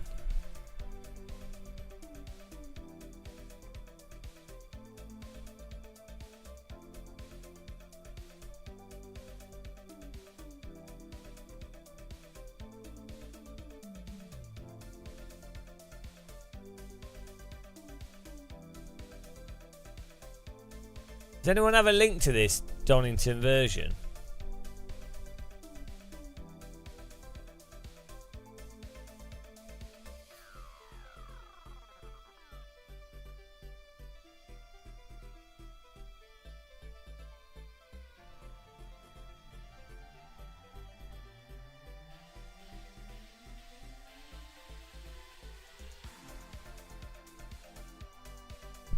If you could send it to me somehow. Is it on LFM right now?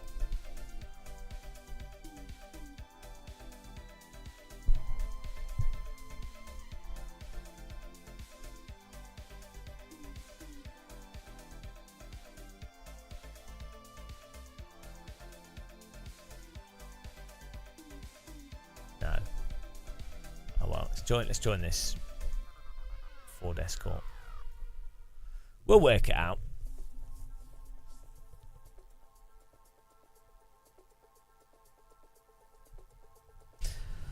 Woo! Thanks everyone for supporting us though this stream. Appreciate it. Thanks for clicking the like button and following and everything, watching adverts. Get in the server. We've got 20 cars here. Awesome. This is this is about as orange as you can get. I'm just going to get something to eat quickly because I'm starving. But this car is really fun for racing, so it should be quite good.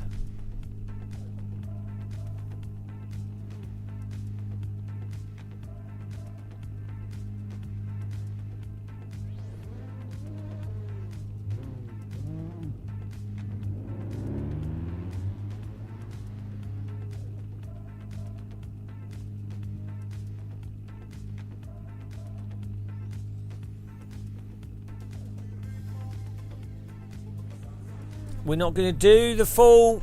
I'm timing you out, Gasper. I've explained this 3 times. You get a timeout. You get a 1 minute timeout. We don't necessarily do the full quali. And also it gives people a chance to join when we change car.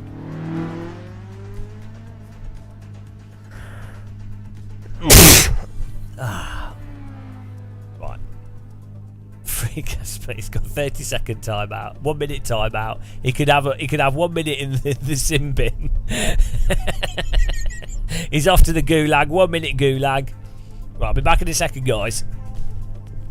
Grab something to eat quickly.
Ooh!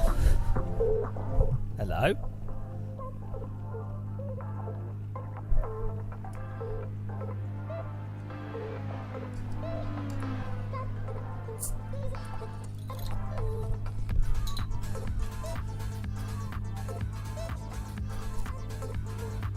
Is Gasper back from the gulag yet? The Gasper lag.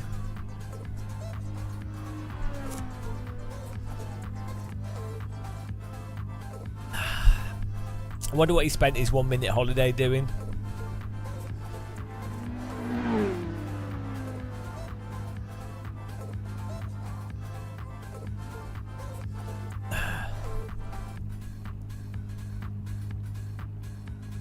Right.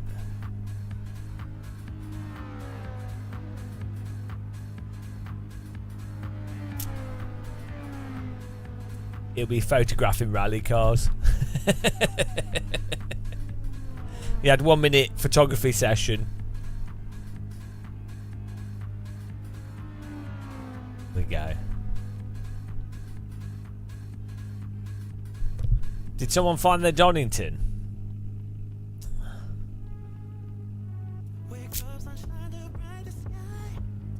Did someone link it? Dono extra pits. Oh, it's an add-on.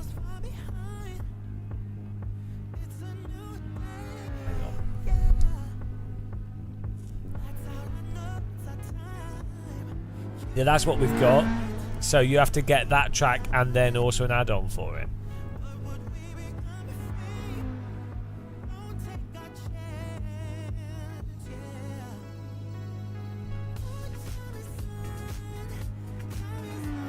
Oh, mod. This is for the older Donington. Apparently. I don't think this works.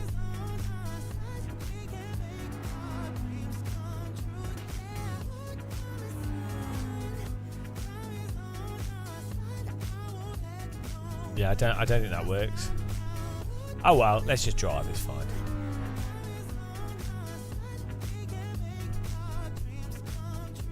we go.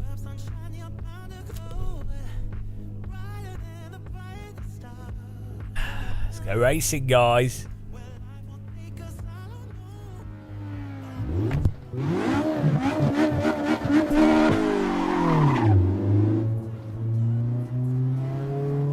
Good idea, Chromate. Maybe someone can find that link.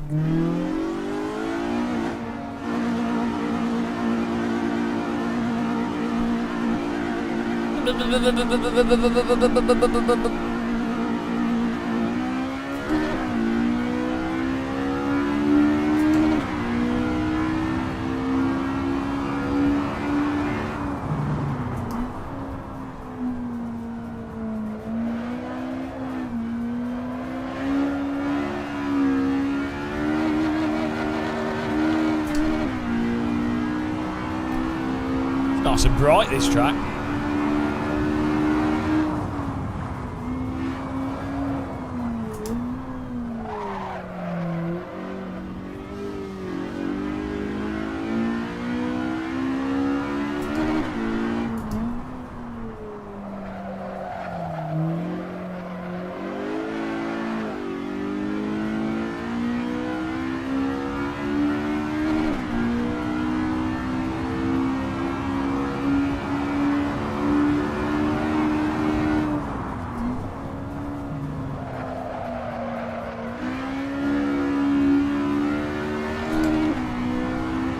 It's really good.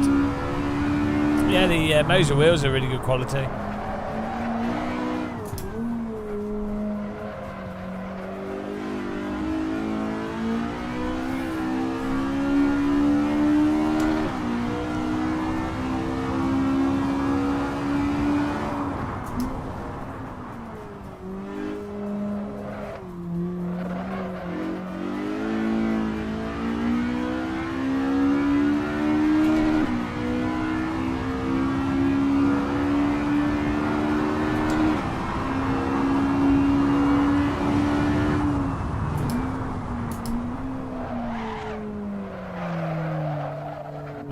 Rear brake bars, I think.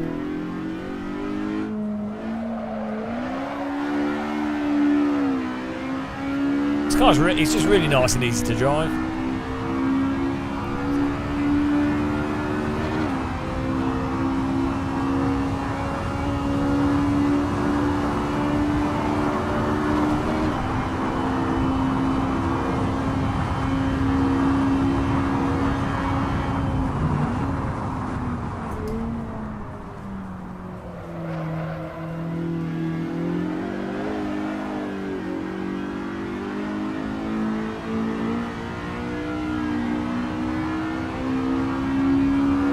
Not paying $1,000 for, yeah. It's annoying that with custom wheel rims and how much button plates and stuff cost.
Look at these lines.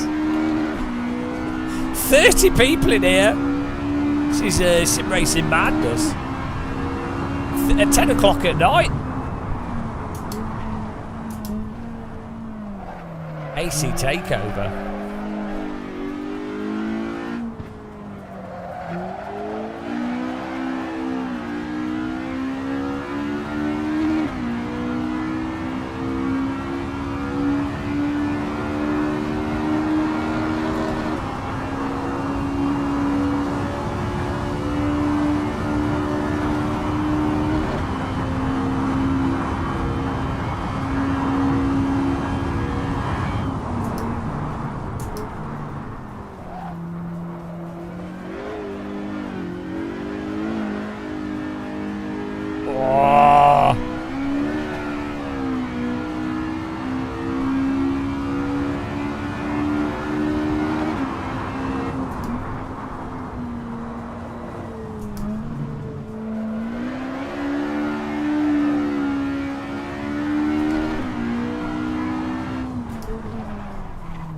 champion of Ford Escort.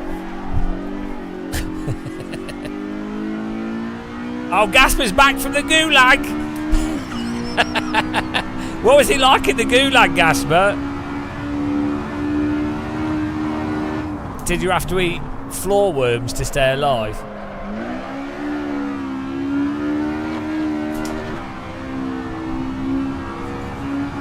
He had to have a fine diet of porridge. Ah, my lap time. Ah, you had a 1 minute gulag and you missed it. You were in the gulag and you missed it. Can you believe it? Unbelievable. How do you miss the gulag? Right, wait.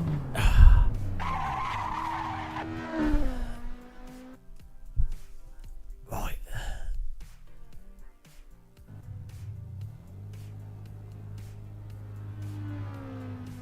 Oh, we can't change the brake bias. Why can I not change the brake? Is that because my binding is wrong? Or is the brake bias fixed in this car? Why is it fixed in the setup? Hang on, let's go back to...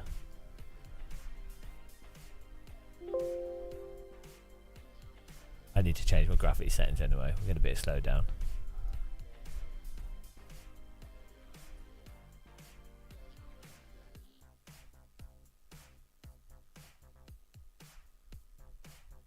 Okay, it's fixed brake bias. It's weird that it has the option though in the... Normally the cars which have fixed brake bias don't have the option on display. I need to change my graphics anyway, so... It's all good. Oh my god, the server's almost full. 32! 32 people!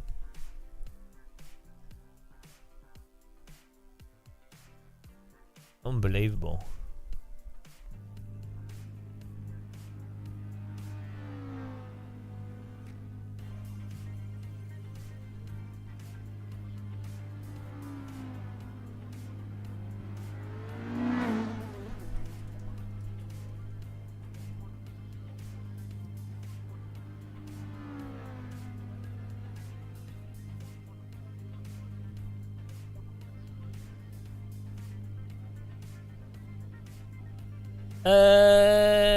It's...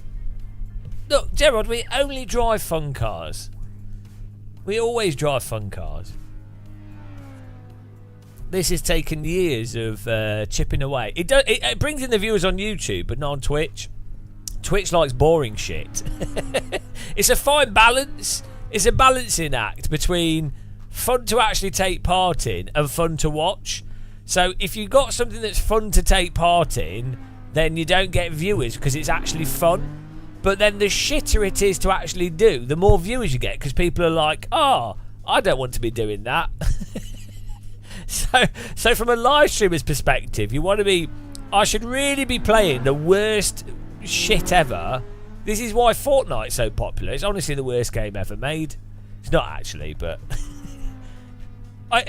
that's honestly, it's why it goes like the most popular games are the worst. Formula 1, iRacing, ACC. He complains about the same comments but doesn't self-reflect on the same comments. Yeah, because I'm a hypocrite. Because I'm having to talk all day long. You try talking bollocks for 10 hours a day. For years of this shit. Years. Think of the brain damage. Yeah, Fortnite's not that bad actually, in fairness.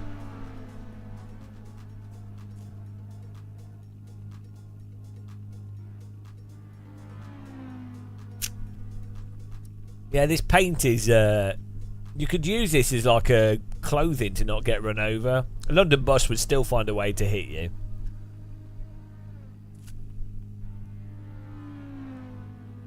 Well, there you go.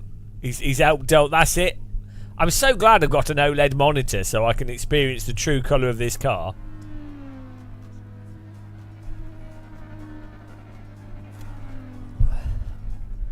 It's brighter than the average sim racer, that's for sure. I think the server's full, guys. Oh dear.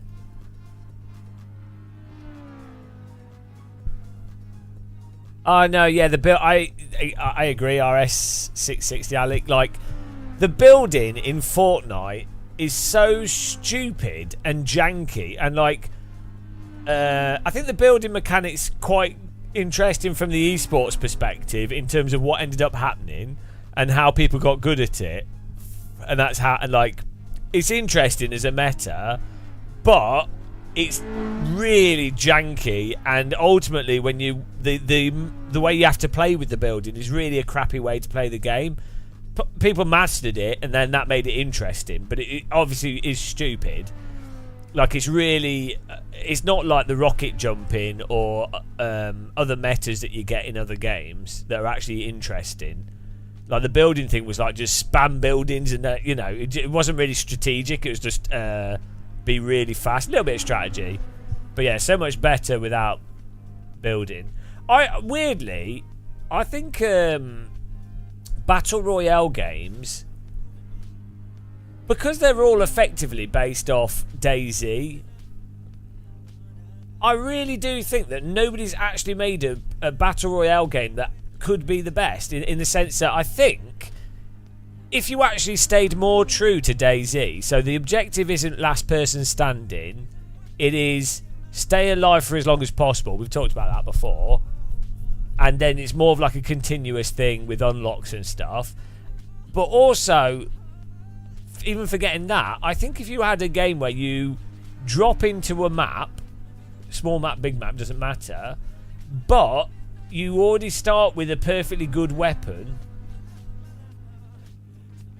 I think that's better. Like, I think the whole picking up weapons is like really boring and tedious. I think if you start with, you balance it. They kind of did this with Counter-Strike because the pistols are quite powerful. But like, if you started a PUBG type game and everybody starts with a rifle, yeah, but not deathmatch. You still explore. You still have stuff to explore, and you still have things you can find, and you know, different items you can find. But fundamentally, you can jump in, and you've got an okay weapon, you know, and it's like Counter-Strike stuff. So removing that whole initial thing of like, oh, I have to find a basic weapon, and that's the first 5 minutes of gameplay, is really tedious. You could just get rid of that, and you could have it so that it's like, oh, I'm exploring because I might find something better, but I could still just play without something better, you know. Or even like the explore mechanic can be like, that's how you get cosmetics, or there's money in there that you explore and then that lets you buy stuff. But the core gameplay, I mean, you could even have like you have a survival component, but you could also have a points component for if you do explore more, you actually get more points and things, you know. I just think they've not really. Also, it's surprising that there's not been another DayZ that's actually good, where like DayZ but without the netcode issues that Arma has.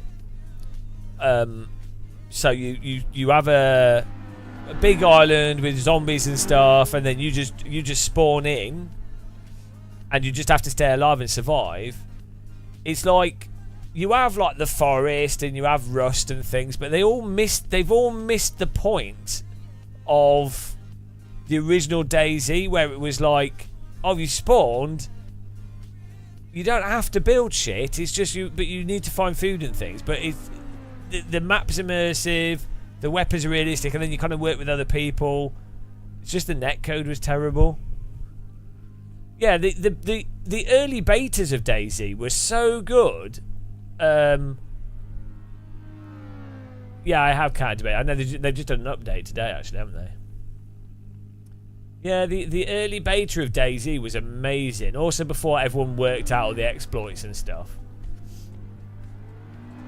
Isn't Project Zomboid what was before PUBG? There was a whole bunch of them that came out of DayZ that then ended up being Battle Royale type games.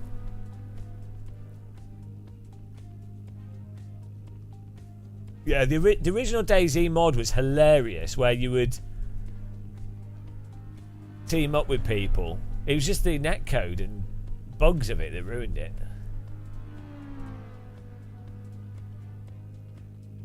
I'm really hopeful for Grey Zone Extraction to be good.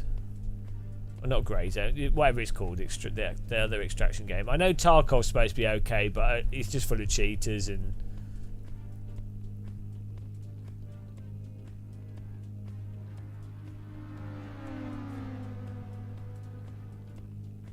Then you have the whole weird thing of the third-person view, which ruins tactics for anything that's position-based. Oh yeah, CS2's totally ruined with cheats. CS2's basically you always playing against a cheater. It happened about 6 or 7 months ago. It's actually ridiculous.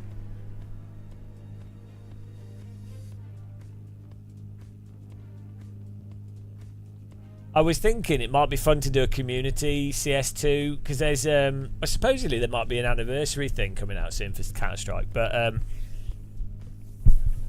I was thinking it could be fun to host a CS2 server and we could run like fun maps like Assault or whatever, just playing with community.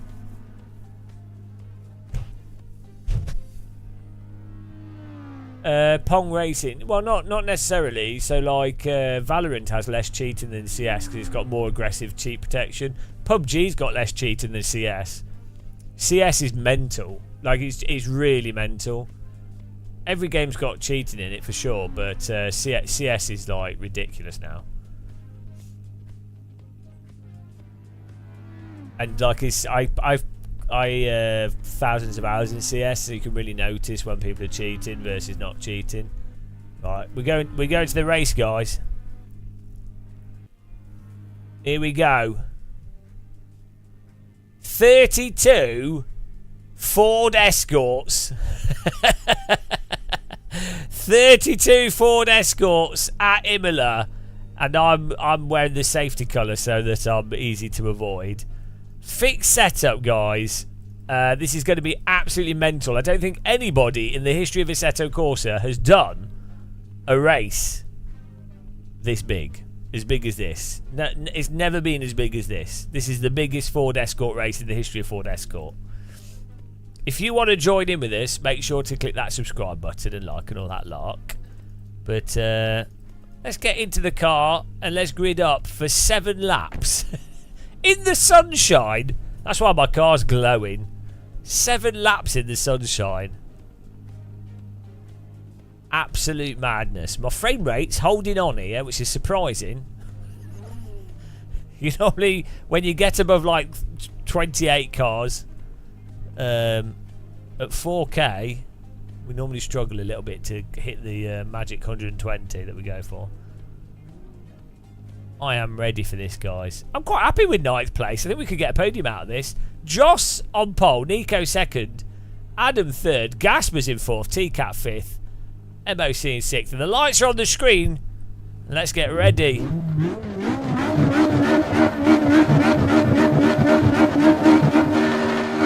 For racing in the Escorts. Go! What a bog down. God, he got a good launch. Is that Burby? Burby's gone. I'm going to try and get the inside here. Burby's put lighter fluid in his engine.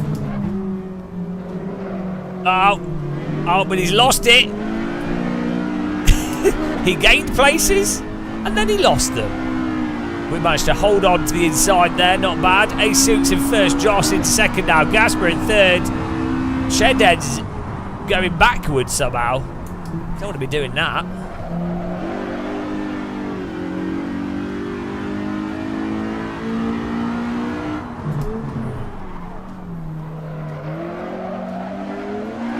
Give it some throttle up the hill. Handy light on the dashboard to let you know when to change gear. That's ideal.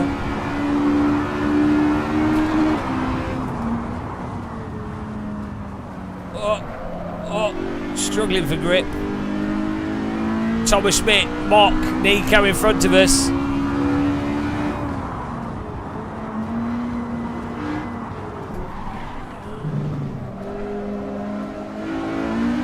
Woo! Using the DD to catch that there. Beautiful stuff.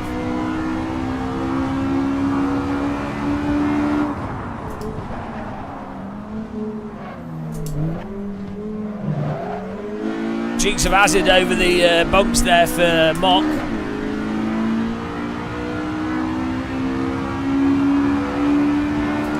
First lap's been pretty successful, straight to glorious 7th. Try and get on the inside. Oh, he's going to drive into him. He uses the car in front as a brake. Oh, I'll give him a tap. Oh dear, dominoed. Carnage there. I gave him a little bit of a tap there. I was trying my best not to. I think he pushed the car in front round. I think, was that Thomas? I'm not sure. I think it might be Thomas. He's been schmitted. He's been schmitted off the track. It was like a Ford Escort Newton ball takedown. That. I was quite sure what was happening there.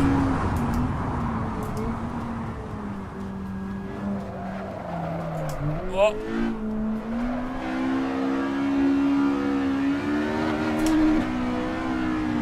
Pinball takedown.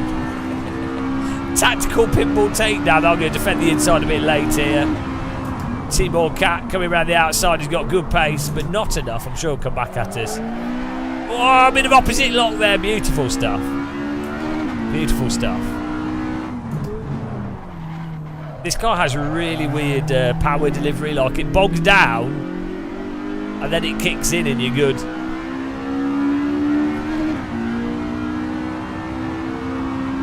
I want to keep the RPMs high.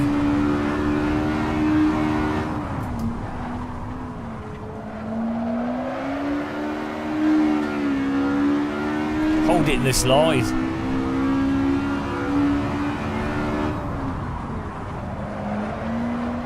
Oh, look at that. Nice. There's a really nice smooth balance to it at the limit when you get it just right. You really feel where the grip is.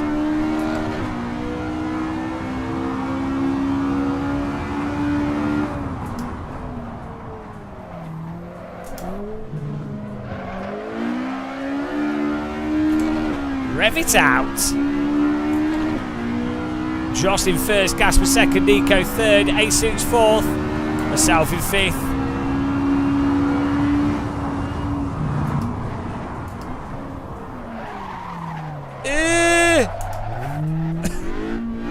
Bloody hell, messed that up. You have to get the speed off because it's a bit of a brick otherwise.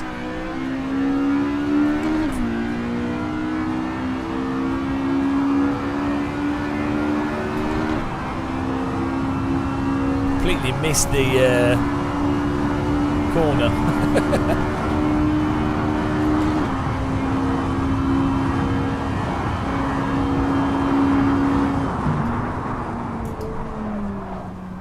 Oh, there we go. Cut that over the sausages. Carry the pace. The pace. Oh, beautiful line. Delta, almost half a second up there.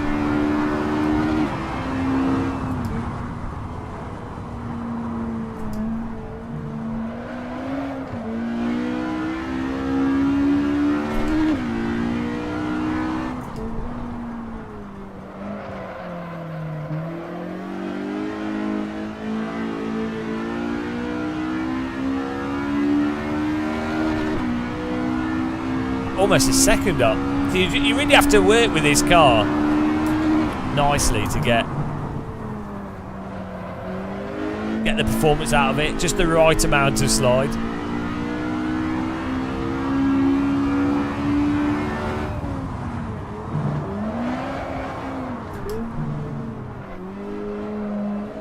Oh, he's got loose up front.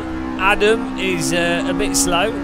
Try our best to catch up. Thomas is catching us after we murdered him. Burby is just behind us. Oh, that was a total dog's dinner through there. Oh no, Burby's right on us now. It's going to be a battle for 5th. Oh, there's a jam up front as well. You really have to get the braking just right as well with this. If you lock up, you're just going a straight line. You have to use the force feedback to balance the brake.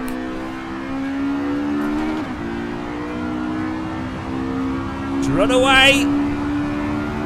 Run away! Antoine's moved down a bit as well. Thomas is still behind Burby. Joss is on holiday in 1st place.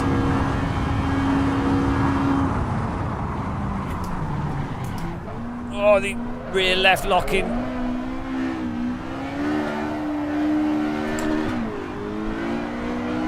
This is a massively overdriving that. 1970s getaway film moment.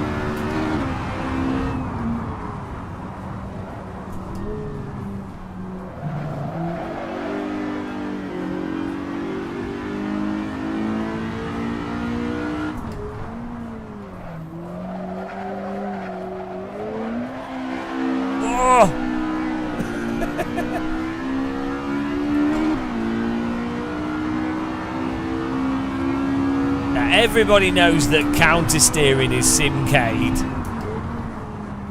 You shouldn't be able to counter steer. Come on. And have the force feedback counter steer in a way that makes it easy and intuitive to drive. Are you mad?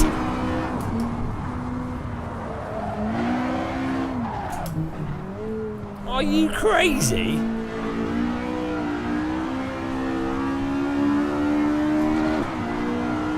Gasper and Adam battling away. That could play into our hands if we're lucky. And I've understeered. Bloody hell, you really have to slow down for that.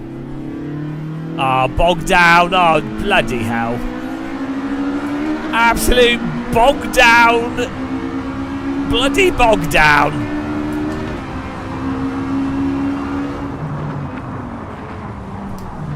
When you need this car to there we go, he's gone in too hot. Goodbye. Yeah, when you need this car to slow down, it turns into a cross-channel ferry. Thomas in the vomit-coloured car, closing in on us here.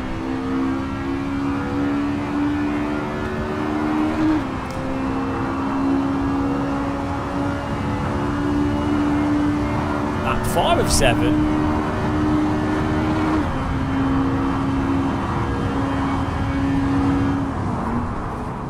Oh, we got a car off the road here up front. Oh, full sausage moves. Gasper McDevitt is drifting. Not sure why.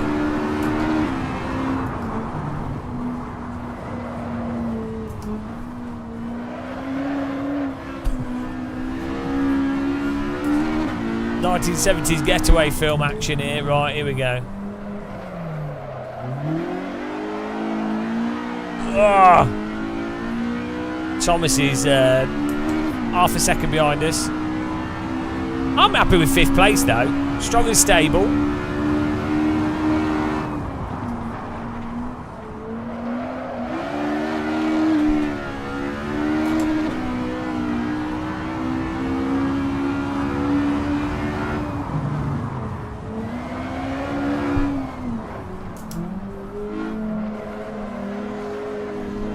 Oh, too wide. Too wide. Oh, this is a disaster. Right, here we go.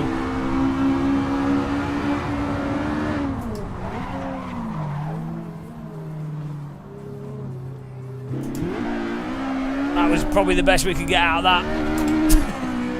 Bloody hell.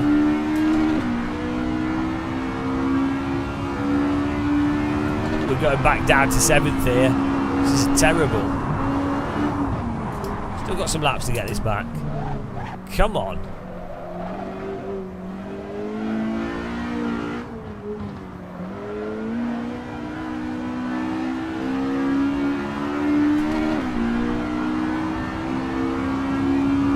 Can't be schmitted. I'm coming for you, Thomas. It's not over. Those BMW hot laps are going to come back into play for sure.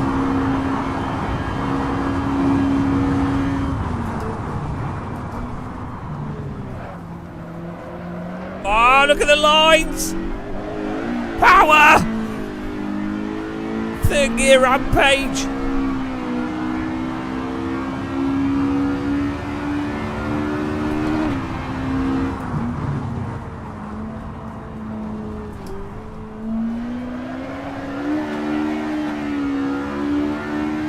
Laser beam focus here. Come on.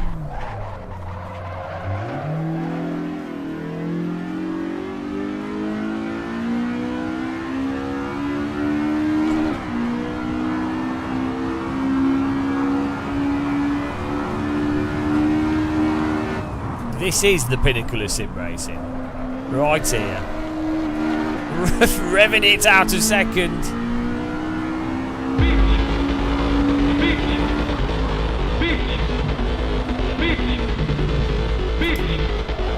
No! Oh! Come on!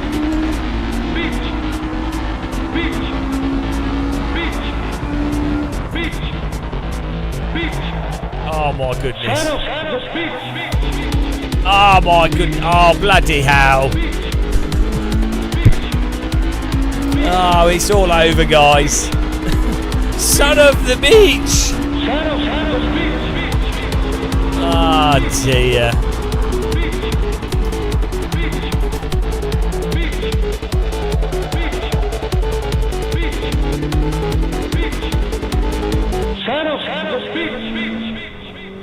Absolute disaster. Oh, thanks for the boost. Okay. Oh my goodness.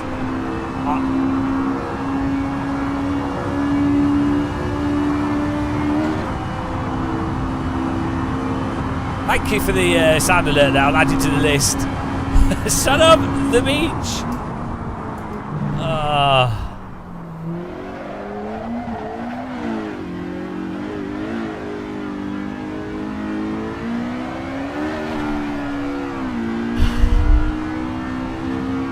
I think it's the tyres wearing out. We need tyre protection.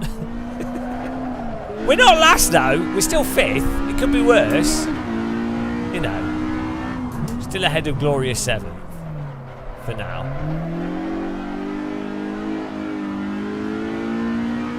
We're definitely going to have to do this around the Nordschleife, guys. I'm having some frame rate issues. Come on, ladies, come on, Ladies, one pound fish. come on, ladies, come on, ladies. One pound fish. 1 pound fish. Have a look. 1 pound fish. Have a look. 1 pound fish. Very, very good. 1 pound fish. Very, very cheap. 1 pound. Thanks for the £1 fish, Geoda. Hang on. We've got to add Mina Yas and Geoda to the list. Thank you, guys. That's probably the only way that we'll win. Oh dear, we're going to do a bit of cheeky penalty serving here. Oh! We've got to stay in front of Burby. I think Burby got a cut as well.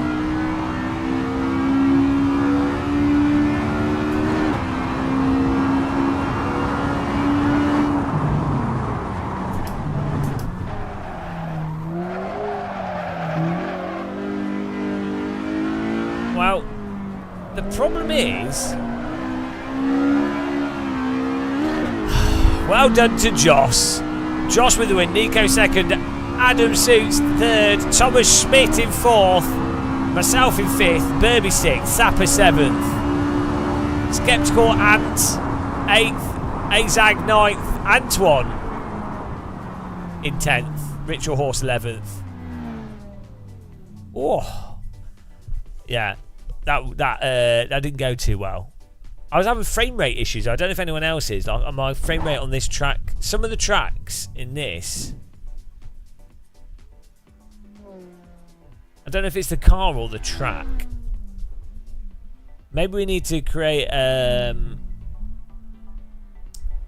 maybe we need to create the LODs. Maybe it's the track. Oh dear. And oh no, stop before us. Good racing there, guys. We're gonna go to Nordschleife next with this car. That was good fun. I think this car works nicely on simple tracks, so I think Nordschleife is a perfect track to go to.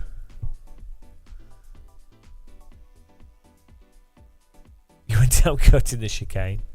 Skeptical Tank. Oh, it's a Skeptical Ant. I couldn't see the full name.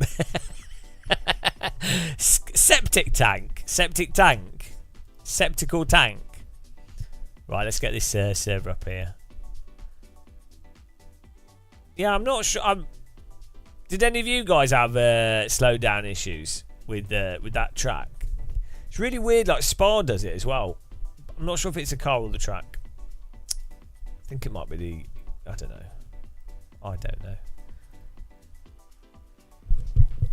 Right, let's get Nordschleife in. You're going to need the OSRW pit boxes here.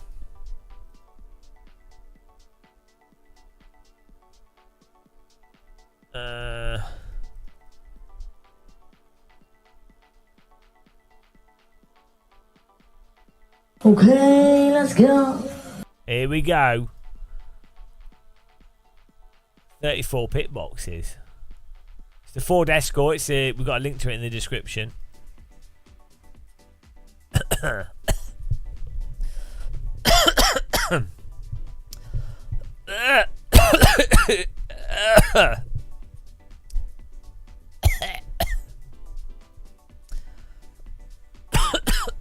just joking to death. Oh dear.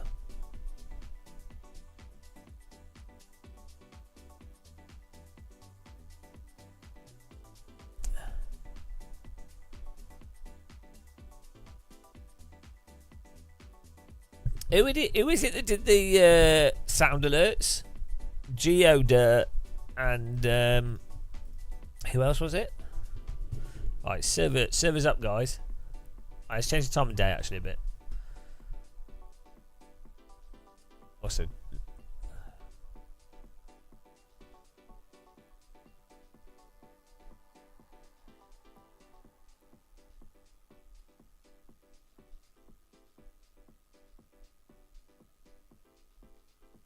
go.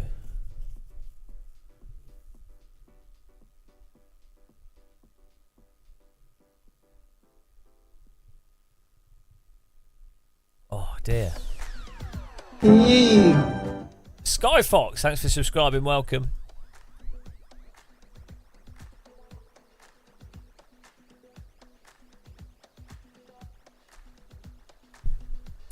Woo!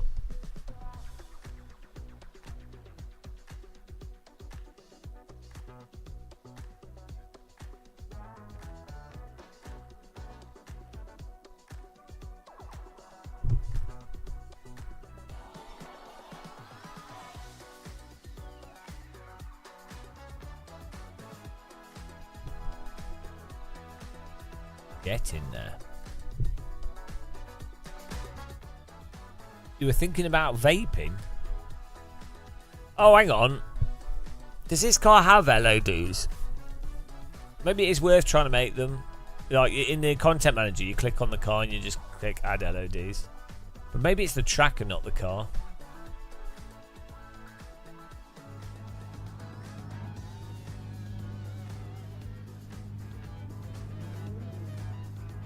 I'm gonna try it. I'm gonna try it. See what happens.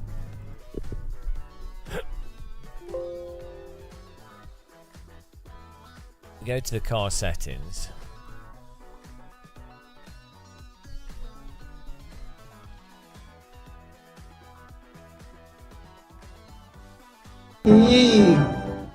Thanks for subscribing, Mushroom. Welcome.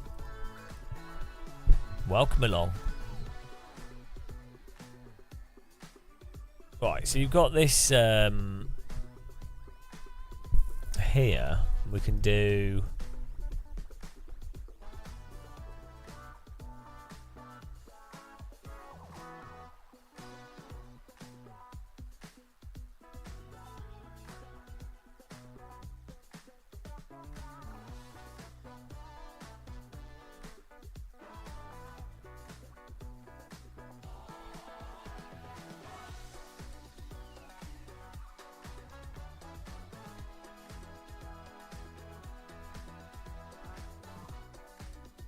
No, this is a Kunos car, so it won't be the car.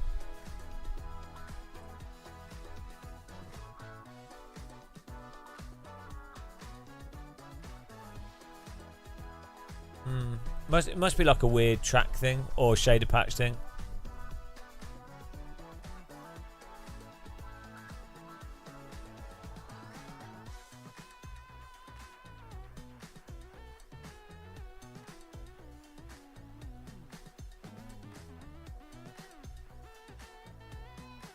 Woo! Could grab some chicken as well. I'm starving here.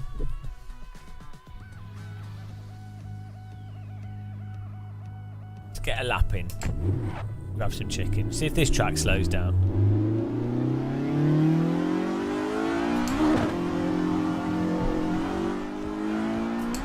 It could be the server causing issues. Yeah, that's the thing. I could just run the server on another computer, so it doesn't. We've done other servers with lots of cars, and it's fine. It doesn't seem to do it on every single track. That's the weird thing.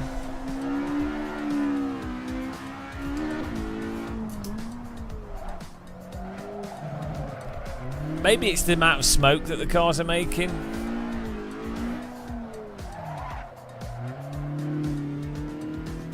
It's weird because it's sporadic. It's not all the time.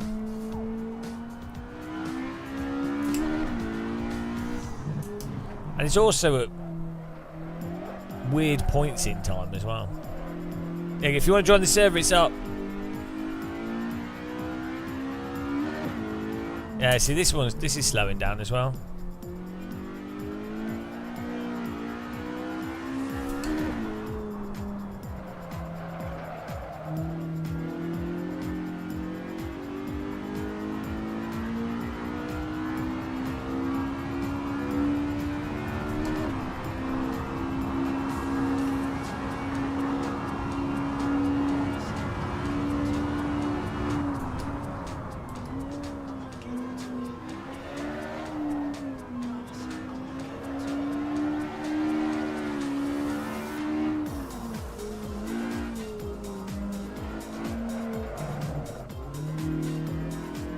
Look, this is weird.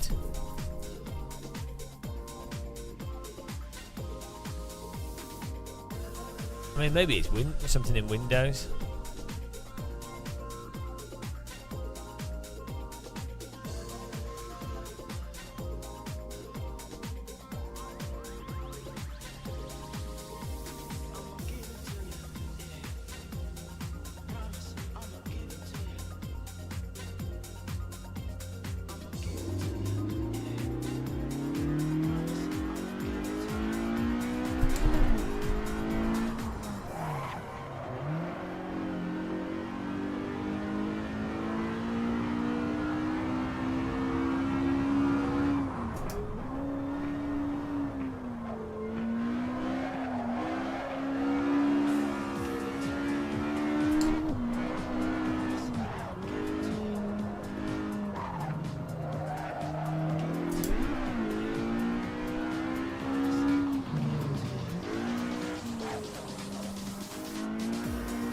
Actually, it could be loading and unloading track assets, so maybe putting the track to 100%.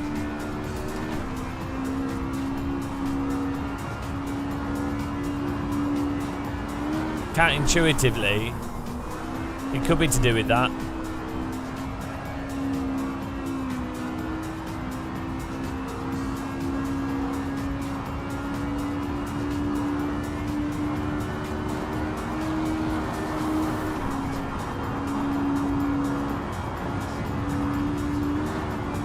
You need to get the extra pit boxes and install that.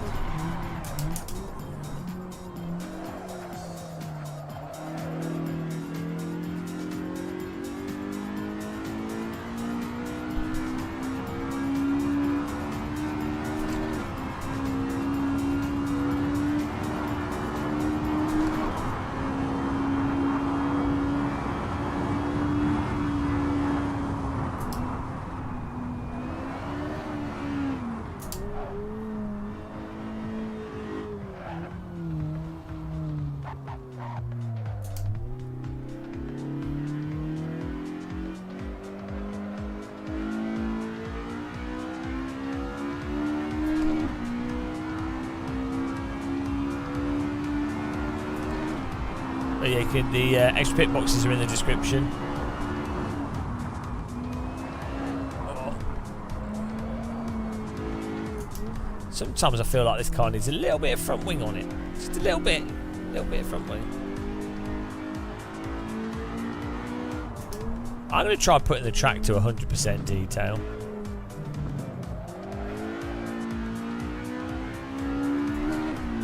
I think the problem might be some tracks load it the way AC loads some information.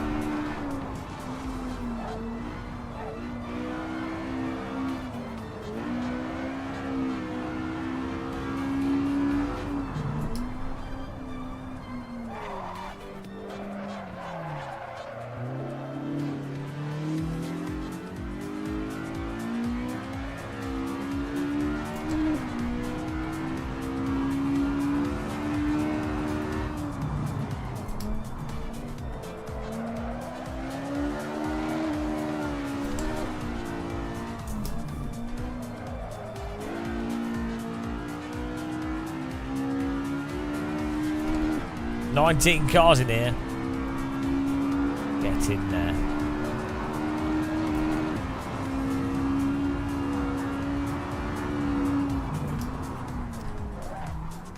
How's it going to stop slowdown? Because if it's the loading of assets, if it's at 100%, it'll have all the assets will be loaded all the time.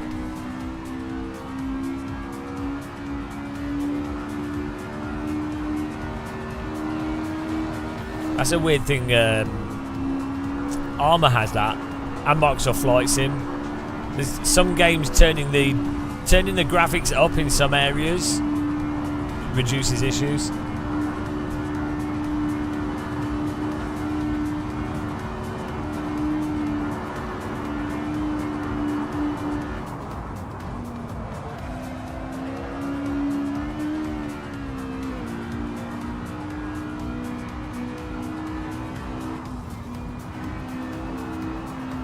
I think it is a track-specific issue, though.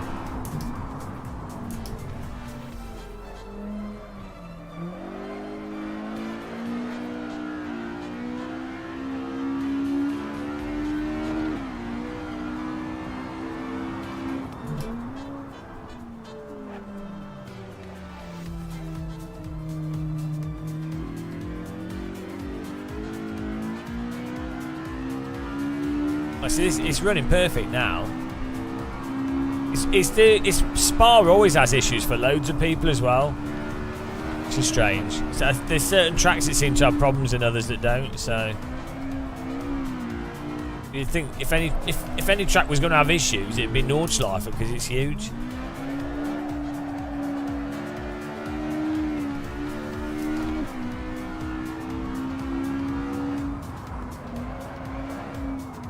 Hello, Simon B. Also, Orimu was joined us earlier as well. Hello, guys.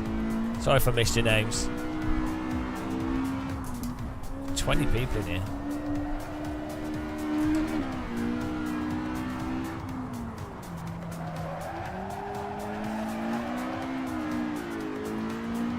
Maybe it's pit boxes loading in and out as well. So I don't know if we can.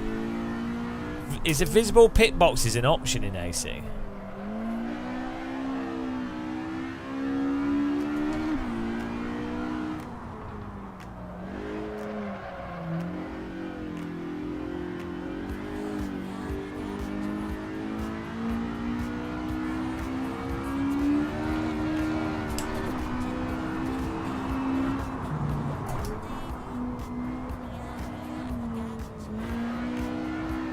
Built a door on your sim rig, as you do. What if you built a sim rig on your door? Ultimate flex.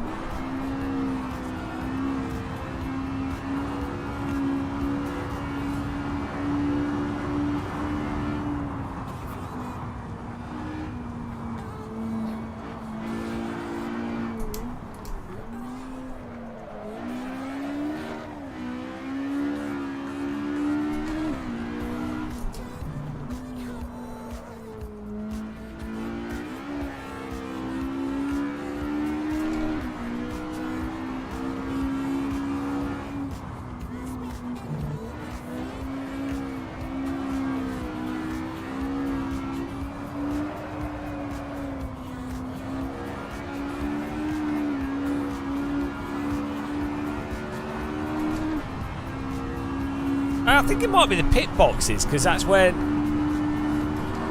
in Spa you can see the pit boxes when you come around some of the corners. On Imola, the slowdown is when you come around the top corner.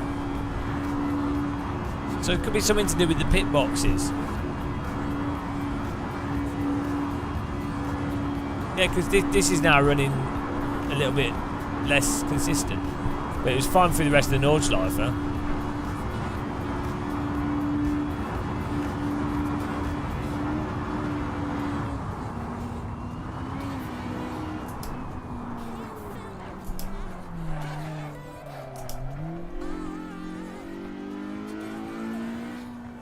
Bonk.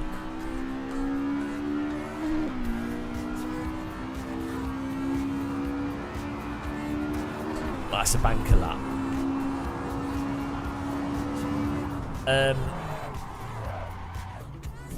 What's the pit box saying? I'm just gonna have a look in Steam, in Content Manager.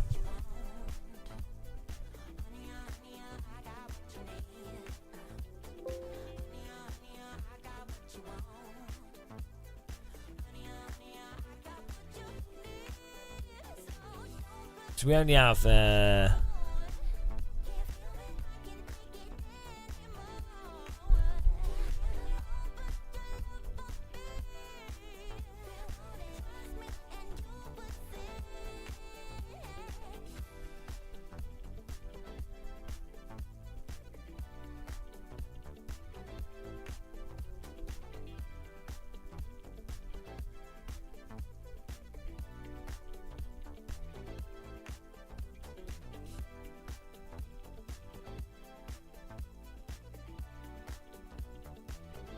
it's the extra pit boxes. If you go in the description and download the extra pit boxes and into your AC folder, into the main folder.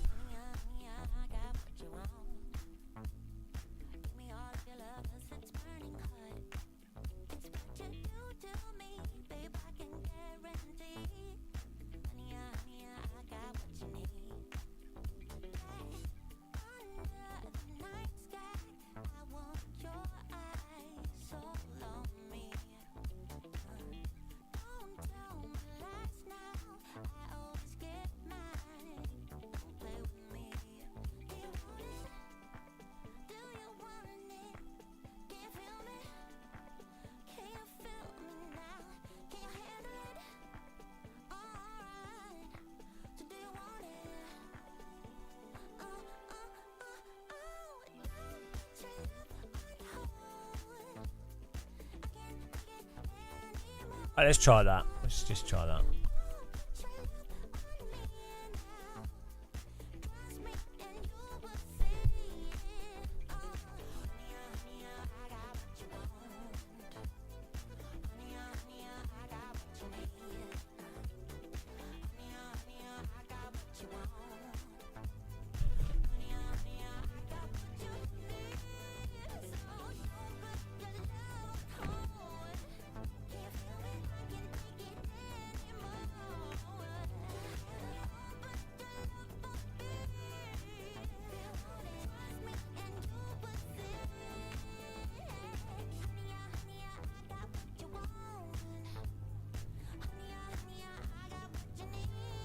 I'm just going to get more chicken. I'll be back in a second, guys.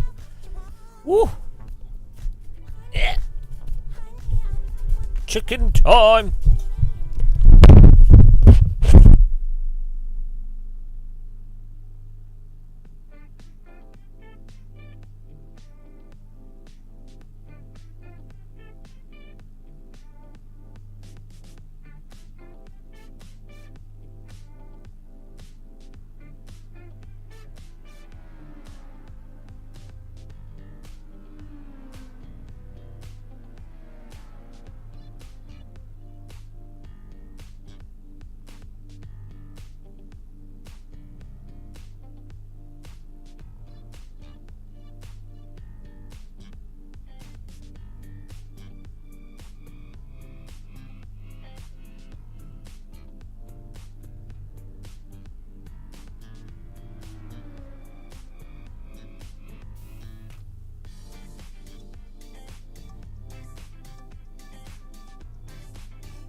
Yeah, what's weird with AC is you can be parked and the frame rate goes up and down. Driving sims always have really weird frame behaviour.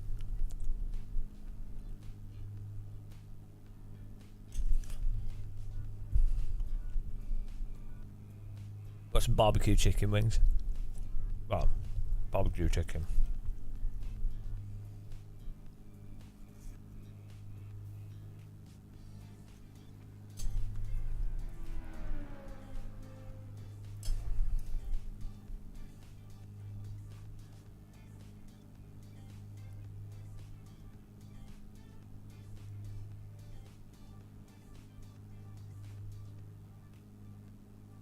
It's amazing how expensive fried chicken is. If you go to like KFC or something, all it is they have frozen chicken and they put it in a fryer, and yet it costs an absolute fortune.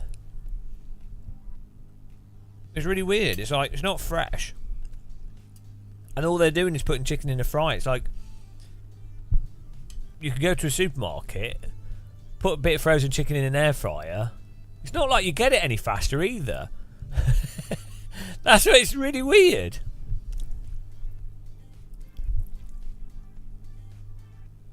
Right. It's not that it's quicker now, and it's not that it's nicer quality, because it's not. It's just really weird how fast food works. Like the price of it does not make sense at all. Like a restaurant makes sense.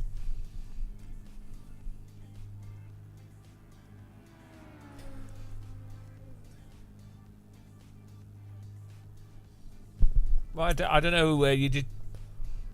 I don't know why you can't join. Get the extra pit boxes installed into your main folder. That's probably what it is.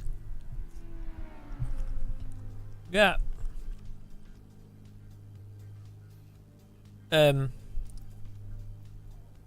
KFC is now like, for a single person, it's like £12 or something. Let's have a look. It's insane.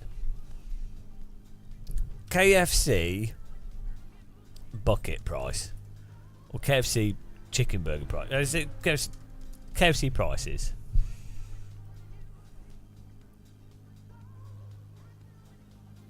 Right. £10 for the chicken burger is £10. Like, you do get a drink, but it's literally like a bit of like really lame frozen fried chicken in a bit of bread with like chips, which are rubbish.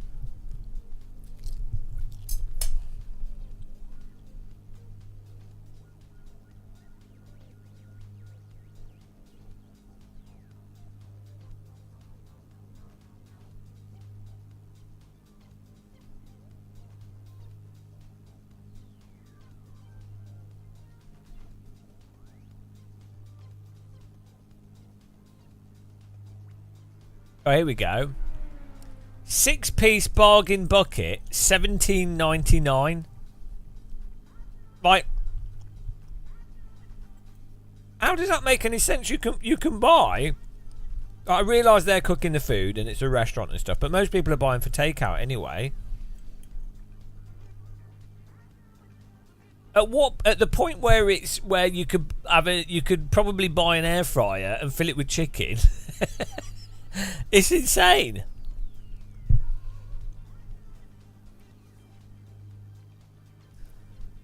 But so they should do something more like Nando's, where it's actual chicken, so it justifies the cost. Because if the cost is their operation, the flat cost of the operation, the food is not the cost. So they should charge like another £2, but then do like actual fresh food.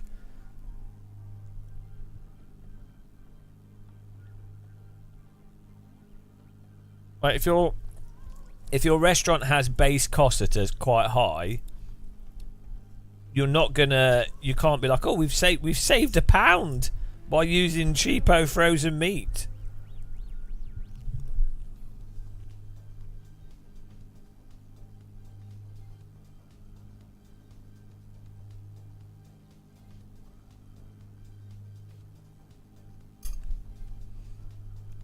I wonder how much of it is actual real inflation as well, and just them, or not them, just capitalising on it. Because you have to think, right? If prices of food and other stuff has gone up by 40%, right? Surely staff wages should have gone up by 40% to match the inflation. Like, why can you only have inflation in one direction, the direction of giving money to the wealthy? Why not have inflation, labour inflation? Like, the inflation should not just be, it should be the entire thing. That should be the whole point of inflation. Is that, oh, food's gone up, we need to pay people more, their wages now match that inflation, therefore that has now deflated the prices. But the idiots go, oh, but that caused more inflation because people have more money to spend. It's like, no, the reason that stuff's gone up in value or its prices increased isn't because there's too many people with too much money. That's not what's happened. It's because companies are using COVID and cost instability to justify profiteering. So in that scenario, paying employees more does not increase the inflation. It's the only reasonable way to actually stop the inflation and stop the profiteering. But, oh well, socialist.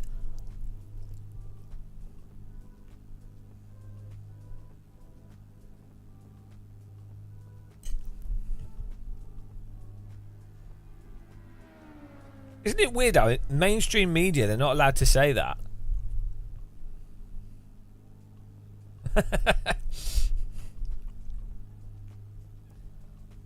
Why is mainstream media allowed to go, oh, inflation, but they're not allowed to go, oh, this is the reason why? It's really stupid.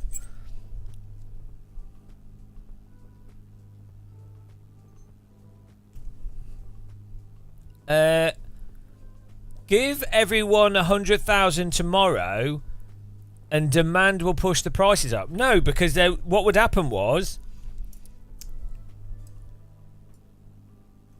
well, first of all, giving everyone £100,000 in a lump sum is absurd. But no, if people have a limit to how much they can consume, and stores have a limit to how much they can offer, just logistically. So you might end up with like you'd end up with the worst. The most likely thing, and the demonstration of this happening was in COVID, where people had nothing to do.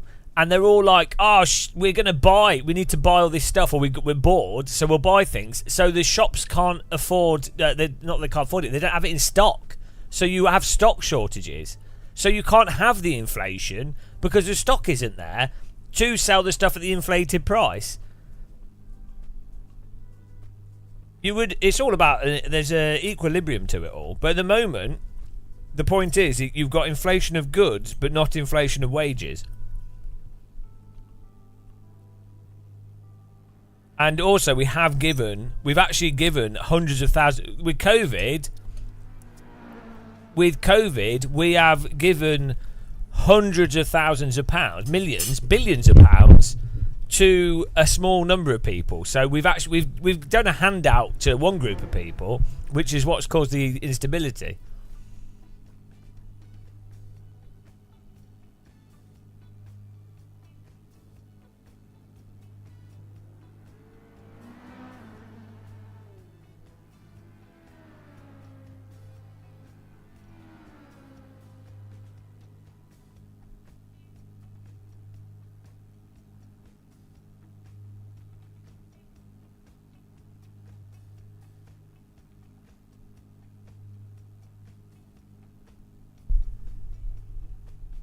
I mean, it'd be interesting to see what happened if you gave everyone. What do you mean most would waste the money? You don't know. In what way? They might do. They might not do. If they so explain waste the money. So if you mean waste the money, people would spend the money. Well, where does that money go? It goes back into the economy. So it doesn't make any like if the government was to give £100,000 to everyone, the poor people would spend the money. Either they would put it into their mortgage or whatever, which would then reduce lending rates and what have you. Or if they're buying products, guess what that is? That's economic stimulus. if they go to Lidl's and buy more food, where does that money go? Lidl's. Oh, the people then then Lidl's has more money. So people buy stuff. So and it would be people buying stuff at the lower end of the economy, as opposed to where the economy is taking place at the moment in like trading and high end stuff that's actually outside of the lower economy, like the actual real economy that people are using every day, like buying food and all that, boring stuff. That is where you want cash to be going around as fast as possible, in that lower part of the economy. Because you want to motivate people to be spending. You want people to be consuming. That's the goal of capitalism.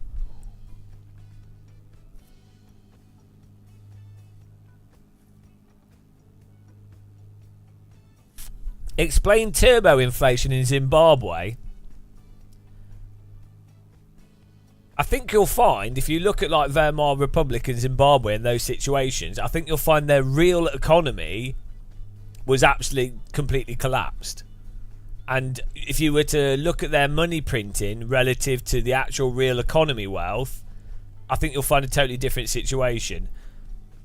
So this is the people go, well, if you just give people money, it will cause insane inflation. It's like, well, no. I'd have to read. I'm not eloquent enough to explain why, but I'm sure you could easily find. Right.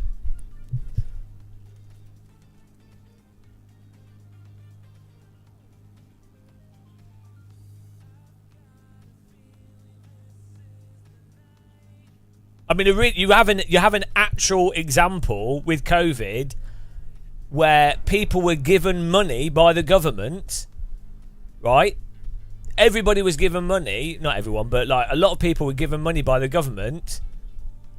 That went to a super wealthy. It went straight back into the economy. It didn't.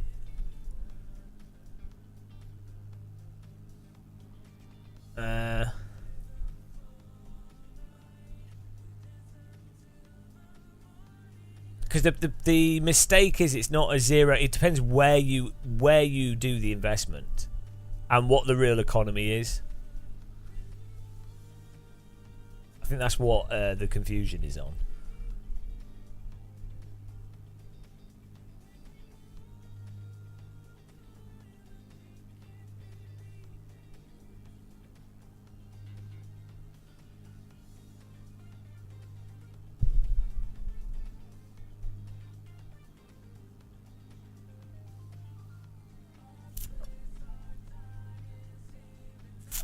Oh, we got 19 cars here. We're going to go racing.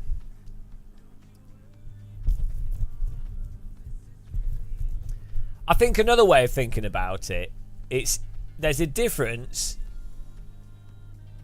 in like is how you spend money as a government or a private enterprise is more important than the amounts of the money.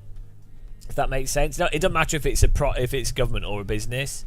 Like if a business invests in something that's got real growth potential, then that generates value. If a business squanders money on bollocks, or a government squanders it on bollocks, that doesn't generate value. And that's the issue of money, and that's how you cause deflation and inflation, is when money is spent on things that don't give value.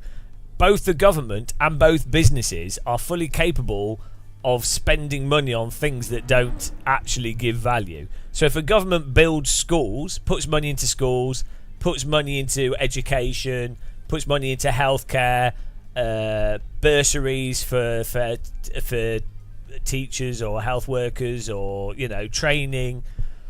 That's an investment. Like statistically and historically, there's a lot of evidence to show that if you put money into those things over 10-15 year period, you do get the money back. It's a increases efficiency.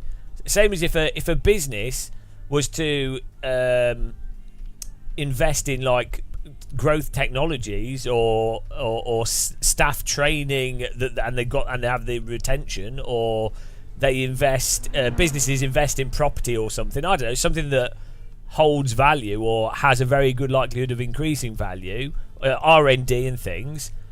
That is going to make the business more profit, it's going to get more value in the long term than if a business does like really speculative buying of stuff, like buy some like hyperinflated fictional AI tech or something, or just dumps a bunch of staff and then re-employs a bunch of staff and then like pointless stuff.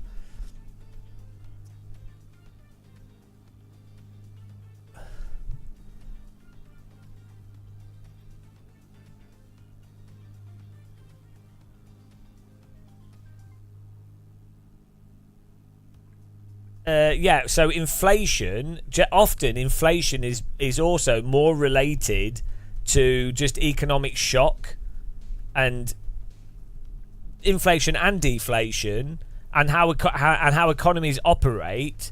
If you have something that massively changes how those economies operate quickly, be that like a really aggressive government policy or a pandemic or something, that will cause inflation to go up and down.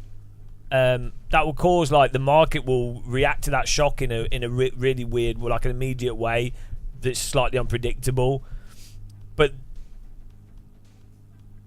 so it's hard to link stuff directly to like one policy or one event in terms of just inflation.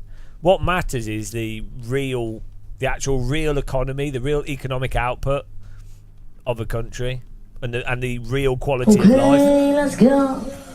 We're just waiting for the session to finish.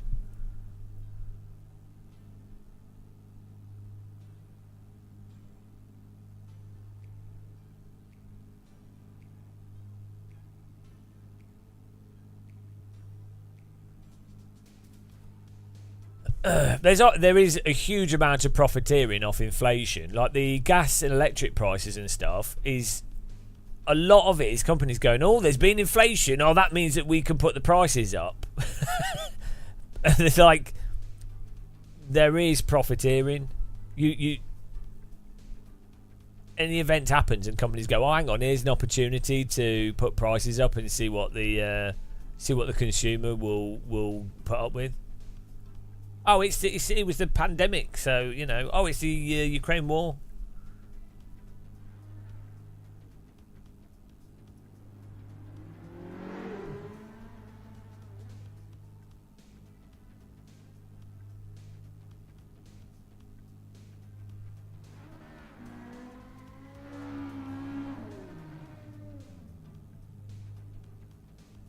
Why can't we? Hang on, I'll force it to go to the next session. I don't know why this is taking so long. Here we go.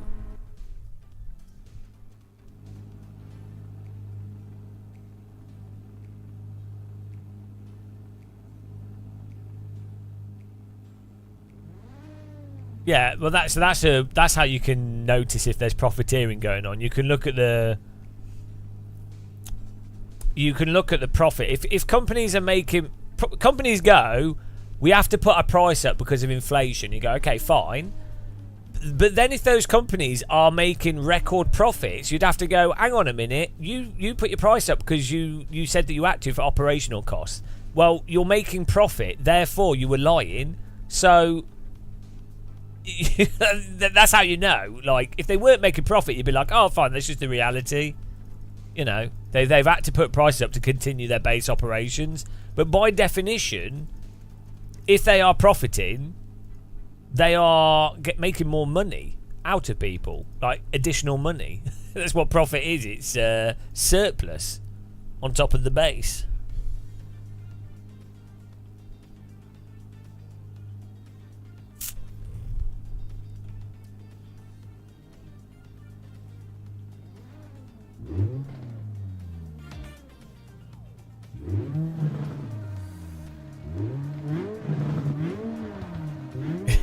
Invest the money into bars and nightclubs, yeah.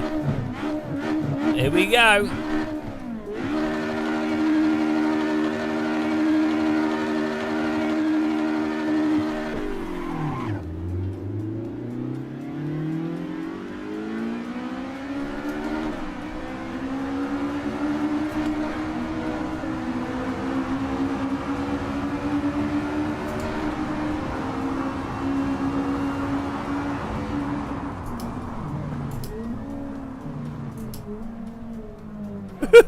Wow! I couldn't even sit right. We're restarting. Oh my goodness. I couldn't see. That went well. Let's try that again.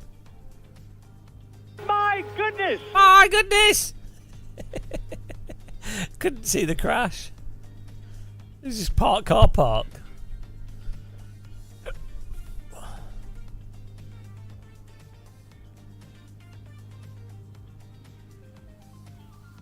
Explain surplus to you so a 5-year-old can understand. Profit is surplus. If you are making profit, that's leftover money. That's what profit is. The word profit basically means surplus.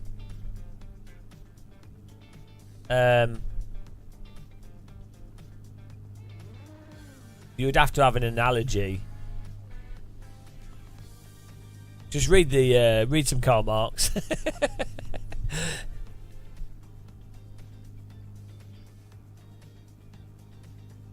But we're all parked, and the frame rate is going up and down here. It must be the running the server.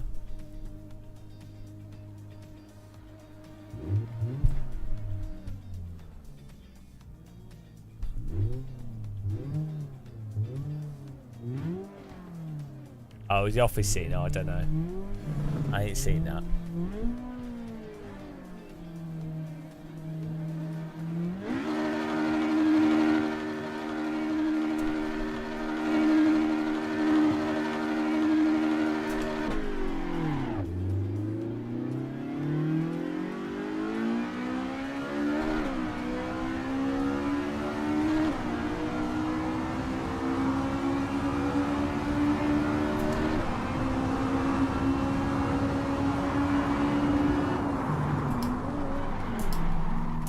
Oh dear, someone's not used the brake pedal. It's me! Ow! Ow! Absolute punter armour there.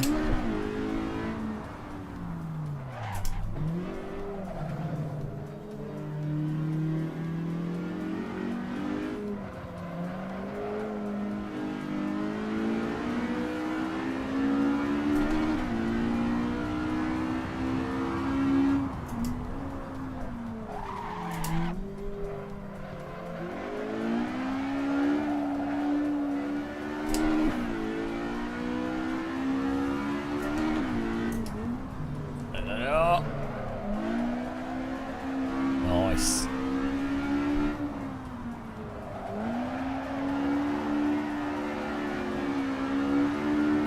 $1080 Ti? What? Everyone knows Voodoo 2's where it's at.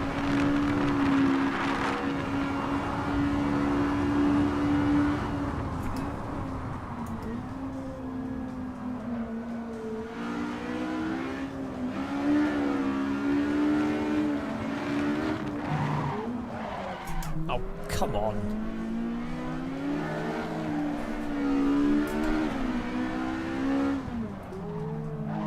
Why is everyone driving this as a pump fest? Bonk. Going back. Sorry. Bit of a punt off the track there.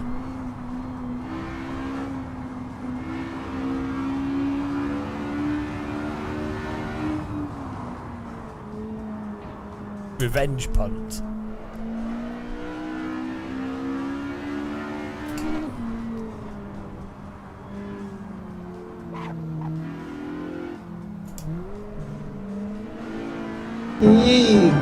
Thanks for subscribing. Welcome, Miso. Oh, what are you doing? Who's that? What are you doing? Oh, guys. Use your brake pedal. Bloody hell. It's not that hard. Now we've got to play catch up.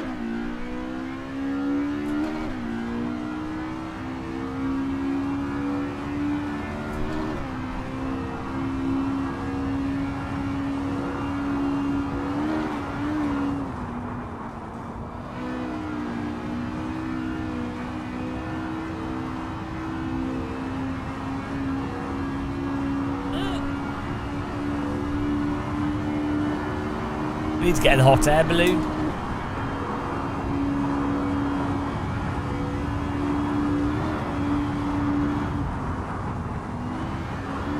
Whoa, what a line! Mowing the lawn.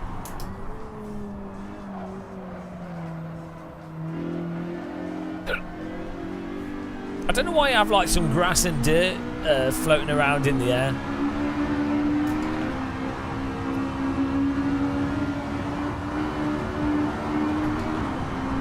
There is hot air balloons in. I did think about doing it in Microsoft Flight Sim.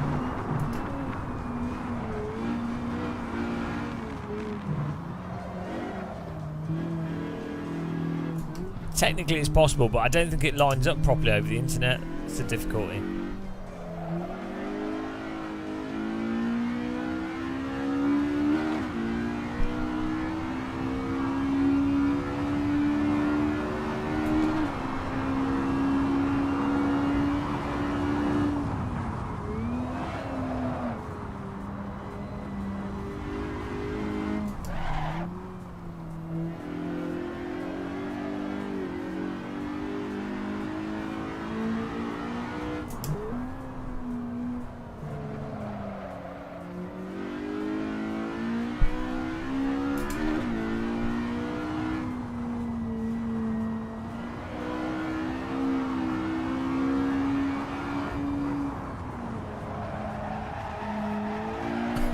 Throw the car into a big drift.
I'm really trying to work out what causes this frame rate issue where it just dips from 120 to like 110, but that's enough to cause a frame time interchange.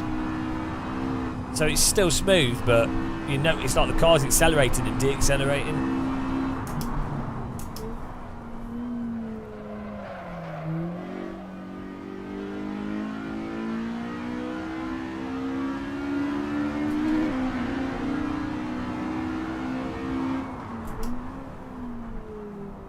I think it might just be some content in AC that does it though, maybe, or specific tracks. Yeah, I could cap it at 1 FPS.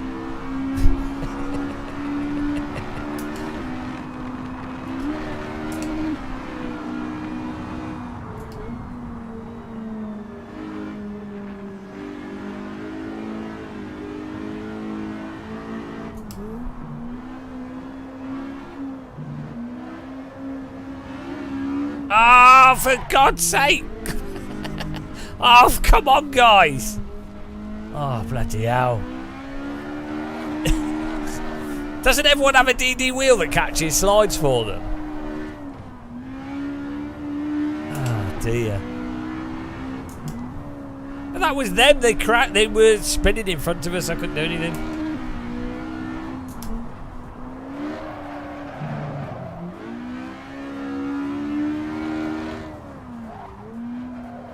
People need DD wheels.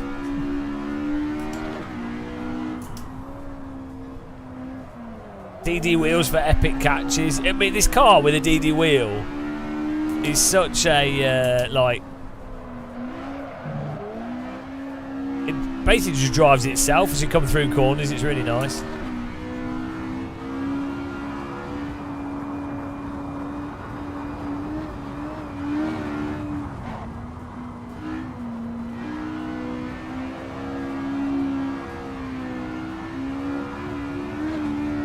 Exactly, they should all have 100k. You're on it.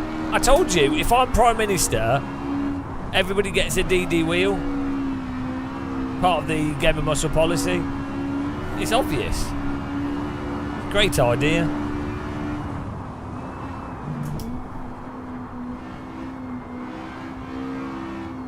If you want to run an Assetto Corsa server, can you... You don't need another copy of AC, do you? Don't need to log into another Steam account.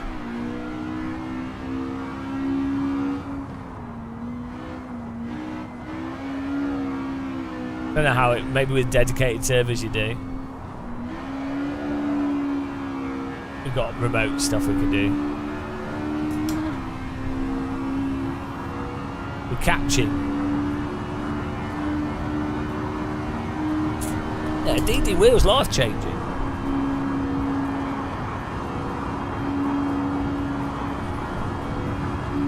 Look at this power and speed. Cheddad's up in 4th. I need some chips or something. I'm flagging.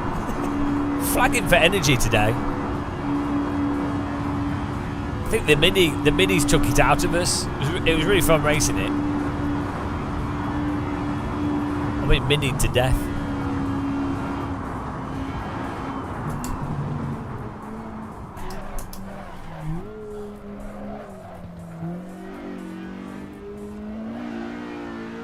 Might be the Mini, the mighty Mini.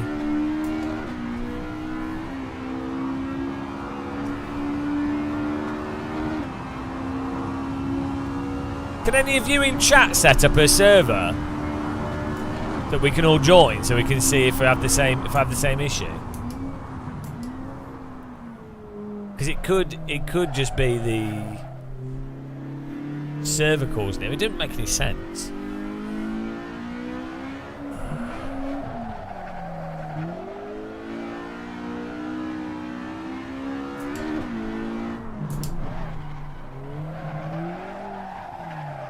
I think what's good with this car is it's quite stiff, but once it gets into slip, that allows the car has more control whilst it's in slip.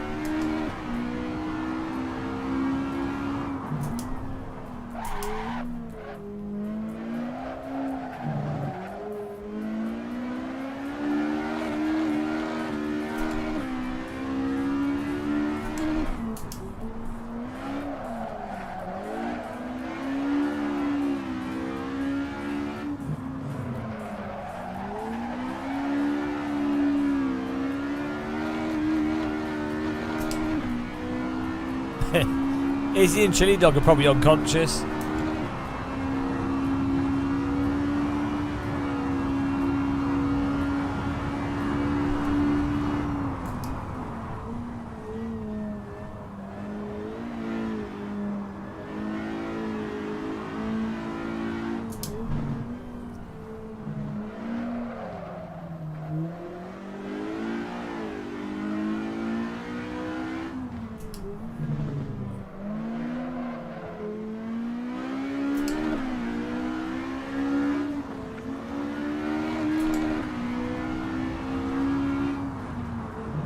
Maybe I just need to restart my PC. Yes, this computer has been on for like 20 hours. Actually, 2 days. Maybe PC needs a reboot as well. Maybe that'll help.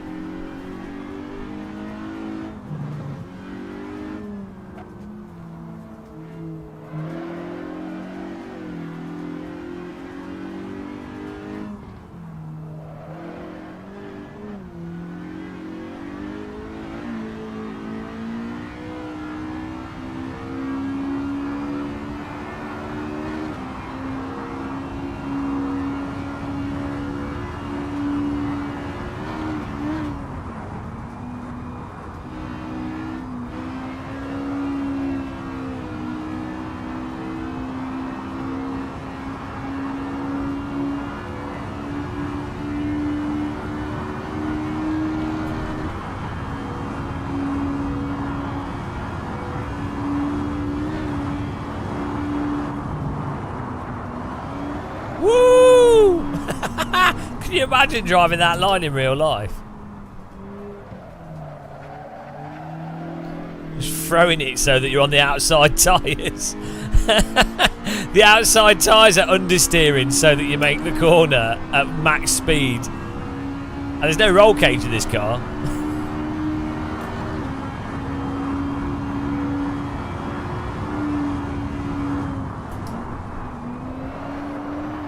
What? What?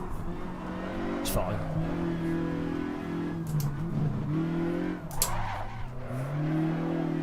Oh, what's he doing there?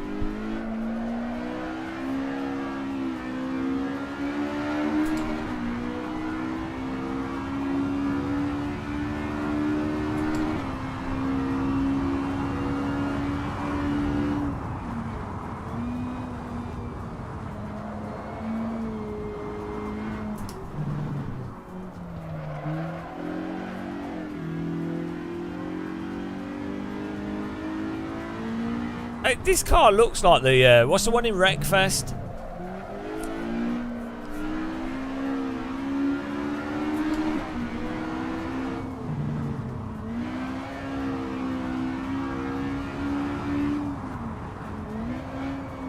Oh, it's so good on the brake, it kind of just grabs at the track and then you get a little bit of slip.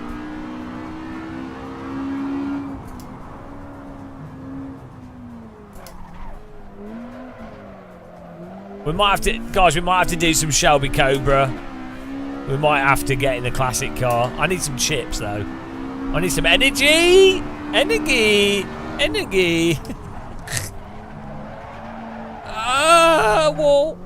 Oh, we've kept it out of the wall.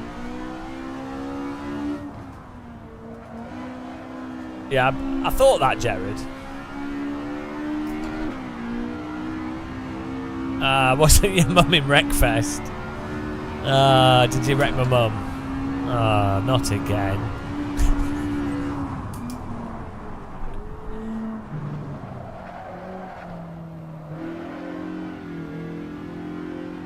You did. I dented your mum.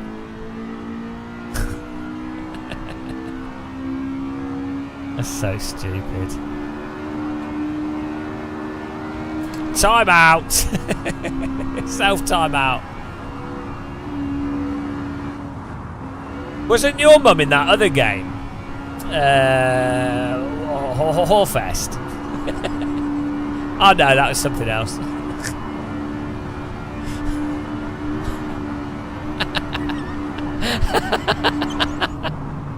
Imagine if that was a game. Harvest Festival. Harvest Festival. Ah, no! I'm catching it. I'm catching it. I caught it. There we go. That went well. Bloody hell.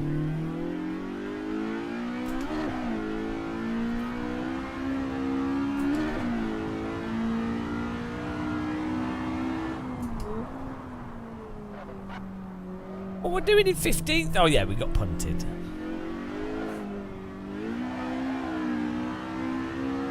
Restart, restart. Well, the frame rate's kind of working a bit better now, but like still, I need to reboot and then try Imola and then see if that's what it. The thing is, I think the new NVIDIA drivers work better with AC, but they don't work with iRacing at all. We end up with like mental stutter in iRacing.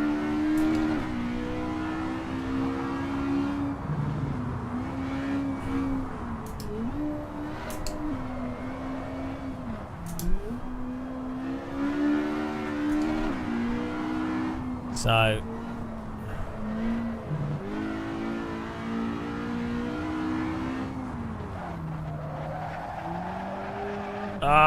no. The tyres are worn out. Bloody hell, you can only do 2 laps on these tyres before they start really going.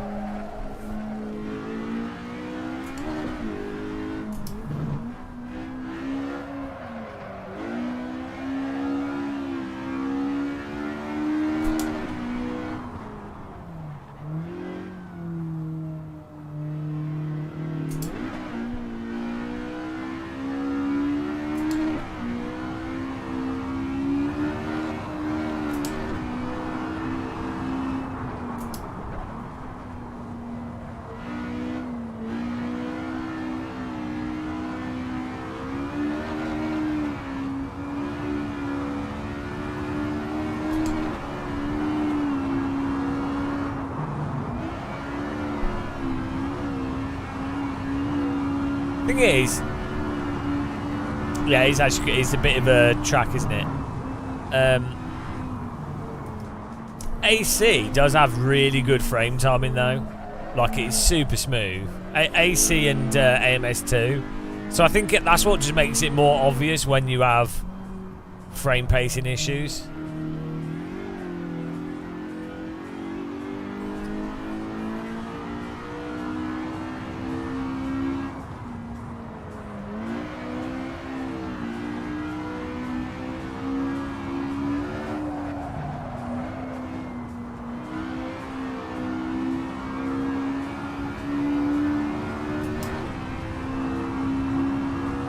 Yeah, I'm all about frame timing over everything. It's frame rate, frame timing, and then frame rate. Because even if you had just 60 or 70 or 80 FPS, if you're getting that and it's completely perfect, it's it's way less worse than if you had 120 but your frame keeps going up and down.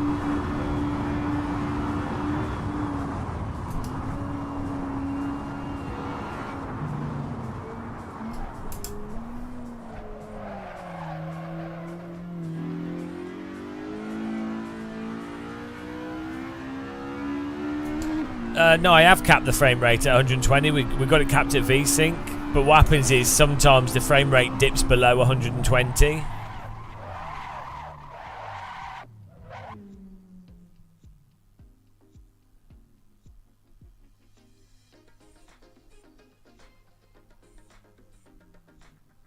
Good racing, yeah. Nico with the win. AC second. Box second. Well done, guys. Yeah, let's try. I'm going to load back to Imola because I just want to see. I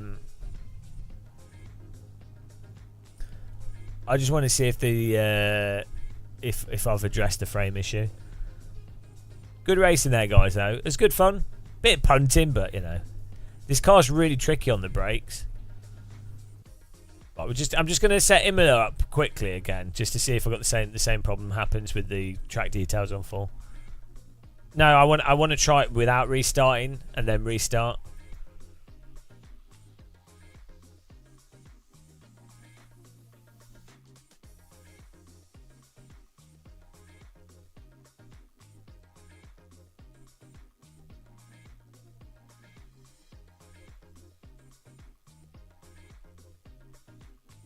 So if you guys don't mind jumping into this, I'll do a short race, and we'll go through quali quickly.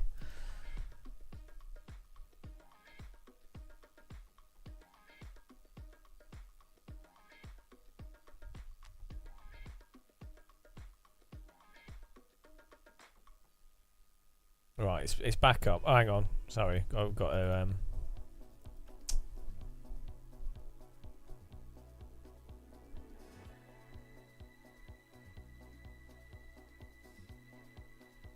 There you go. It's back up. Let's go. Let's see if this happens now. There's weird stuff in Windows as well, where if you click off a window, a game window, and do stuff in Windows, and then go back to the game window, some games run worse. AMS2's like that, LMU's like that, R-Factor 2. There's a whole bunch of games that do that.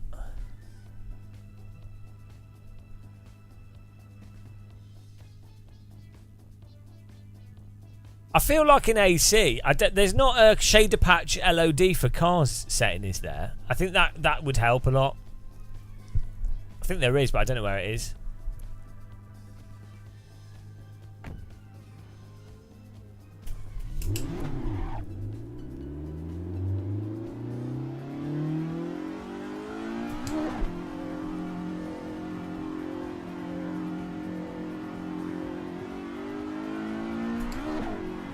No sound. That's ideal for driving. Who needs sound? Right, get in there, guys. I need to see if my frame rate's all over the place. I think the more you sim race, the more you get sensitive to frame timing as well, because you use like. That's how you know how fast you're going, is the consistency of one frame to the next.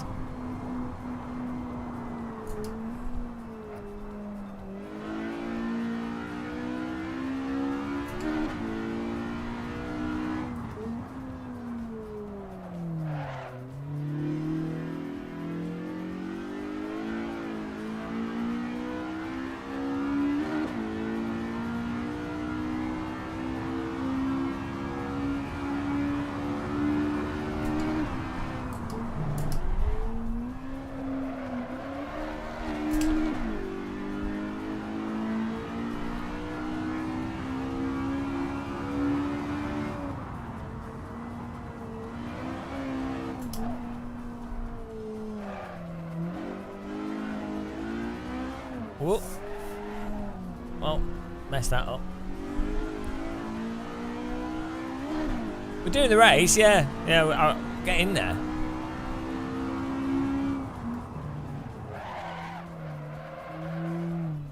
I need more people in the server.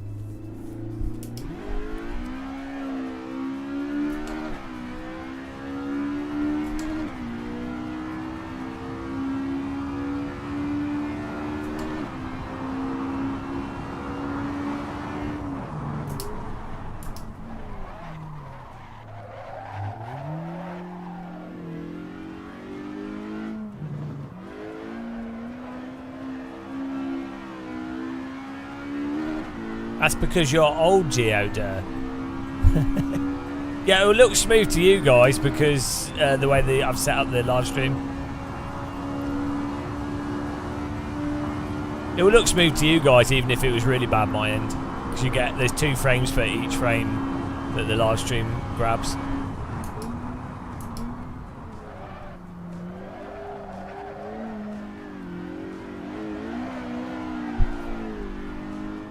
Hello, Mix64.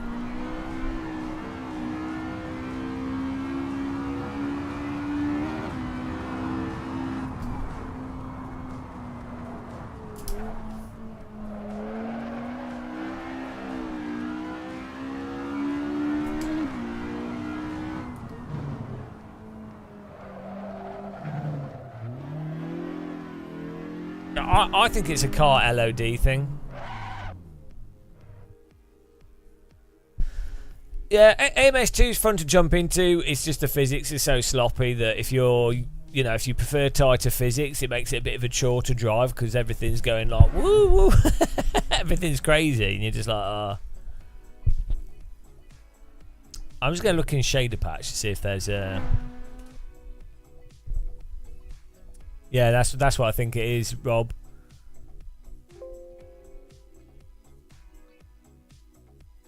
What's it called again? There's a car. I'm pretty sure we messed with it before to get it better.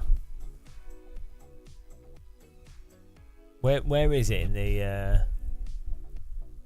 Where's this setting?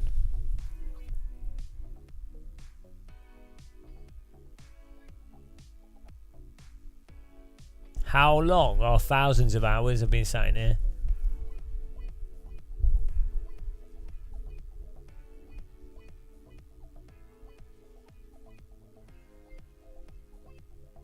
Where's the car LOD?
Here we go.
Yeah, that should help.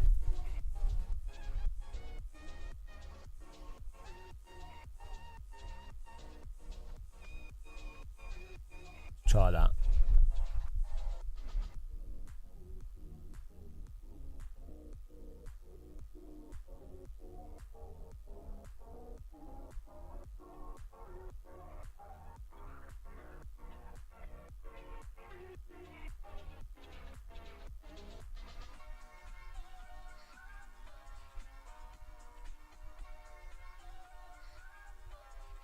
Yeah, I think the slidey thing of AMS2, it is more that.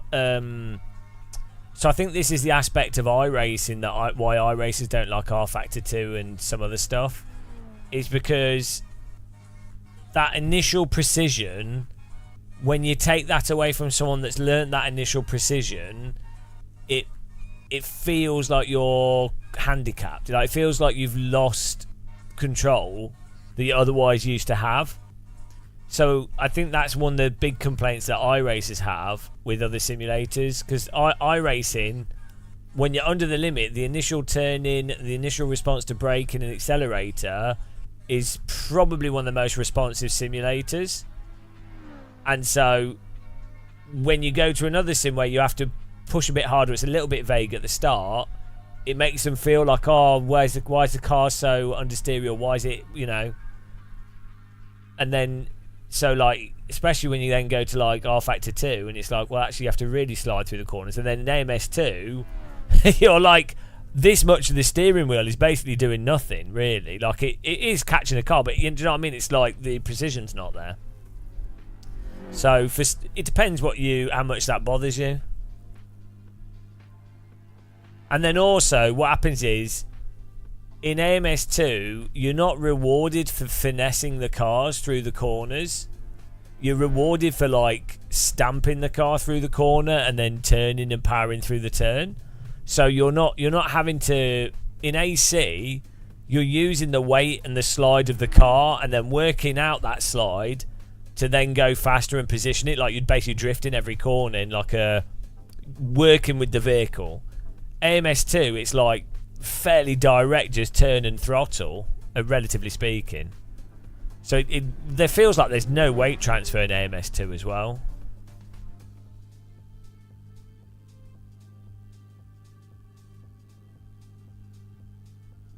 But this is what's weird with iRacing and iRacers. I don't understand why because I totally agree with the under the limit stuff, makes perfect sense. I don't get why they don't notice that as soon as you get to the limit, the simulator completely breaks. Like, it's worse than everything as soon as you get to the limit, and that's where you should be at. So, yeah, Frank, I don't think there is a way to fix it. I think without massively changing the underlying physics.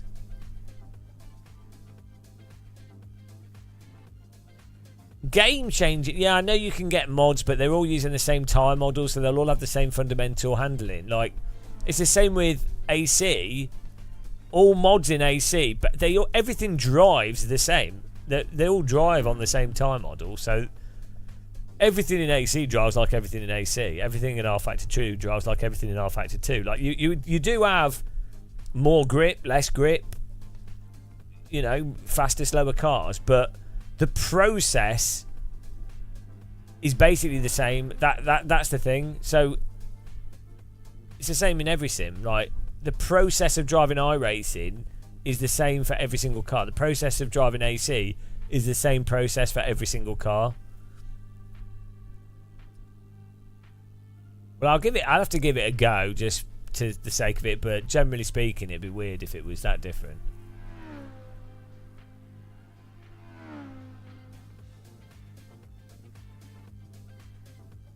It's like everything in AMS2, they handle different to Project Cars 2, but it's the same. It is the same process. I think that's Tire Model that does that.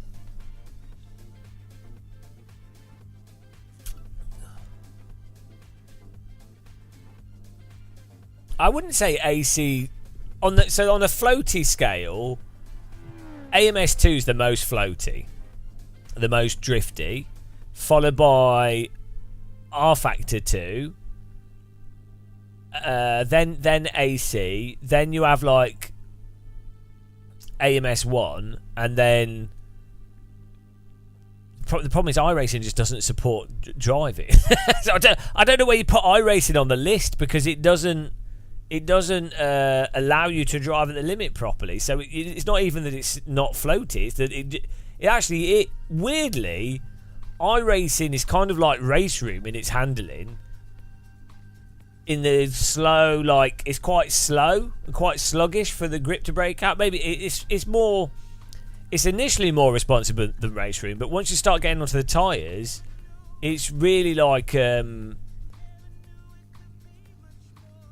it's like you were to mix race. Well, it's just weird. It's really in its own sort of, because in some way under the limit it's pokey, but then on the limit it just falls apart.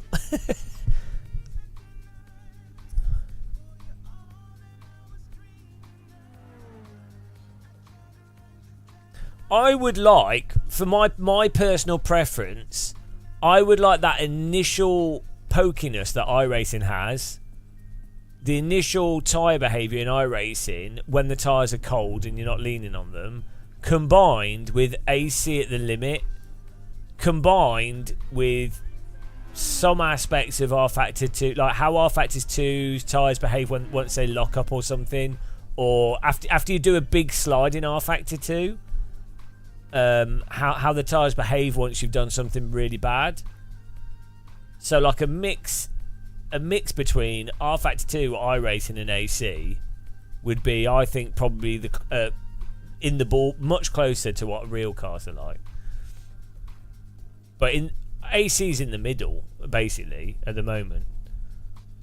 AMS1's probably more like that. So AMS1 is tighter than AC.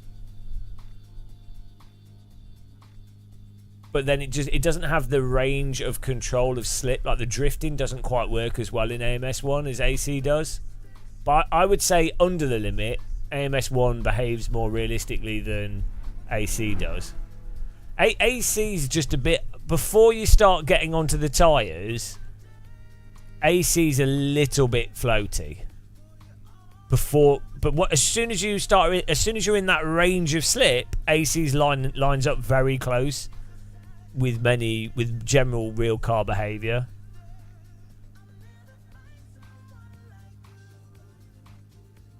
Yeah, but iRacing has a nice punchiness to it.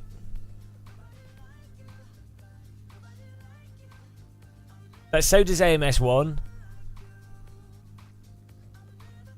Well, the problem with AMS1 is the engine is so dated. It doesn't run properly for me on my computer. And, yeah, the engine is... AMS1 runs in VR, yeah. The AI is quite good, actually. It's got really good cars in it. Like, the choice of cars is really good. Let's go to the race here, guys. How many people we got here? We'll see if this frame rate stuff worked.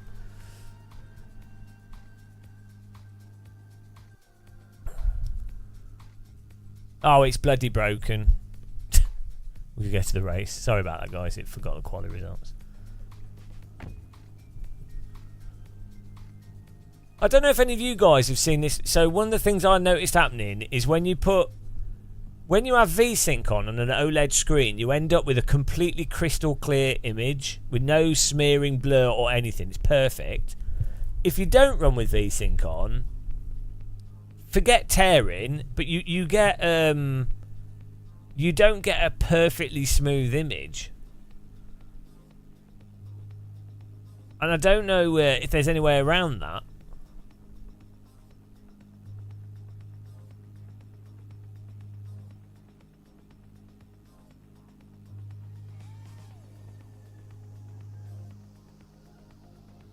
It's weird because on my 144 hertz monitor on my desktop, when I play Counter-Strike, it's totally... No, well, G-Sync's for tearing and stuff, but you shouldn't get noticeable tearing anyway. But you can lock. You can lock to G-Sync and use G-Sync, but...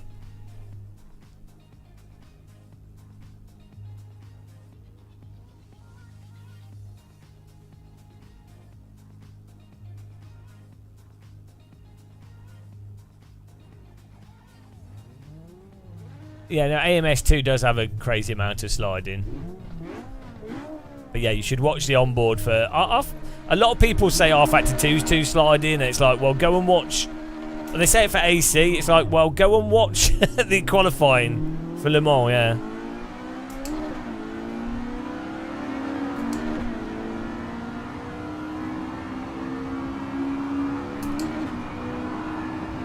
Yeah, but it doesn't add a load of input lag if you're running at 120 hertz, because you get 12 milliseconds of lag from 120 hertz VSync, and it will still feel smooth. But yeah, you'll have input lag, but it'll be smooth.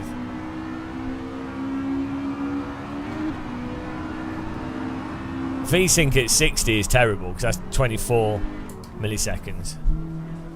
No, I've just explained to you. VSync at 120 hertz will give 12 milliseconds of input lag, which will still be very smooth. It's just 12 milliseconds of input lag. That will still feel smooth.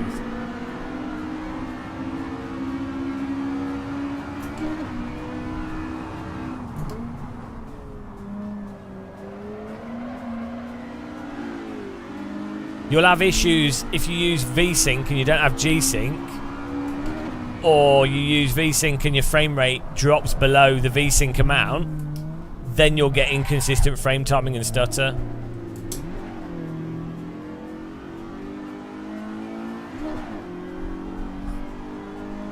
Yeah, no, so there's this, the Blur Busters stuff, and the idea of, like, what you do is you run G-Sync on, you then run VSync as well as G-Sync, and you then make it so that the game is always running in G-Sync. so you always get perfect frame timing.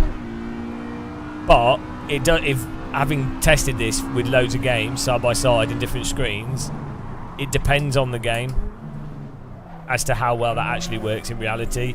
And weirdly, AC does its frame timing. It's very good when it's running fast, but AC has some weird frame timing issues.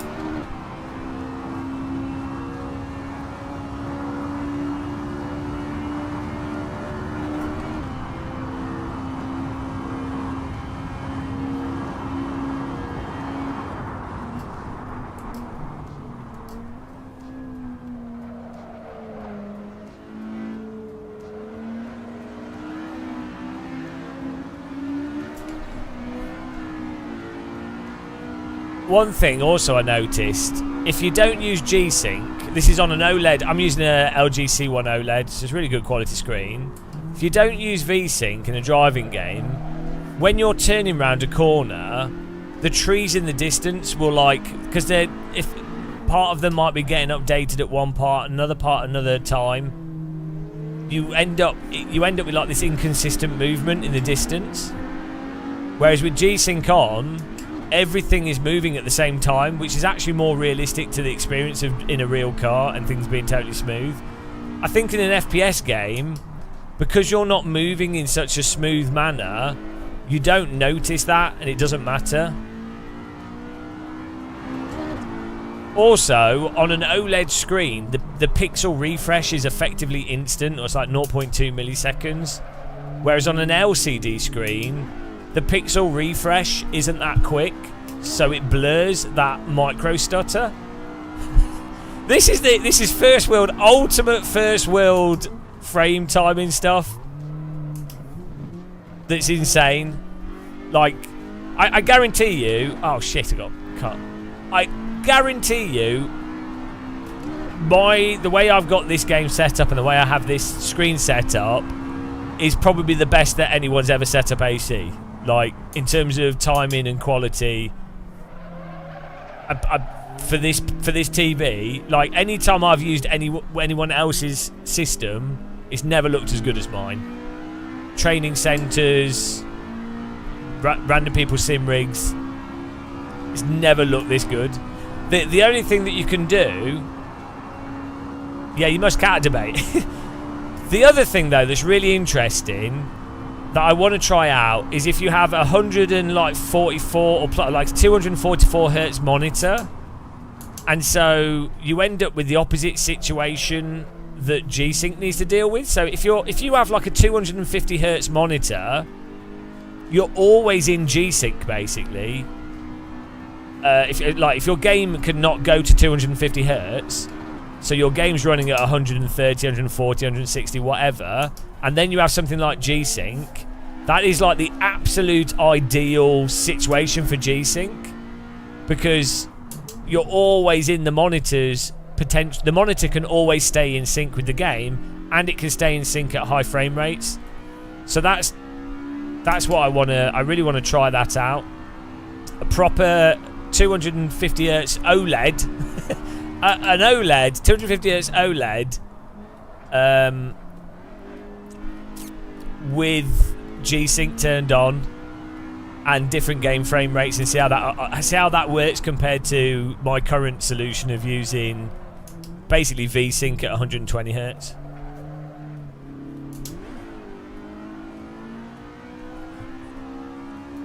We'll go to Spa after this, guys. I'm pretty sure the issue I'm having is to do with the numbers of cars, because we don't seem to really have the stutter stuff happening at all now. I think it's to do with the sheer number of vehicles.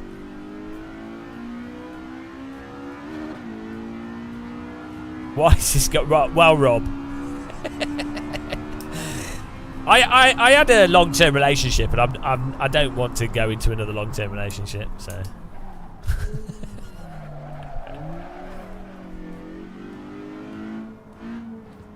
No, but sim.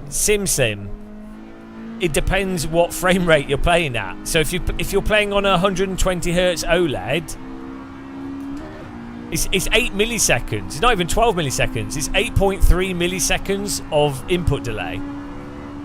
So on an OLED screen with 120 hertz, the input delay is less worse than the input delay of a non-VSync LCD that's running at like higher frame rates. Effectively, because the non-LCD screen will have like 2 milliseconds to 8 milliseconds pixel black to black pixel delay, 2 milliseconds at best.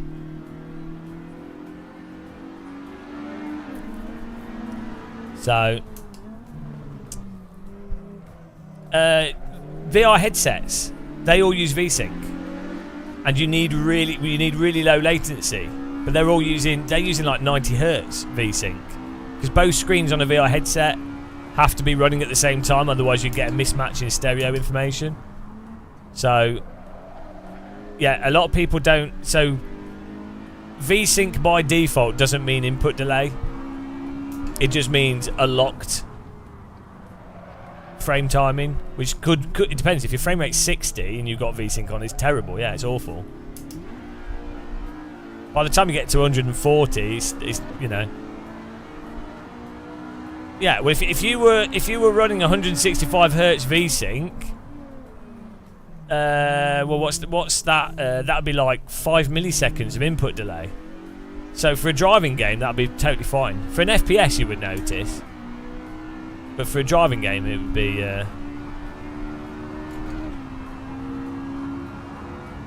You don't really react to stuff that quickly in a driving game. And oh shit, sorry, just killed him. Well, these drivers that can't use the brake pedal, guys. You've got force feedback for a driving game, and you're driving off the force feedback, and the force feedback doesn't have any delay to it, so it's not the same as like an FPS where you're playing completely off the visuals. I didn't react quickly there. No, I keep underestimating how long it takes this car to slow down. You lock up really easy if you go this far on the brake. I know, I didn't react at all. I just ploughed him. I don't use triples because it's there's no point.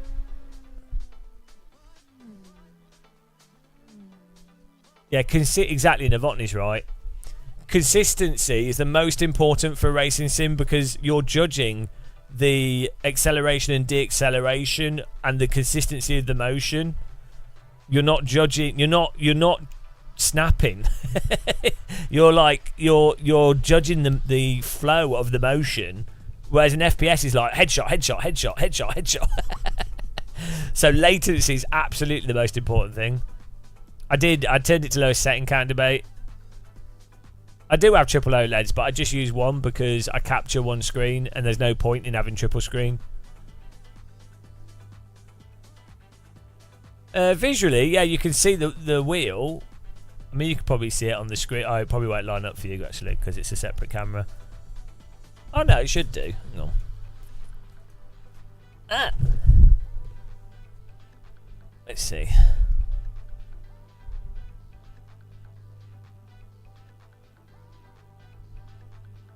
Oh, here we go.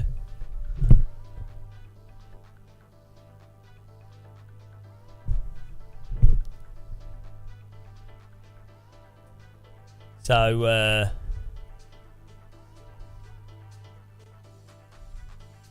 good racing, guys. Well, sorry for skipping that. You can see the delay.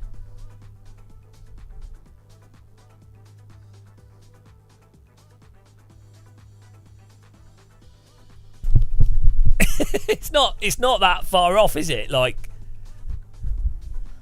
that's, as I say, it's 8 milliseconds. There you go. You can kind of get like that, but you're watching on I guess the TV is 60 hertz, but my H pattern's here under my keyboard.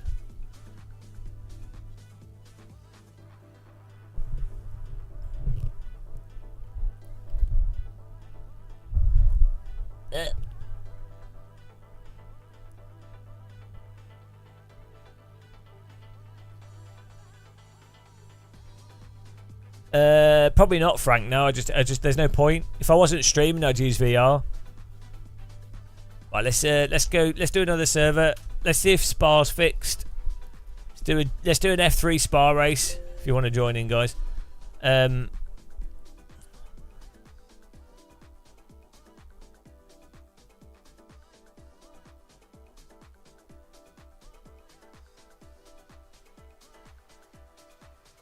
I know, the problem is the cables, I can't really do much about the length of them.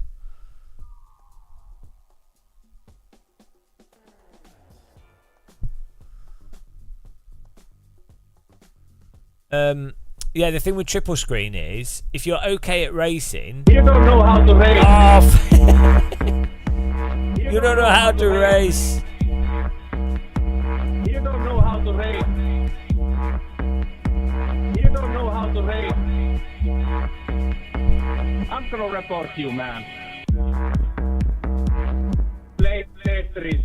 I'm gonna report you, man. Play Tetris. I'm gonna report you, man. Play Tetris. I'm gonna report you, man. Go home and play Tetris. I'm gonna report you, man. Play Tetris. I'm gonna report you, man. Go home and play Tetris. I'm gonna report you, man. Play Tetris. I'm gonna report you, man. If you don't know how to race, please go home and play Tetris. Right, here we go. F3 at Spa, guys.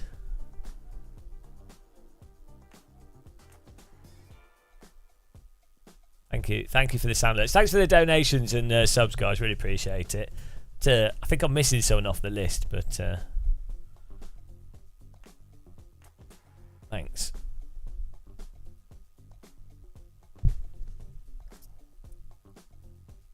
I'm just going to set this server up. 5 laps.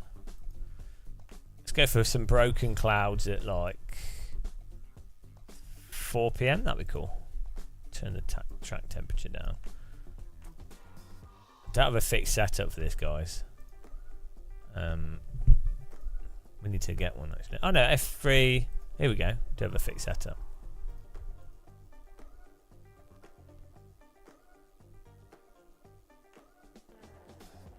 Yeah, we're using the 3D chip, which is pretty good.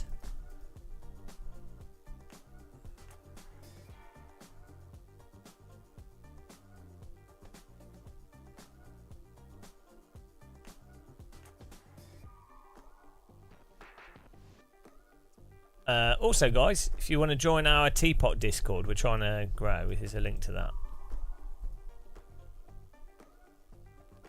It's hard work, that Escort. It's good fun driving those cars, though. Join the Teapot.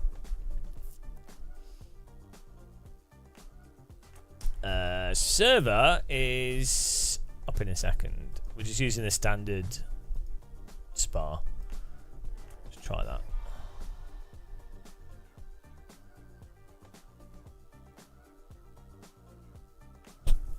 I'm setting up a load of we're getting a load of presets for servers that are good presets. It makes it a lot easier for us to go from thing to thing. Like we've got a Escort server, we have a Vintage Mini server. Got all the laps and everything set. Okay, here we go. Server's running.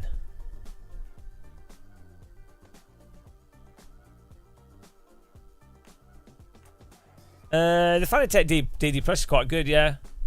Hello 19 Kilo, thanks for joining the Discord.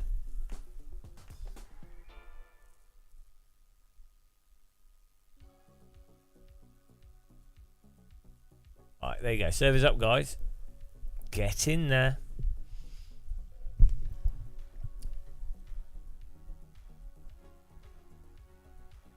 Yeah, we had some weird comments on the last video we did.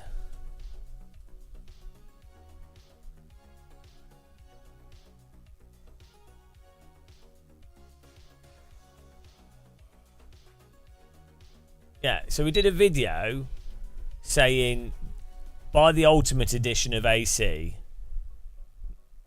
not the standard one, right? Just as a reminder for new people. And comment on that video.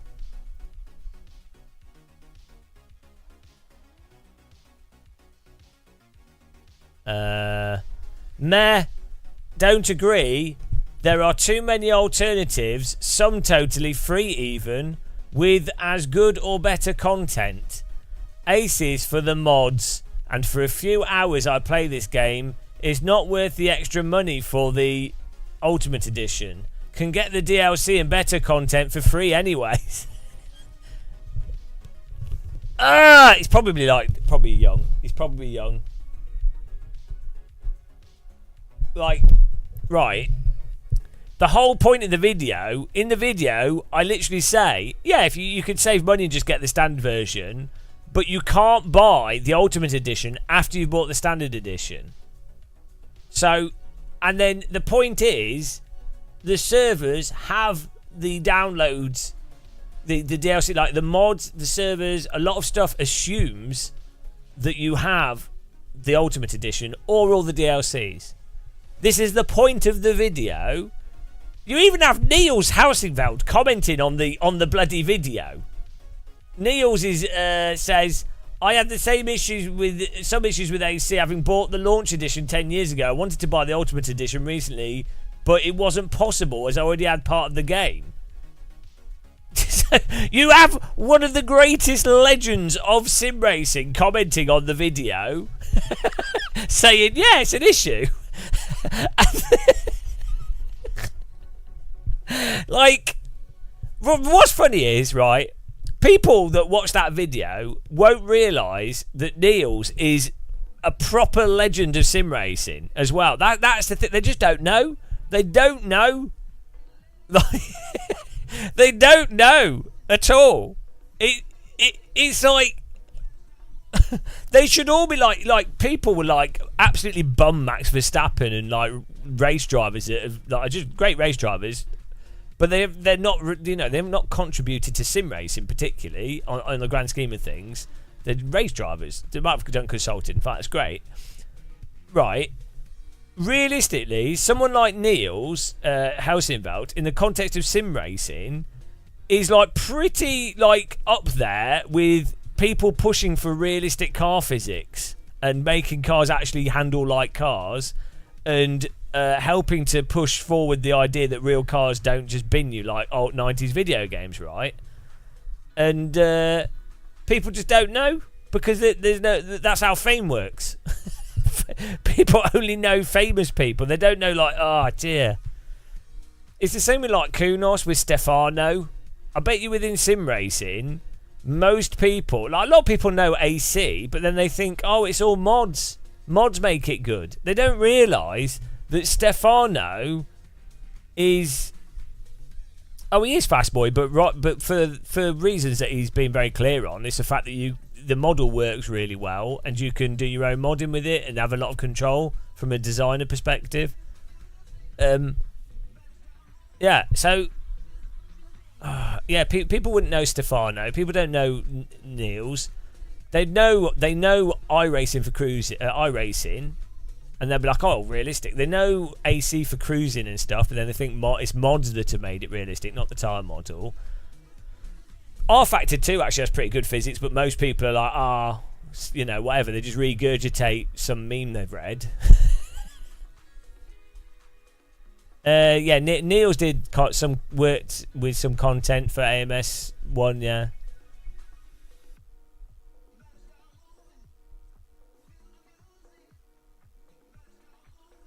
For physics, yeah, you probably pick Stefano or the guy that did RBR physics. They've done the two.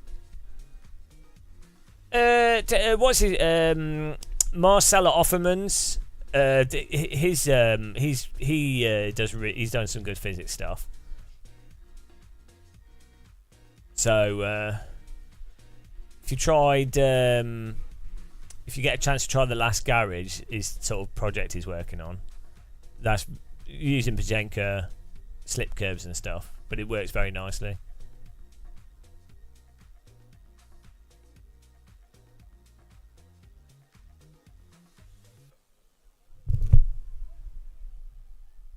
It's a weird one with Sims. I guess it's the same. It's the same with flight sims actually, where you basically have the guys that made DCS, IL2, and X-Plane. So there's 3 simulators with actual realistic physics. Oh, Aerofly. Aerofly is really good. But it's weird, isn't it, that in a 50-year time span, there's probably 20 people that have made realistic flight and driving sims, like 20 programmers. Only 20 programmers that have coded consumer realistic physics. It's pretty crazy that it's so few. Shows you how niche it is to be a physics programmer. When I did my degree, I knew out of 400 people that were doing programming courses, I knew one person that was doing physics programming, like decent physics programming, out of 400 people. How insane is that? They were doing, and they were just doing like this was when ragdoll stuff was starting to be popular. So this was before GTA 3, I think.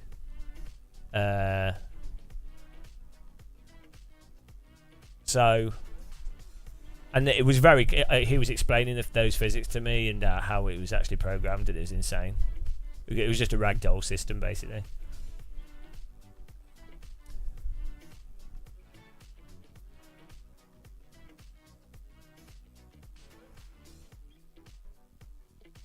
It works. It works, Rob. Niels is just high on street waffles all the time. That's how you have to look at. That's how he perceives reality, through the vision of street waffle. It is weird though that within sim racing, the actual legends of sim racing are always like super nice, down to earth people. Like, it's really weird. They're not egotistical at all about what they've achieved. I don't think they realise necessarily what they've achieved, because you wouldn't, from your perspective, you'd just be doing what you do, and then if the culture doesn't reflect the degree of achievement that you've done, you'd just be like, oh, okay, whatever. And that's a healthy way of doing life. But like, the only reason why like a rock singer or like a Formula 1 driver or whatever ends up with like an inflated ego is because there's just a big crowd of people to be like, cheering them on and everything. If you remove that big crowd, they wouldn't really be able to have the same ego. Or that, that whole thing wouldn't happen.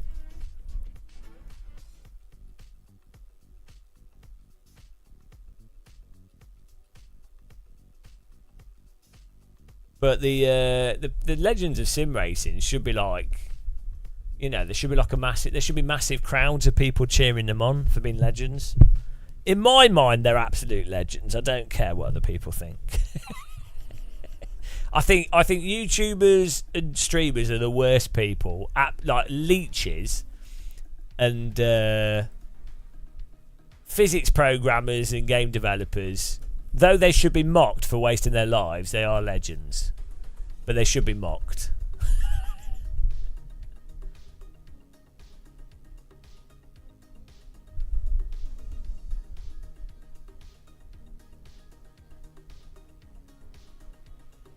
I really want to play some of those adventure games, Rob.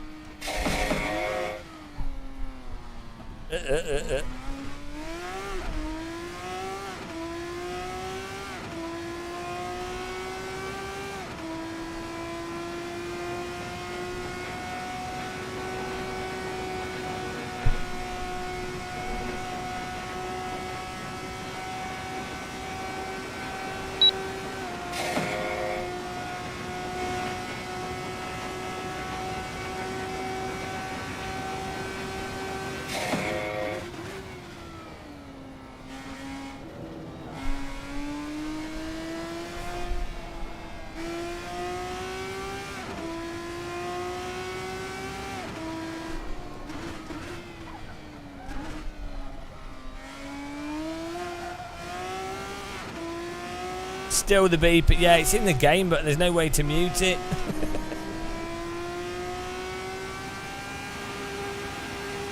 Oh, I'm trying to get the bloody... Get that off the screen.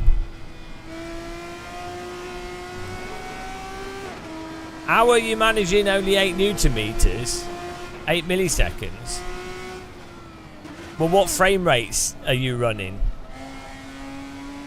Sim.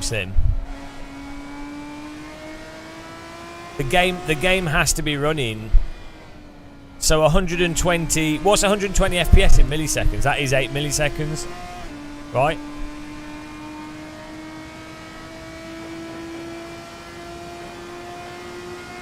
It must be a content manager setting for the DRS. Yeah. Well, what frame rate is it saying? That, what are you getting? What's the actual? Is the actual game running at 165? And then what delay does it say?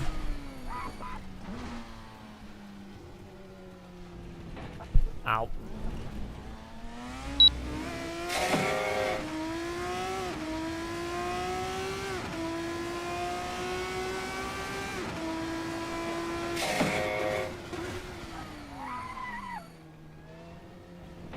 Yeah, what? I need to... failing with the brake pedal here.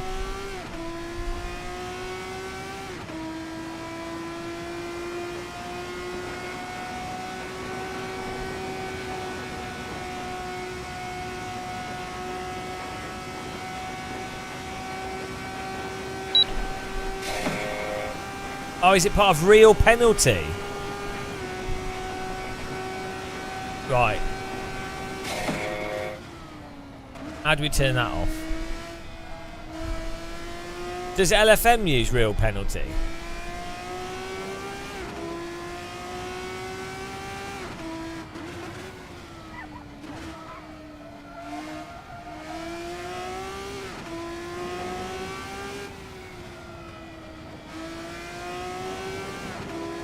Let's have a look here.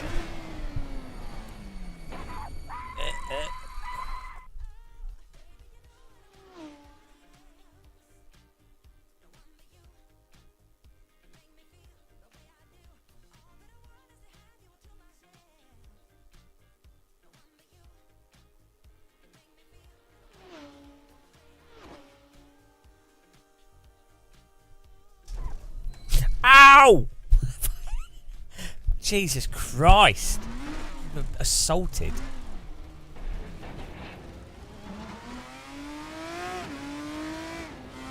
Oh, real penalty settings app. Okay. Where's that?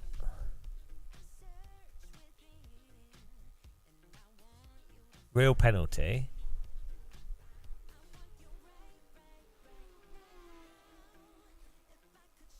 Where's the real penalty settings app?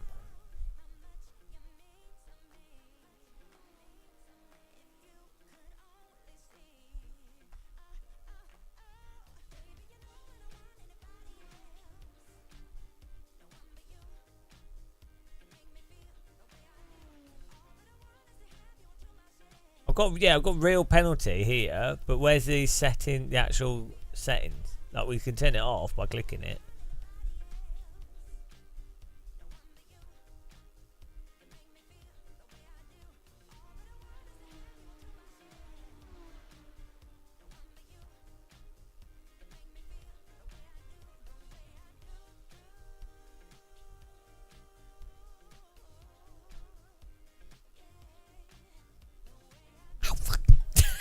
Keep getting assaulted by this wheel rim.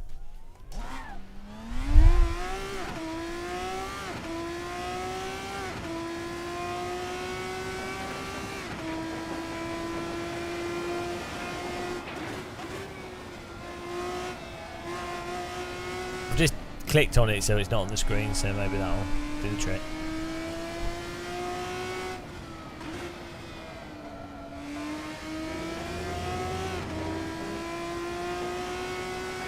Will we get a beep? Has the beep been solved?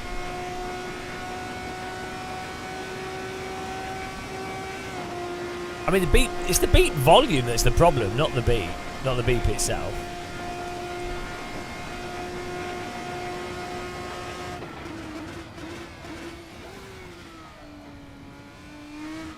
Oh, nice. We've got 16 cars in here. Oh, it's still beeping. We did right-click the icon. It didn't do anything.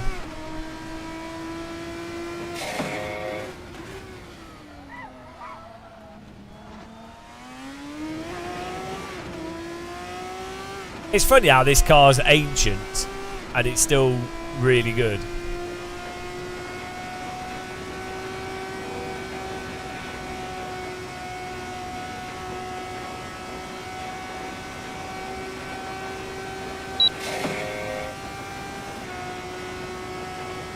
I don't know why it has that noise. Like real world DTM cars make that noise for their DRS. I don't know if it's a sound or if it's the electronics activating it.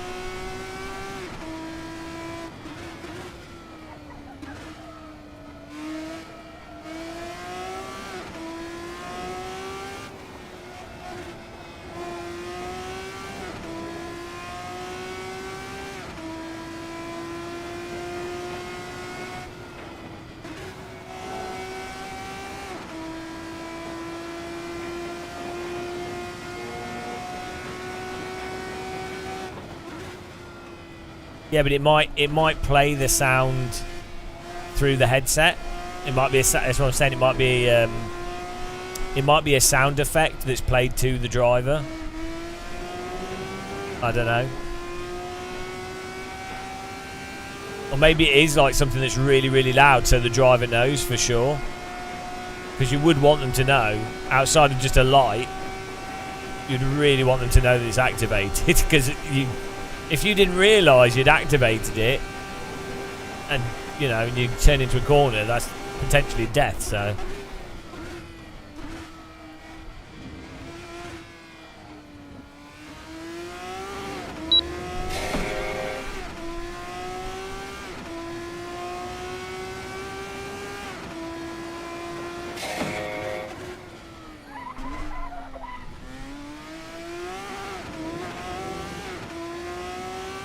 It's actually 500 decibels. Many drivers in Novotny have gone deaf from the DRS.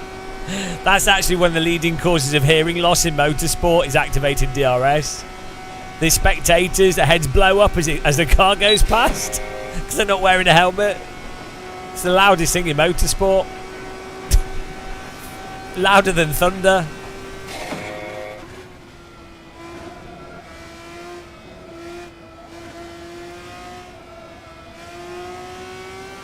Well, this is, we're running totally smooth now, so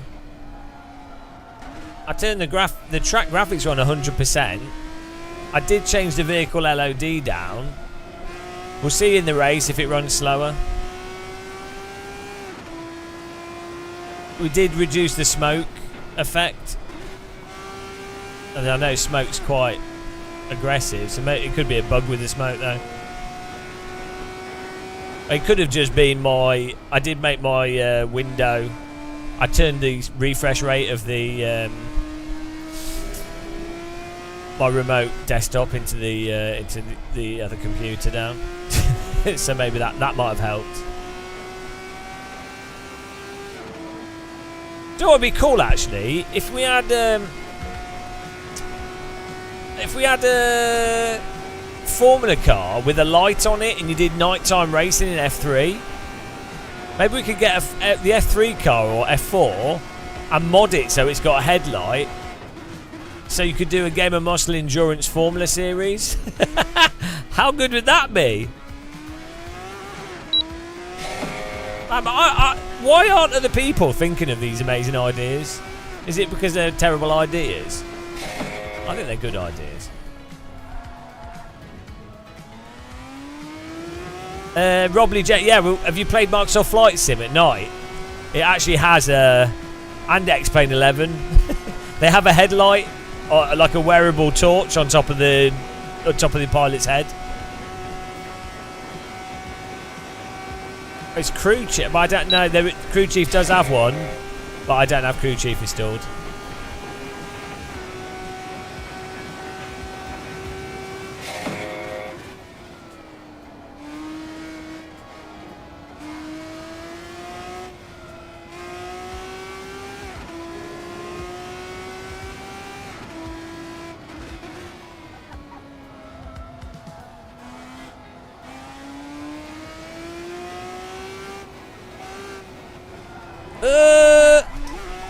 Saved it.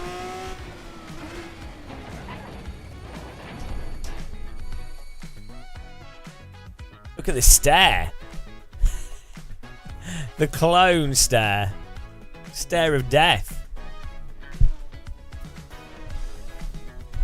Right, I need to put some food in the air fryer. I'm starving.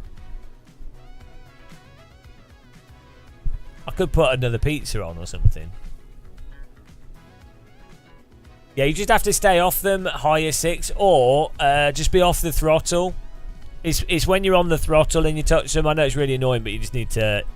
There's tricks to avoid it. Oh, nice. We've got 18 cars in here. At midnight. Bloody hell, we're taking over AC, guys. Thanks for clicking like and following and subscribing and supporting with memberships if you enjoy the content. If you want to send us some pennies, I really appreciate it, but don't feel like you have to. You can just watch adverts and stuff, really appreciate it. Join our Discord. There you go. We need to actually get our Patreon link on the screen because I need to get more people on that. Right, back in a minute, guys.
bloody started without me. I'll join the next one. Ah, thought I had enough. I thought I had a minute. Oh, let's watch the race. Jesus Christ.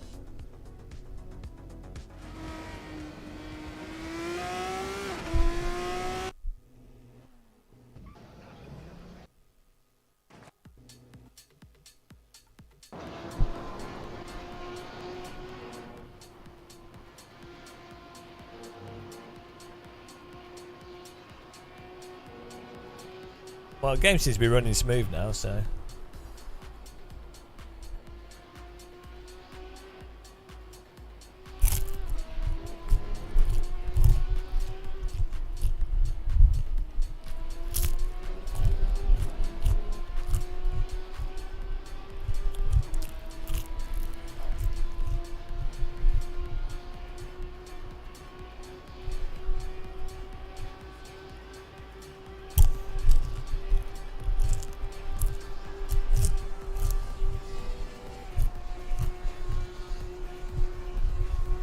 Cheers, everyone.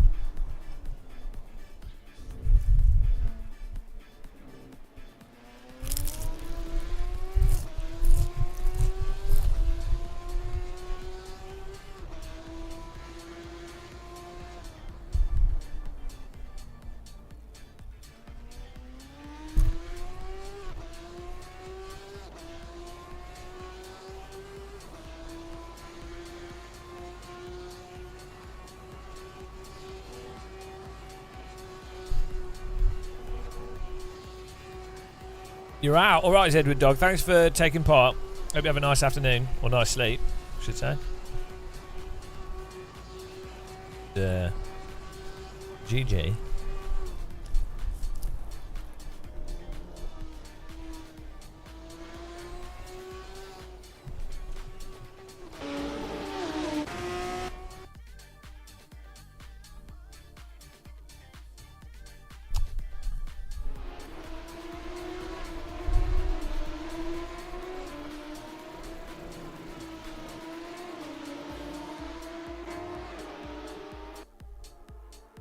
Uh, 19.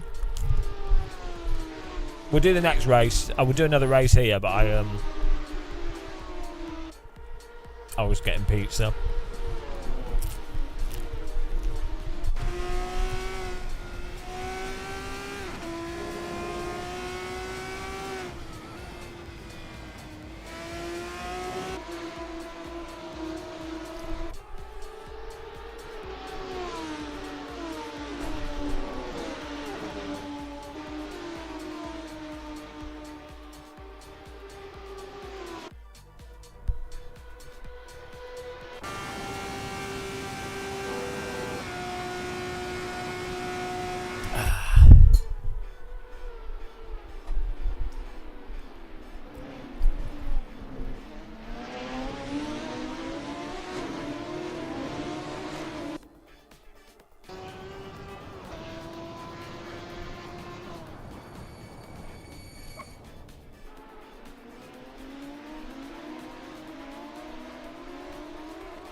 The crowd clapping sounds.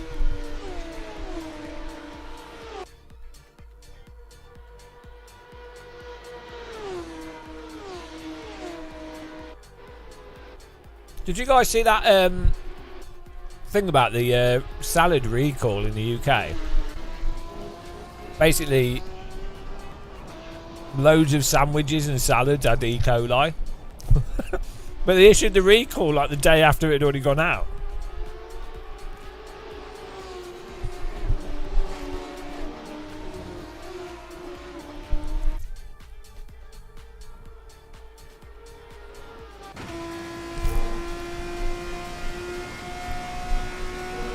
Oh, look at that focus. That's cool. Look at that animation as well, good.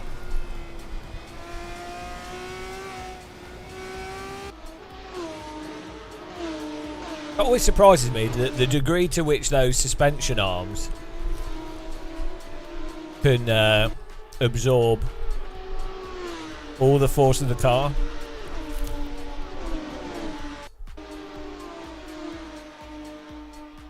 All salad.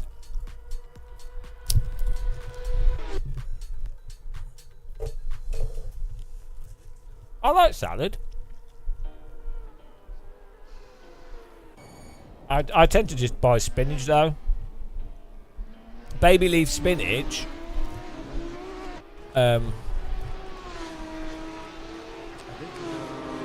think it's quite sustainable. Baby leaf spinach is quite sustainable to grow. It's high in fibre and nutrients compared to like other salads like lettuce and cress and what have you. And it's quite cheap. You can buy like for £1 you can buy like 400 grams or something. Baby leaf spinach.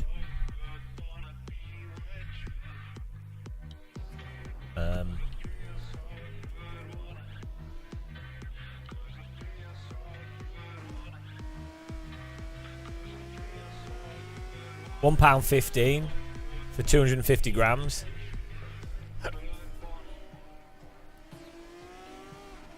Rob, that's with your mum. Yeah, that's with your mum. Yeah, I agree with you. Bazinga!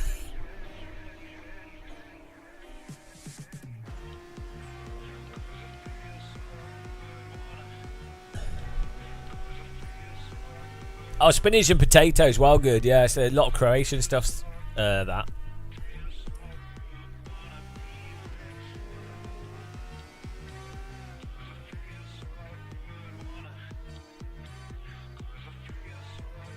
That's cheaper.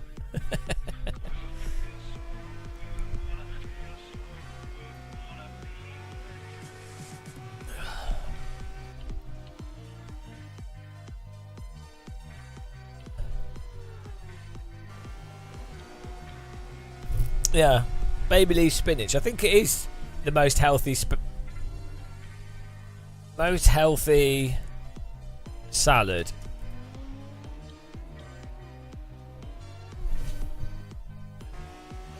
Or most, not healthy, but like the most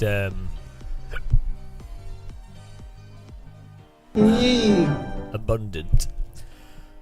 Dablos SV5, hello, welcome. Come in, chat and say hi.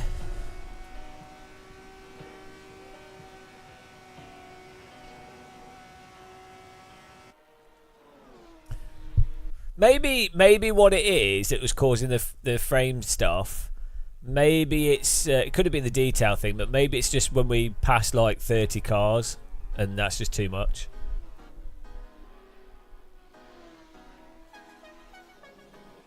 PJ 21.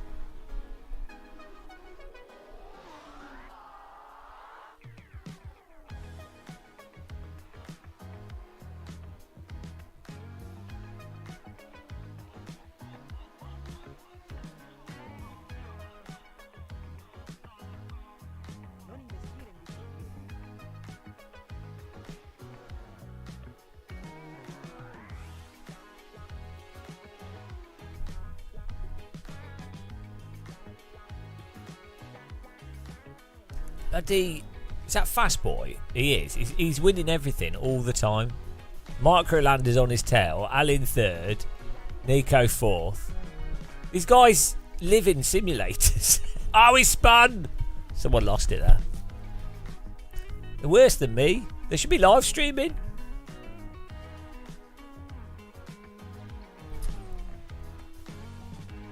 All right, Frank. Have a nice afternoon.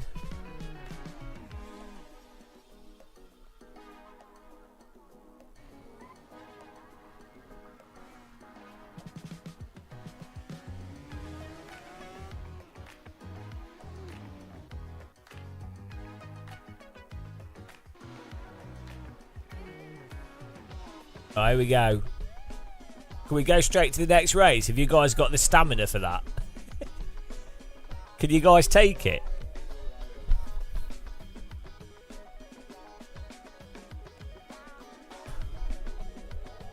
You ready? We'll cycle through quali so that someone else can join if they want to, and just for 2 minutes. Well done, Fast Boy with the win. Microlander second, Alan third, Nico fourth, ATS Zag in fifth, Andreas sixth, Arturo Sanchez in seventh, Jason Canslow in eighth, Daniel Naito ninth, and Velopi in 10th. Yeah, I'm going to join the next one. I had my pizza to get and a cup of tea. Now I'm refueled. I had to get my energy levels back up, you know. Yeah, we'll cycle to quali. We'll do quali for 5 minutes, do one lap, and then go again.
I'm going to add some force feedback stuff in here.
You know what? I actually think with this wheel,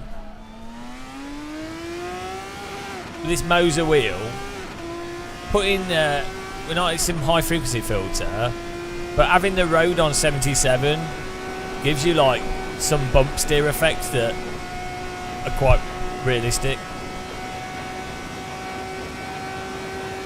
It needs to be fit. They're too much of a shock though. They need to be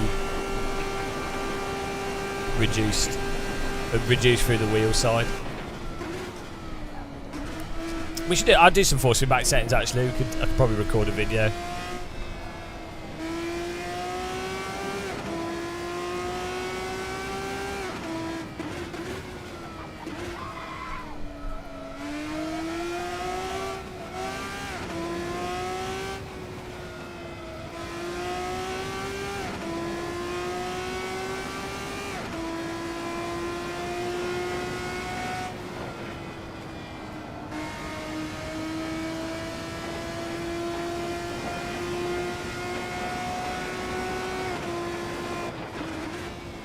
He's in the wall!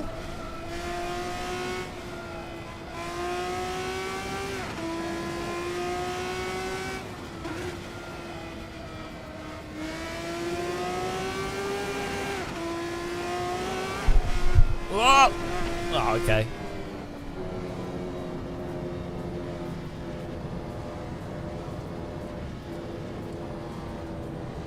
Yeah, that's probably actually more realistic. Ultimate settings guide. Bloody hell, that just vibrated my legs. that felt well weird, guys. What? That was like the resonant frequency of my leg bones. What? That was an uncomfortable feeling. That was well weird. What on earth? It was shaking my rig, and then the vibration was literally my leg, like my legs, like not the leg fat, the bone in my leg. That's an uncomfortable feeling. Oh, that was weird. That was really weird. I've never felt that before. That was... I could not even explain that, guys. Resonant frequency of your leg bones.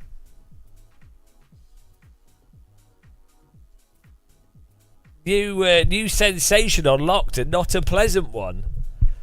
Oh, that was really weird.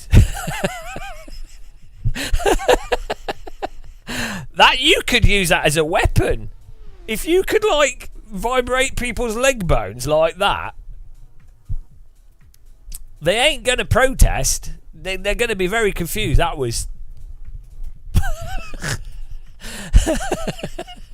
that just felt so wrong. Like, that's not right. That's like internal organs vibrating. Right, I'm going to add the filter on my Moser wheel. Oh, guys, honestly, I'm in shock. I'm in, like, sensory shock. That was such a weird feeling. That was such a wrong feeling. That was a similar feeling to, you know, when you break a bone or something, or your body's out of place.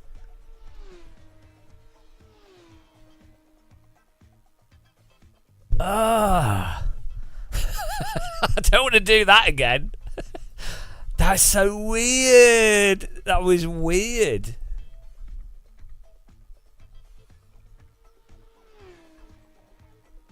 I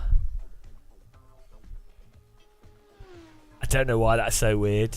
Guys, you need to try that. but I don't even want to do it again. That was horrible, but like weird, like uncomfortable.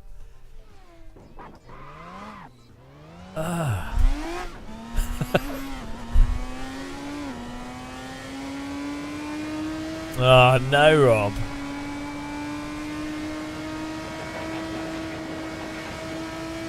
That was mental.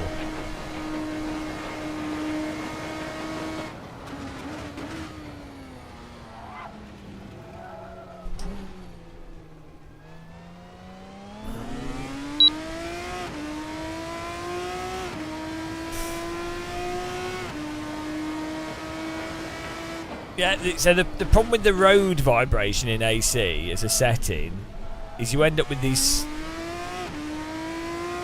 It's not all the time. It's the wrong frequency that it happens at. I guess it's the track model.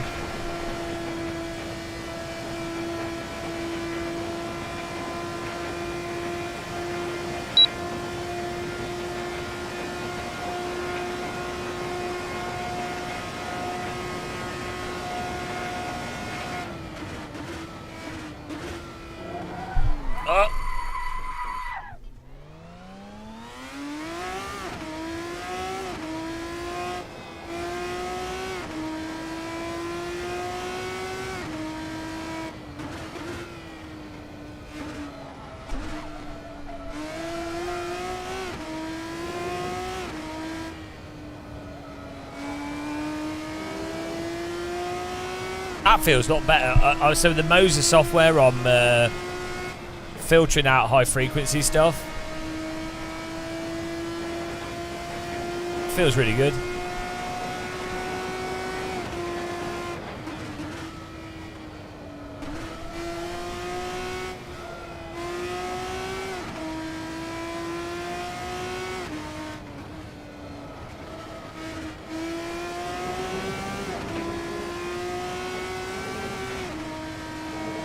Oh, that feels well good.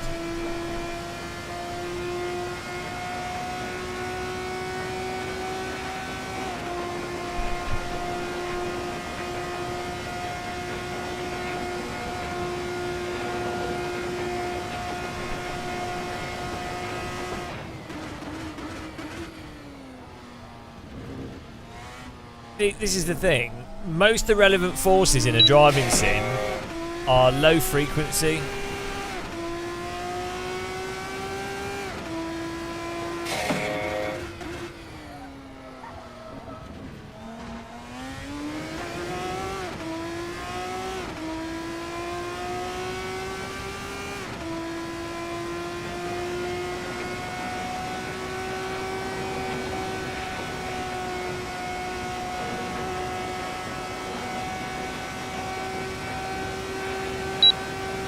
Yeah, it's a KS wheel.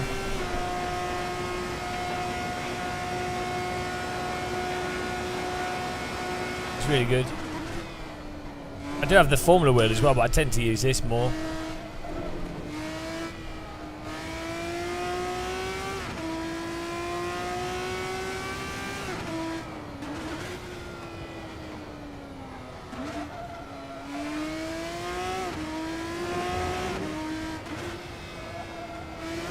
Is the KS wheel worth it? Yeah, it's awesome. Really good wheel. Really, really good wheel.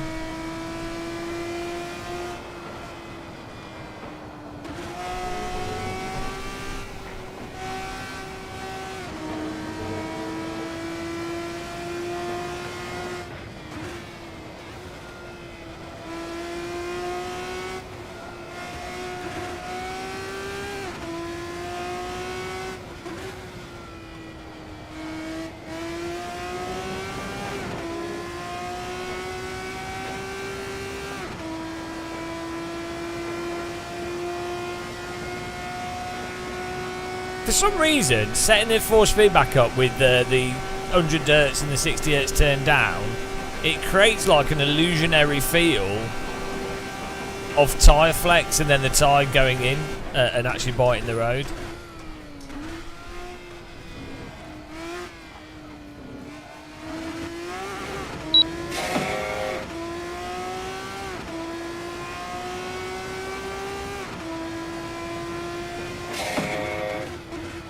What's the ES wheel? Which one's that? The cheap one. Ah! Bloody curbing. Right, we'll go to the race, guys. Oh, the server's full.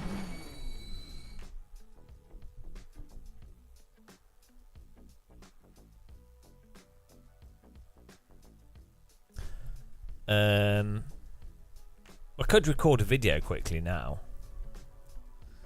I need another camera on this other sim rig. Oh, we'll do the race. We'll do the race. We'll just do the race. Let's go straight to the race, guys.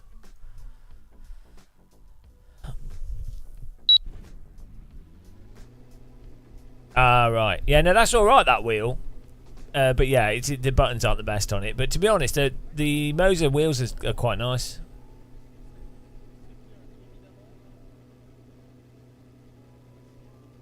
These are the settings. I don't know if you'll be able to. There you go. So I've turned down the 100 and the 60 Hz. If you're using the R5, you probably still want these high because the force feedback's weak on that.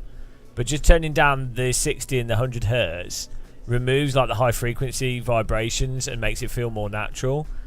All the other stuff's off. Everything else is off. And this is all you need to do. That is it. And that gets you good. Feels good.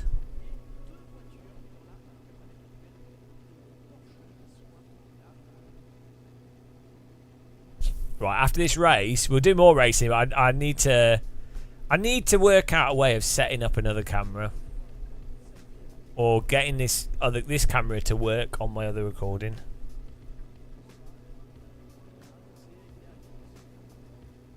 I noticed though a while back, the wheel's weaker. Maybe it's because I started using larger wheel rims. Probably that. But I think they did an update and it reduced the overall strength of it. Maybe they had issues with it overheating or something. That never happened to me though. Here we go, guys. It's time for Spa in the RSS3 F3 car.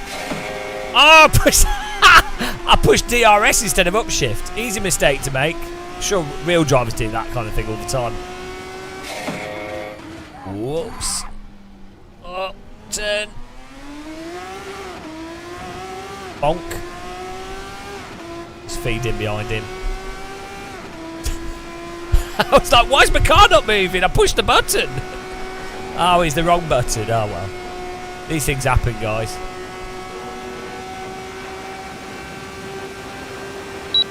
Oh, we got a car doing... I think he's having a crash. Whoa! Nothing to worry about. It's all under control. I didn't see anything wrong there. I think that's totally normal. First lap in an F3 car. Nothing to worry about at all.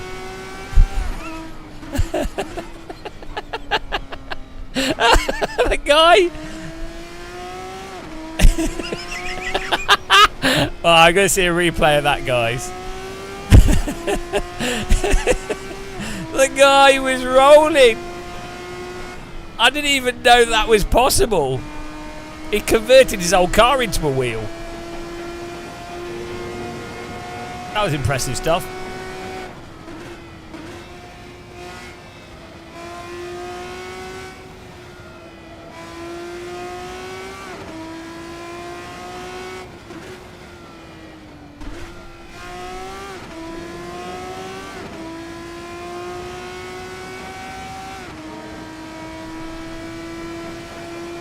Necrodogs, yeah, no, exactly. Well, also, the Moser and most servo motors, well, all servo motors have a bloody thermometer in them, and they will just reduce the power so that they can't overheat anyway. And so then you go, okay, well, then that reduces their torque output. But unless you're in a room that's like already 40 degrees or something, you're not... the wheel will cool down. It's quite a large surface area on DD wheels, and you really have to be playing. You have to be playing a sim and absolutely hammering the wheel for them to overheat. It was more of an issue on like G25s and T300s where they use small motors at higher voltages, and so obviously it's very hard for the small motors to dissipate the heat.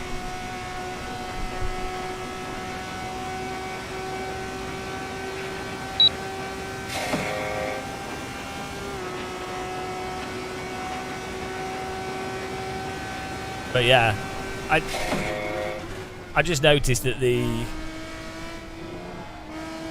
after a driver update, the Moser R12 seemed to be a little bit weaker than it was. It's still fine.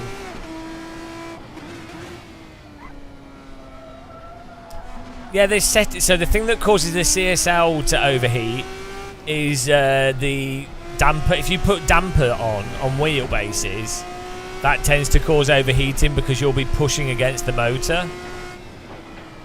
So obviously the motor's having to charge up to push against you.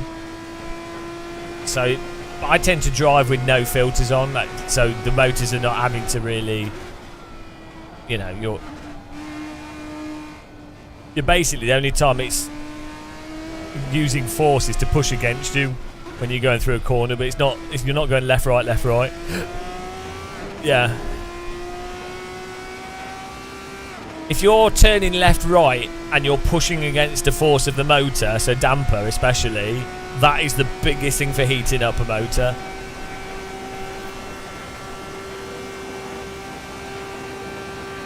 Oh yeah, that'd be a good idea. You can have a little tea warmer on the wheel.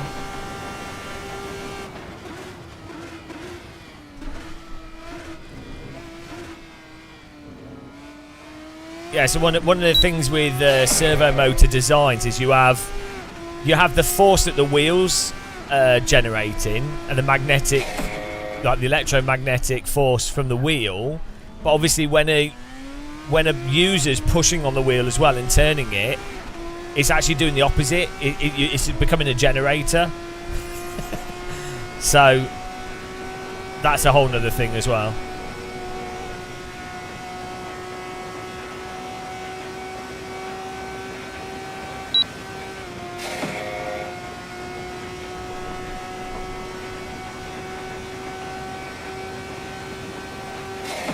This is awesome, though. This is working. It's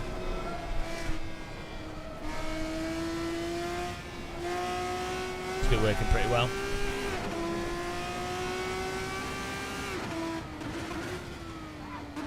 I have a Moser R21 in the box and a CSL DD Plus. I just not got around to put them on the rig. But I've used this wheel now to be 100%. This Mozart R12 is a really good wheelbase, to be honest. We've used it for about 1,000 hours maybe, live streaming. iRacing, AC, LMU.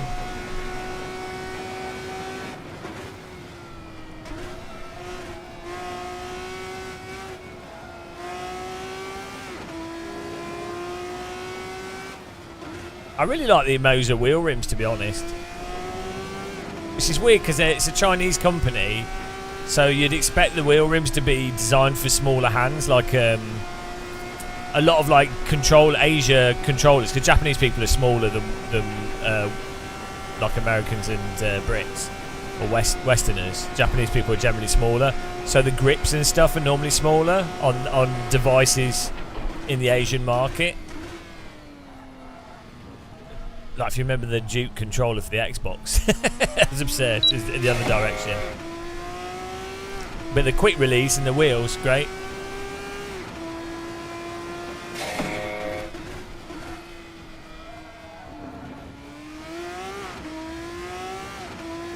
That's why they make wide monitors.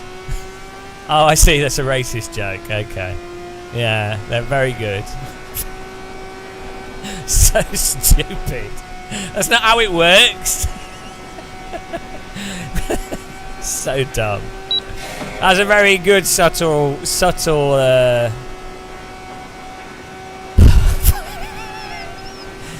stupid. Oh dear. I'm pretty sure, because the way eyes work, as long as your pupil, even if your eyelids are lower, as long as your pupil is exposed, I think you still get the same visibility. That'd be interesting, actually. I think that's the case. The people with sort of flatter noses and more closed eyes, I think it's from people that have. You know where there's lots of like planes, so it basically so you don't get sand in your eye, or so that you can see with the more places where there's no like if you don't have a lot of hills or trees or things to block sunlight.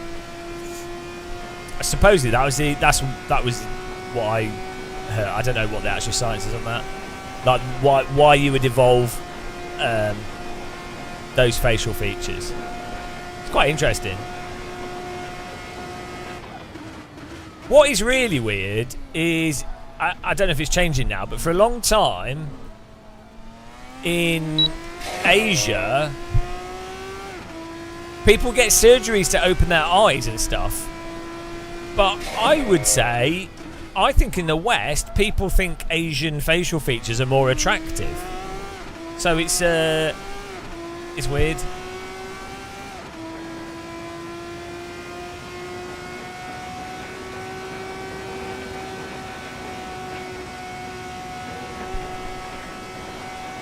She wasn't sure if the R5 was a new thing when you replaced the T150 on. Just sneaking stuff past your girlfriend or your wife. Clip it and ship it. Clip it and ship it.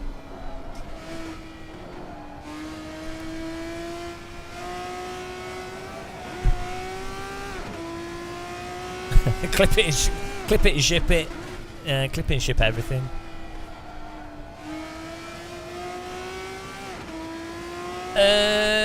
Jonathan Hunt. Well, it's not objective, is it? It's all subjective. The argument, I think, the thing that people go for is partially to do with youthful features, and like larger eyes generally are perceived as like younger, and so that's where that I think that's where that Western obsession with it is.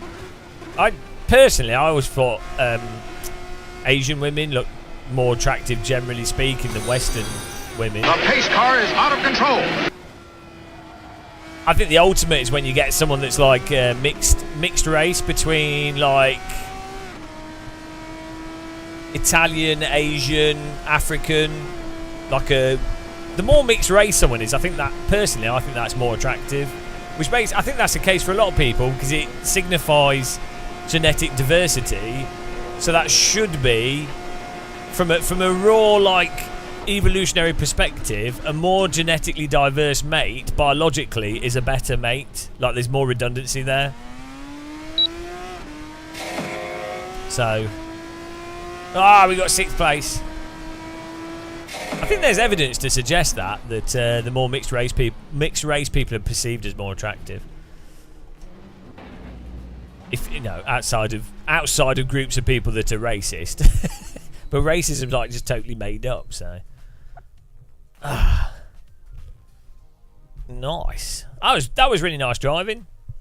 Right, I'm going to Google that thing. I'm pretty sure that whole people that it's not really a race. Asians are not a different race to like Westerners, but people that evolve on flat open areas, because that's why you have Eskimos have similar facial features to like Chinese Asians. So obviously that's completely different locations.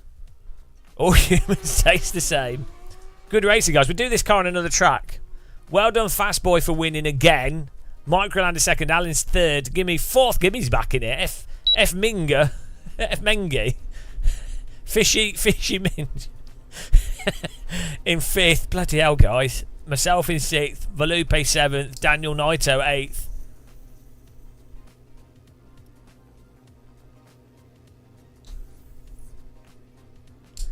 Well, no, because I as a kid, I used to think Bjork was good looking as well. I mean, I think she's quite attractive. Like, she's mental. I quite like mental women. I wonder if that's more just because she's mental, and that's why I find that interesting. Supposedly, like, I white being like white, like clear white suggests good health.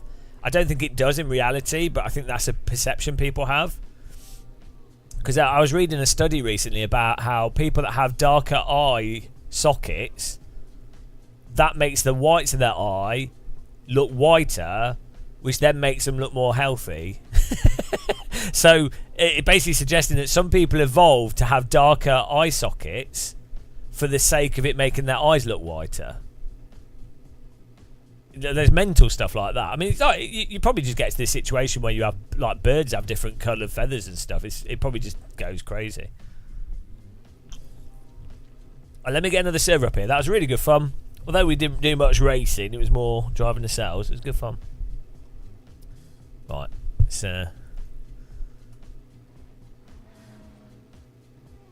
go make another server. Let's Google that. Right, ChatGTP will know. Let's hope it doesn't go racist on us. ChatGTP. GPT. I always call it GTP.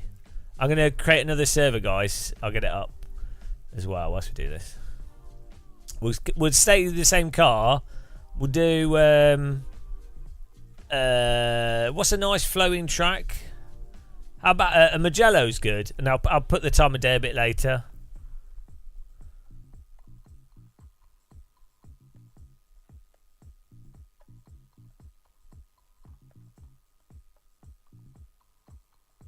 Do I need more slots? I'll do OSRW, guys, because I think that the server was full. So I'll do OSRW and add some more cars.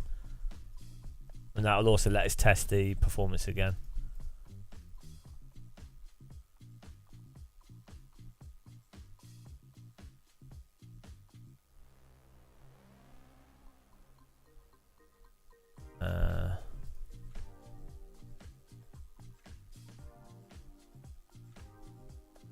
I don't do iRacing casual servers because you have to pay a lot for iRacing, so you might as well. I mean, this AC drives better than iRacing, so if I'm doing stuff with subscribers, we'll just do it on AC.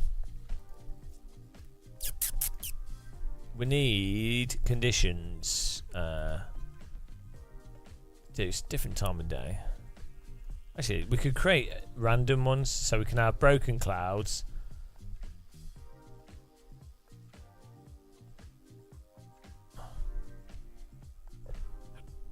Here we go. Yeah, we can just do...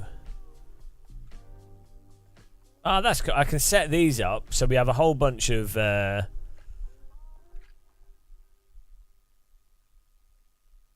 times of day and settings.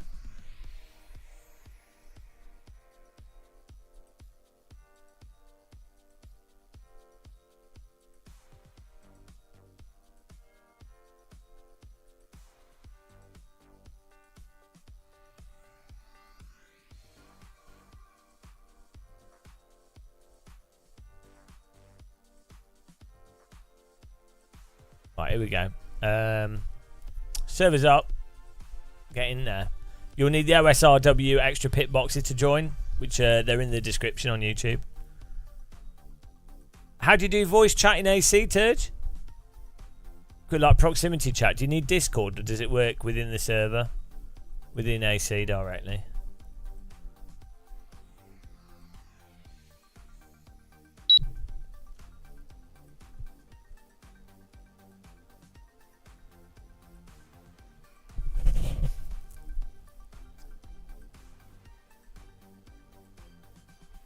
Here we go.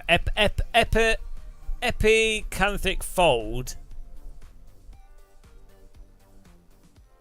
Yeah, so there's several theories. Here we go. Evolutionary adaptation. There's a genetic variation. The epicanthic fold is a hereditary trait, and it's more prevalent in certain populations due to genetic variation. This trait is not exclusive to East Asians and can be found in Native Americans, Inuit. That's what I was saying earlier. Here we go.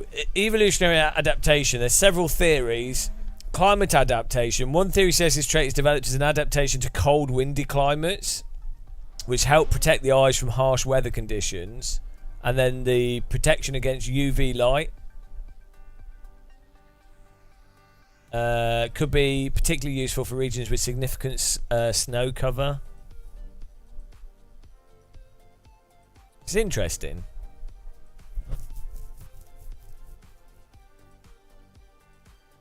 It is weird though, isn't it, with humans? Like my face is like proper poker. Like, look at my nose.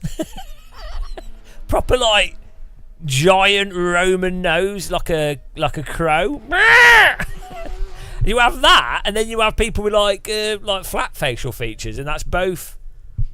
It's the same race. This is a mistake a lot of people make as well. It's quite interesting. People think of different like Asian, black people, white people, whatever, as race, but we're all humans are actually the same race. Like if you like, there is no racial difference. It's just visually look different. But I don't know why people call it a different race.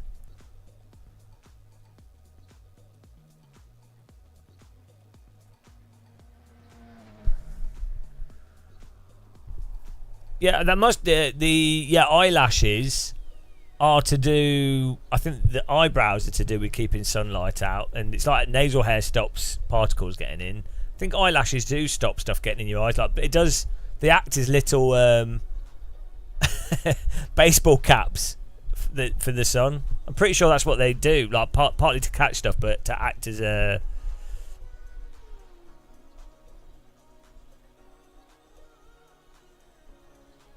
Yeah, look, genetic diversity. Genetically, all humans are remarkably similar. The genetic differences between individuals in a given population are often greater than the differences between populations. This indicates that the concept of a distinct biological race is not supported by genetic evidence. This is why racism is so ridiculous. Humans have evolved as a single species. From my understanding, you had Neanderthals and Homo sapiens, and they interbred. And I think there were 7 or 8 other bipedal species, but they interbred or killed each other. So, and yeah, and wasn't it that we got down to 2,000 people like a few 100,000 years ago as well? It's because it was an ice age or something, and humans almost died out. So that would be another reason why we're all one race. Like if you still had like Gigantopithecus and like there's a whole bunch of them, then you would have different races. You would genuinely have bipedal, communicating, or like similar. That would be mental, actually. Imagine that. That would be a really good sci-fi program.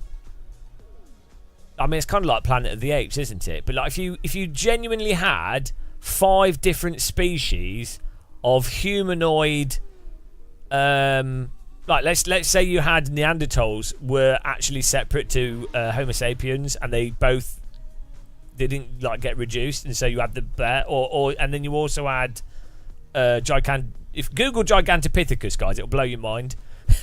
Like basically Bigfoot. So imagine having Bigfoot. That would be awesome. I've never seen that in a science fiction film. I mean, that's basically what Star Trek is, but you could set that on Earth. That'd be really interesting. You could do basically like a Star Trek type program, but what it is, it's about yeah, oh yeah, X-Files did it. Tombs. X-Files kind of did it, yeah. That's kind of, I guess that's what X-Men is as well in some ways, but they have superpowers. But I think you could do like a really interesting social commentary type program.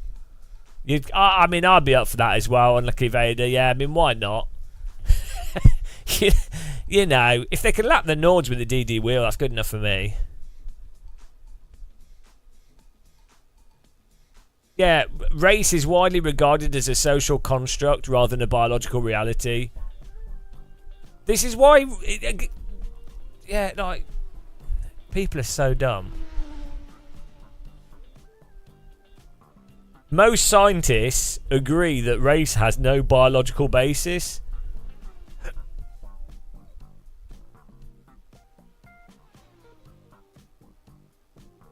Oh, God, people are so stupid. I hate humanity, guys. It's just so dumb. Like,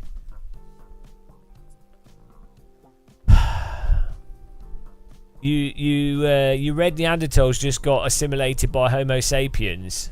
Sapiens, sapiens, sapiens, sapiens. What? We are the Homo sapiens. Yeah, hang on. What species of humanoid were there in the past, and how many? I don't know if it's a species or hominins. Here we go. In the past, there were several species of hominins, members of the human family tree. There we go. That coexisted and evolved at different times. We got the Lucy fossil. Small brain, bipedal, long arms. Oh, sim racer. They still exist. They're iRacers. They still exist. They're still there. They're still playing iRacing. Small brain, bipedal, long arms and curved fingers. Suggested they spent time both in the ground and in trees, and also mostly playing iRacing. Oh, that's Australopithecus afrensis, Australopithecus africanus, 2 to 3 million years ago. Slightly larger brain, bipedal, more advanced tool use. Homo habilis, 2.4 to 1. Like, these were all living together. This is, I don't get why this isn't a science fiction thing. Small, large brain size, simple stone tools, often referred to as handyman. Homo erectus. Isn't that what we are? 1.9 to 110,000 years ago. I think that's us. I know we're Homo sapien, but okay. Well, Homo erectus. What's the difference between us and them? Homo Neanderthals. I did not know that's what they were actually called. 400 to 40,000. 40,000 years is not a long time, guys. Like, really? 40,000 years? Like, 2 generations is 100 years. So it's only like a few hundred generations back.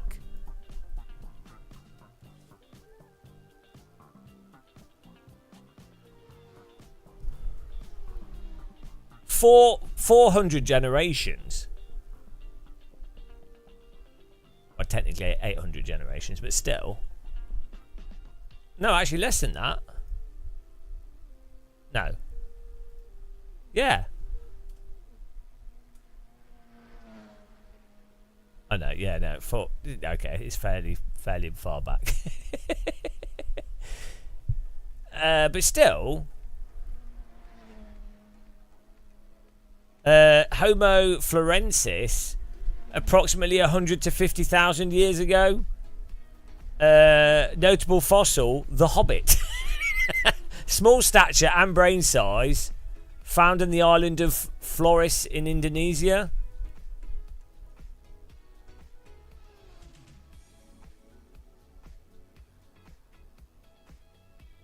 Yeah, it's mental. So we've got 10 different species of hominid. These are ones where they found fossils, basically. Absolutely. It's creepy to me. I don't know why. It's like the idea of Bigfoot, isn't it? It's like, for some reason, it's something really creepy about having a... It's even more creepy than aliens. Maybe that's what racists think like. Like, to me, if I was out and about, walking around, and I came across a Neanderthal, I mean, obviously once you talked with them or communicated, it'd be fine. But initially, conceptually, the idea of something that's effectively the same as you, but actually they are literally another. Basically, it's an alien. It is an alien. So I guess it's only because of science fiction that you've got used to the idea of aliens. But yeah, aliens are pretty creepy. You just get used to it because of all the science fiction. People would be so racist towards aliens, wouldn't they? Is it race? That would be actual racism. Yeah. So I guess you'd just get used to it and then you wouldn't be racist. But I don't know. Yeah, there definitely is an unsettling thing like Bigfoot. Yeah, I don't know why. Why great apes are to me. Martin, I've not seen that. What to me, great apes or something, or like that kind of thing, is way more creepy than aliens.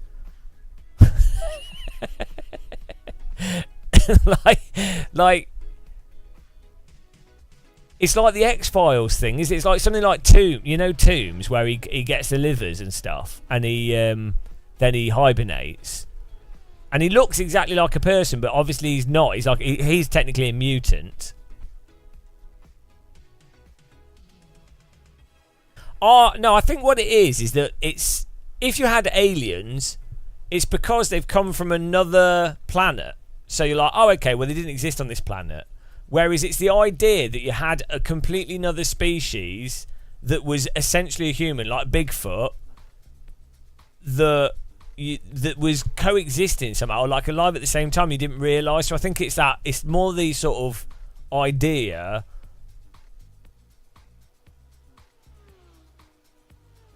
of the thing existing at the same time. It's almost as if like It's like if you there could be other creatures that exist at the same time as us now, but they're in a different phase. That they're operating in a different phase, so you don't interact with them, but they are right this second. They're around you. They're doing whatever they do. They're not aware of you, and you're not aware of them because you're on a different reality phase. You're in the same spatial plane, but you're out of phase. Like there's been Star Trek episodes of this, but you know what I mean. That like. That's really creepy. Even though you can't interact with them, you don't know they exist. There could be like another person walking along here. That's really creepy. Even though, yeah, like different. It's not really a different dimension. Yeah, a different dimension in the same space. That's creepy, even though it is irrelevant. Right, let's go racing here before we. I've not smoked anything. This is where we're going.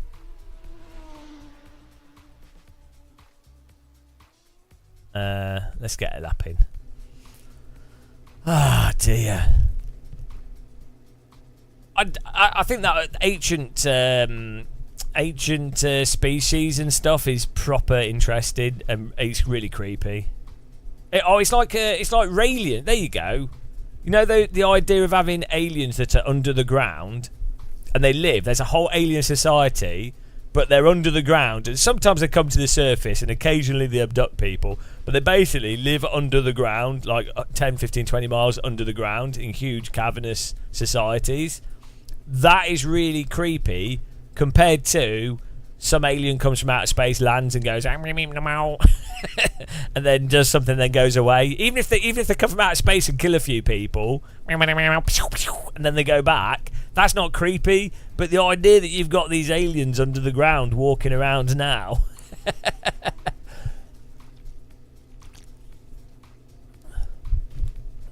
That's creepy. The thought that underneath that's how aliens talk, David. Don't you speak alien? There could be underneath you right now, there could be like a cave that's like a 10-mile wide cave, like really, really deep, like it's underneath you.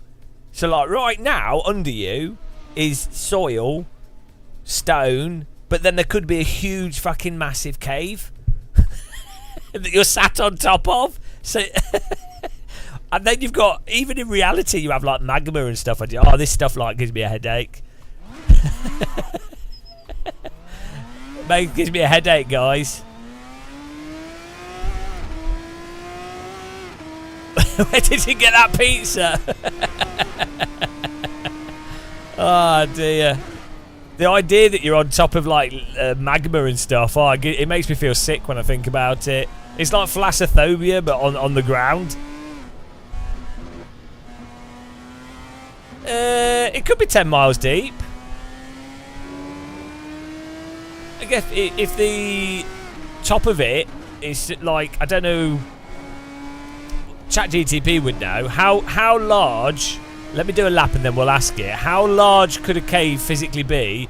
If it's enough under the ground, in like granite or something, it depends how wide it is, and even then, you could probably actually have a really wide, yeah, maybe not 10 miles wide, but it could be 10 miles deep for sure.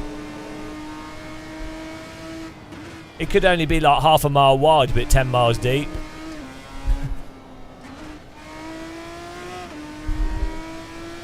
Yeah, but I don't know how deep. I don't know how the pressure works at depth. Also, it might not have pressure though, because it'd just be like the concrete, the stone that exists already is always under pressure. So it'd just be. It might depend on the shape of it as well. If it's like a sort of conical shape.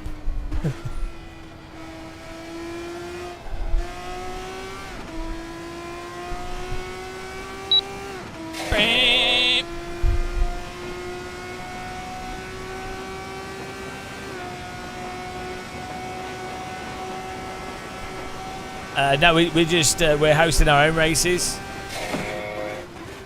You can download the extra pit boxes if you want to join. We were just setting up AC and getting maximum performance out of it.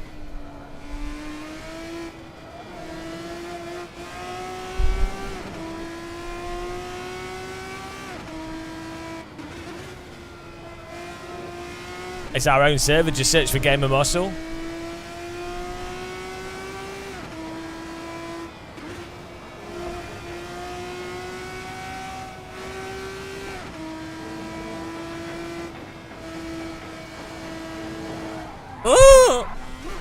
Bloody hell.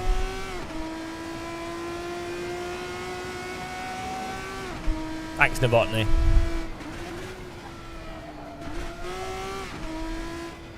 You don't learn anything on this channel. You ain't learning anything here.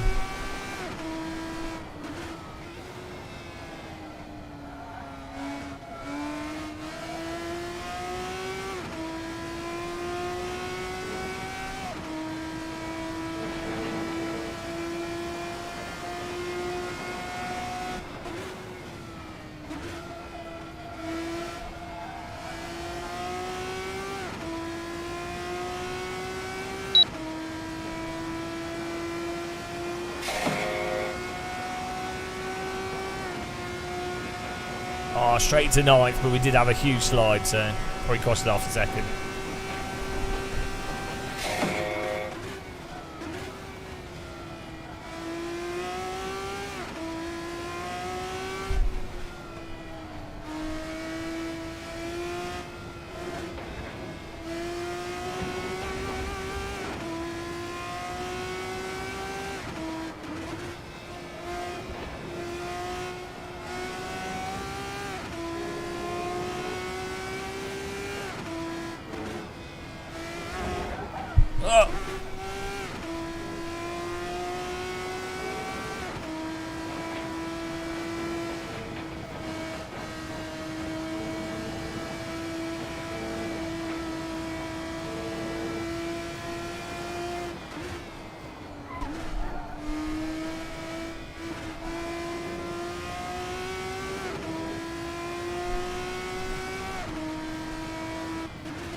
The British judicial system, or the lack of it.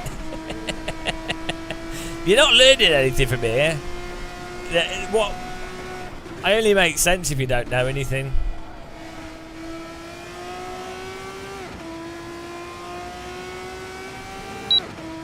Oh, here we go.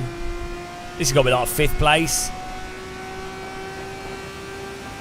8th.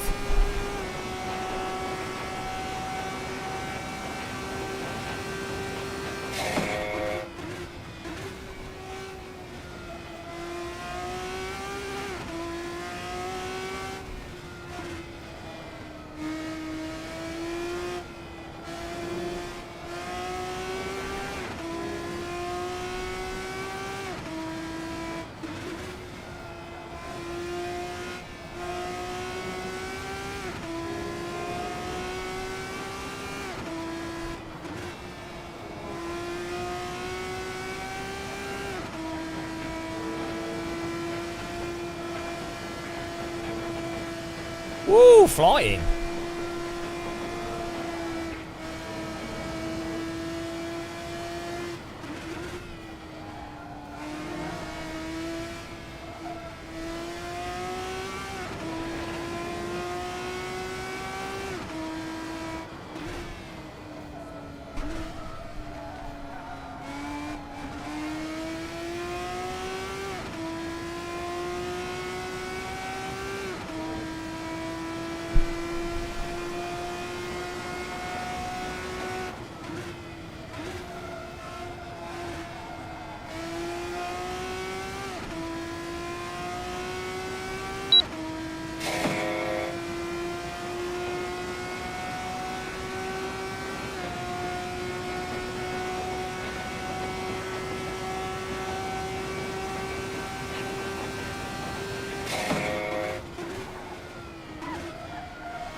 Oh, that was a good line.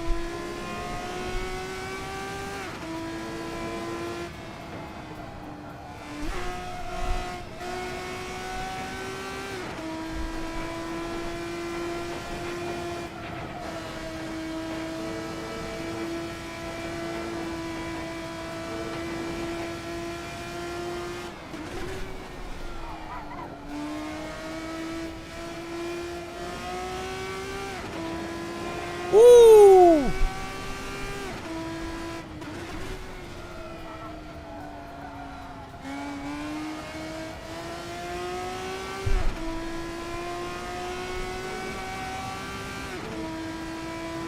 Filth.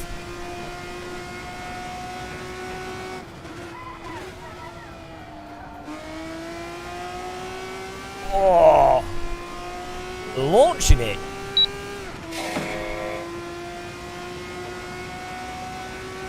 One second faster. 4th place. 34.6. 33.8 is Microlander's ponage lap. How on earth has he done that? Get the police out here, guys.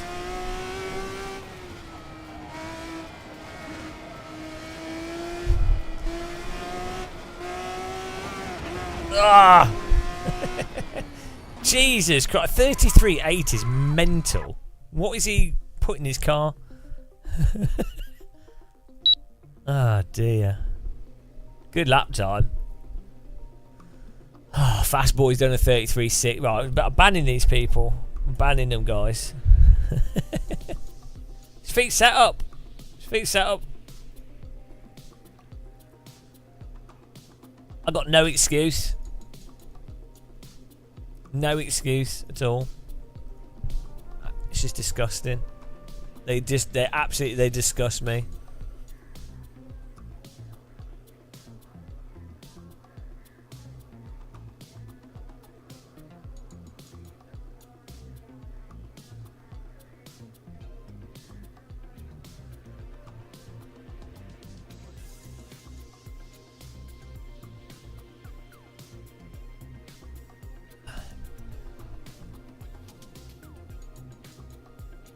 The trick is knowing what to forget.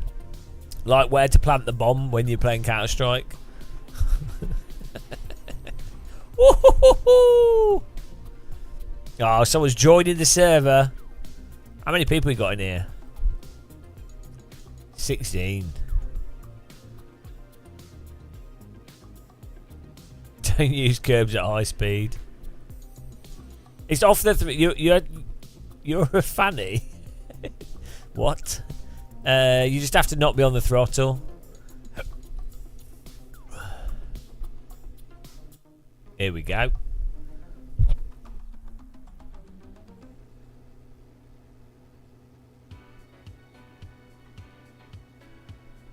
F3, guys, at Mugello. Is that a bridge that goes from the grandstand to the other stand? It's actually quite tall.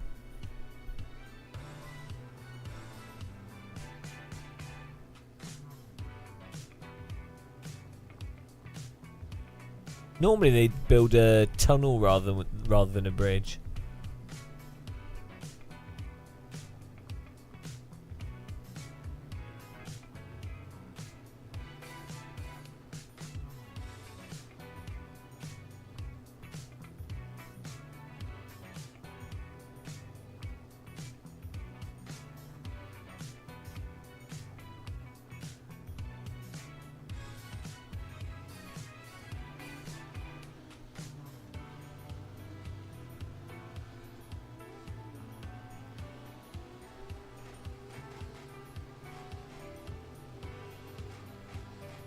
Right, here we go. Here we go.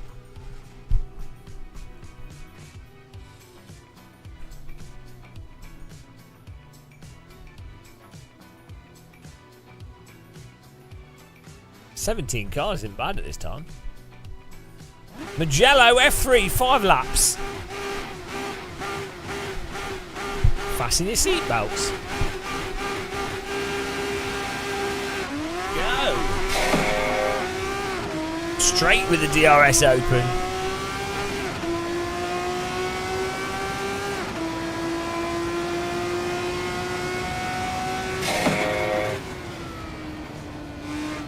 Round the outside.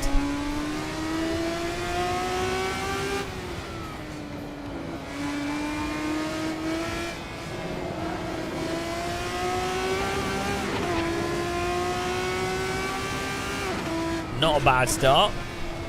Try and keep this front group of cars.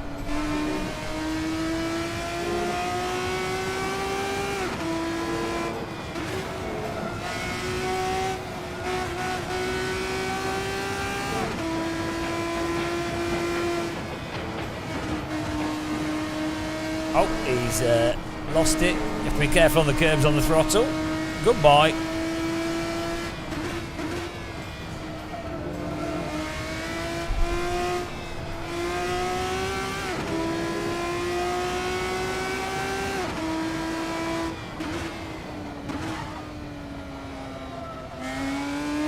A bit more rear brake bias.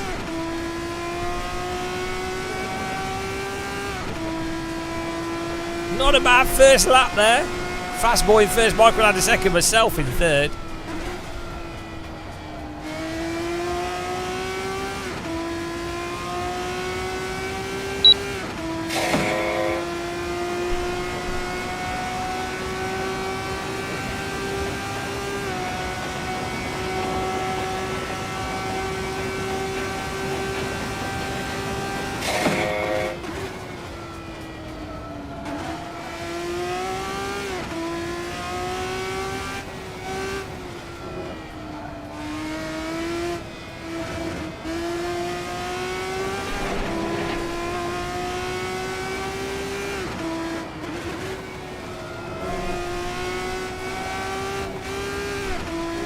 This car's fantastic.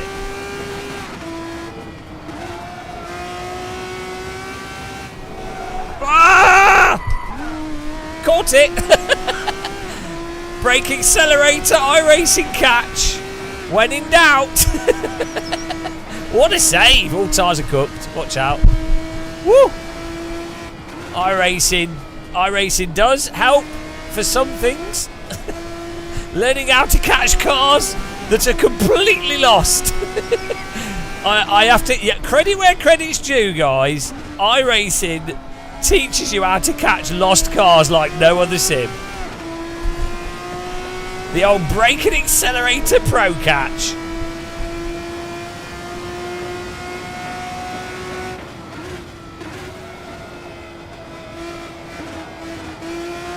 The erratic chicane. The erratic chicane has joined the race. Rolling chicane. And why do the cars in the car radar look like Lidl's logo? What's that about? Hey, he's not making that. I'm going to move out of the way. Jesus. Come on. He's lucky I was paying attention. He was going to plough me. I had to back out of that. That was a Verstappen dive bomb there. Dam buster attempt. Getting back here. All from my little lockup. We've lost 3 places. Bloody hell.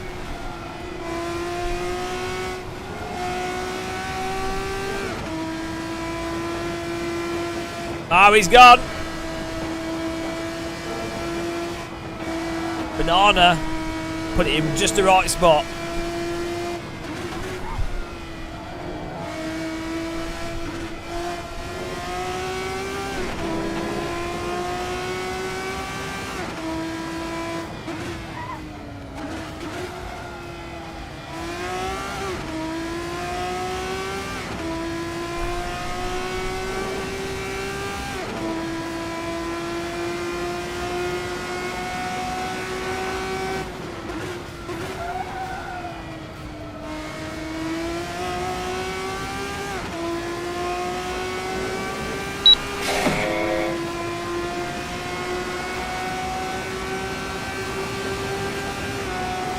Slightly better exit of the corner.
Come on, final lap coming up. We should be able to close this gap.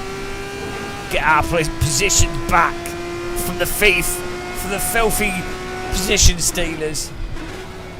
How dare they?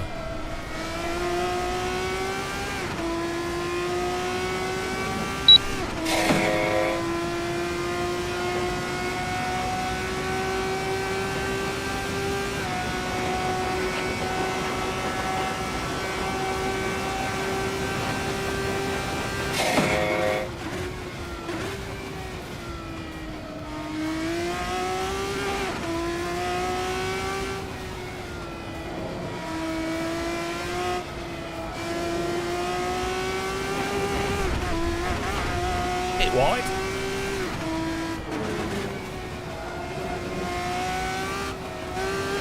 Ooh! Come on.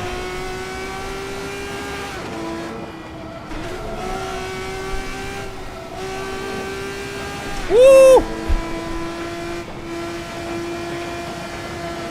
Oh! Whoa! Ah! I overestimated my ability to catch that. Oh, come on. Bloody hell. We almost caught it. I thought I could just catch anything then. we did hold it for quite a while. I should have iRacing caught it. Oh dear. I almost caught that. We almost caught it. I was pushing, absolutely pushing the car there, trying to catch the guy in front. Oh dear. The amount of slip we had in that. And I'm just like on the throttle, like, I'll catch it.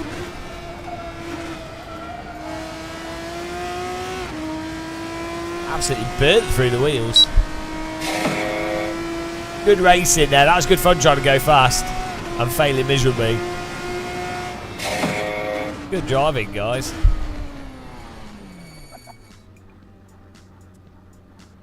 Good driving. Fast boy with the win there. Articulate F in second, Michael Lander third, D Naito fourth, Chedhead fifth, Isaac, there he goes.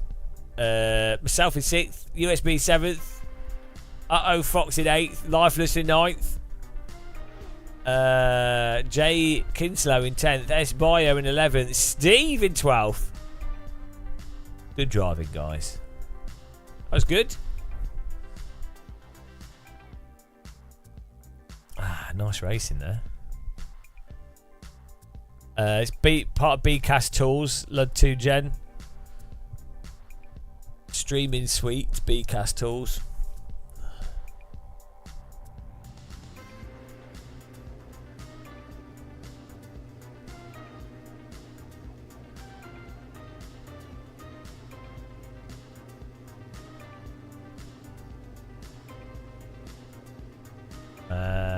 I'm gonna have a break, I think, because we've been sim racing for 7 hours. So I think I'm gonna have a little. I think I'll have a break. I think we'll have a stream break. But it was good fun. We had some really good racing. We got the sims running a bit faster as well, which is good. Bit of settings tweaking. That was good fun, guys. Good fun. Good racing.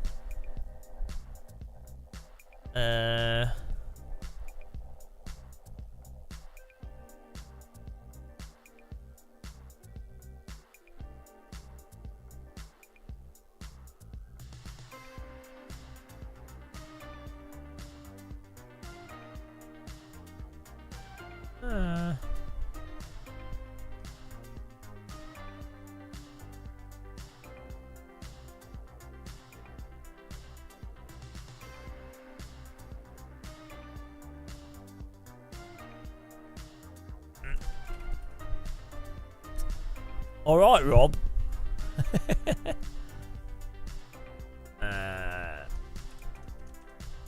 Yeah, we'll definitely do some more mini racing tomorrow.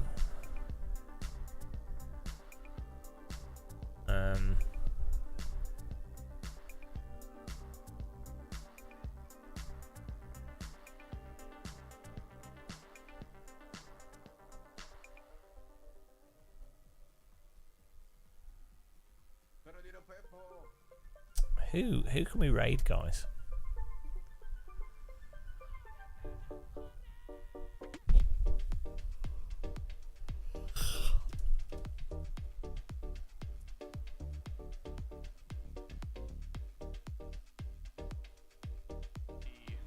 NASCAR Cup Series driver Ricky Stenhouse Jr. T-boned the Toyota. Hey, don't. Bathtub girls don't need any. Bathtub girls don't need any bloody viewers.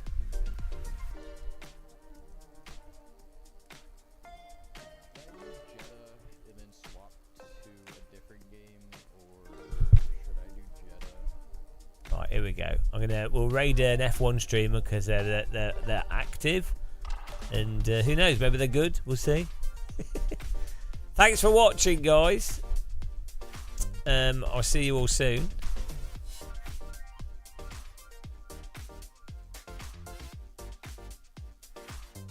See you guys all soon for some more racing. But yeah, thanks for this stream. The people that supported this stream.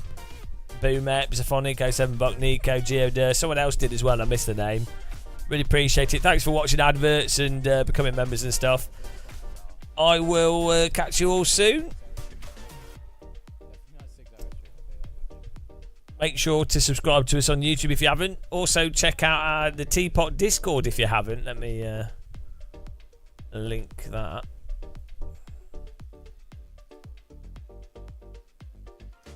Join this Discord. We also have a Game of Muscle Discord. Join this Discord if you haven't. We're trying to grow a new Discord as well. It's just a fun Discord. We've got the official one as well.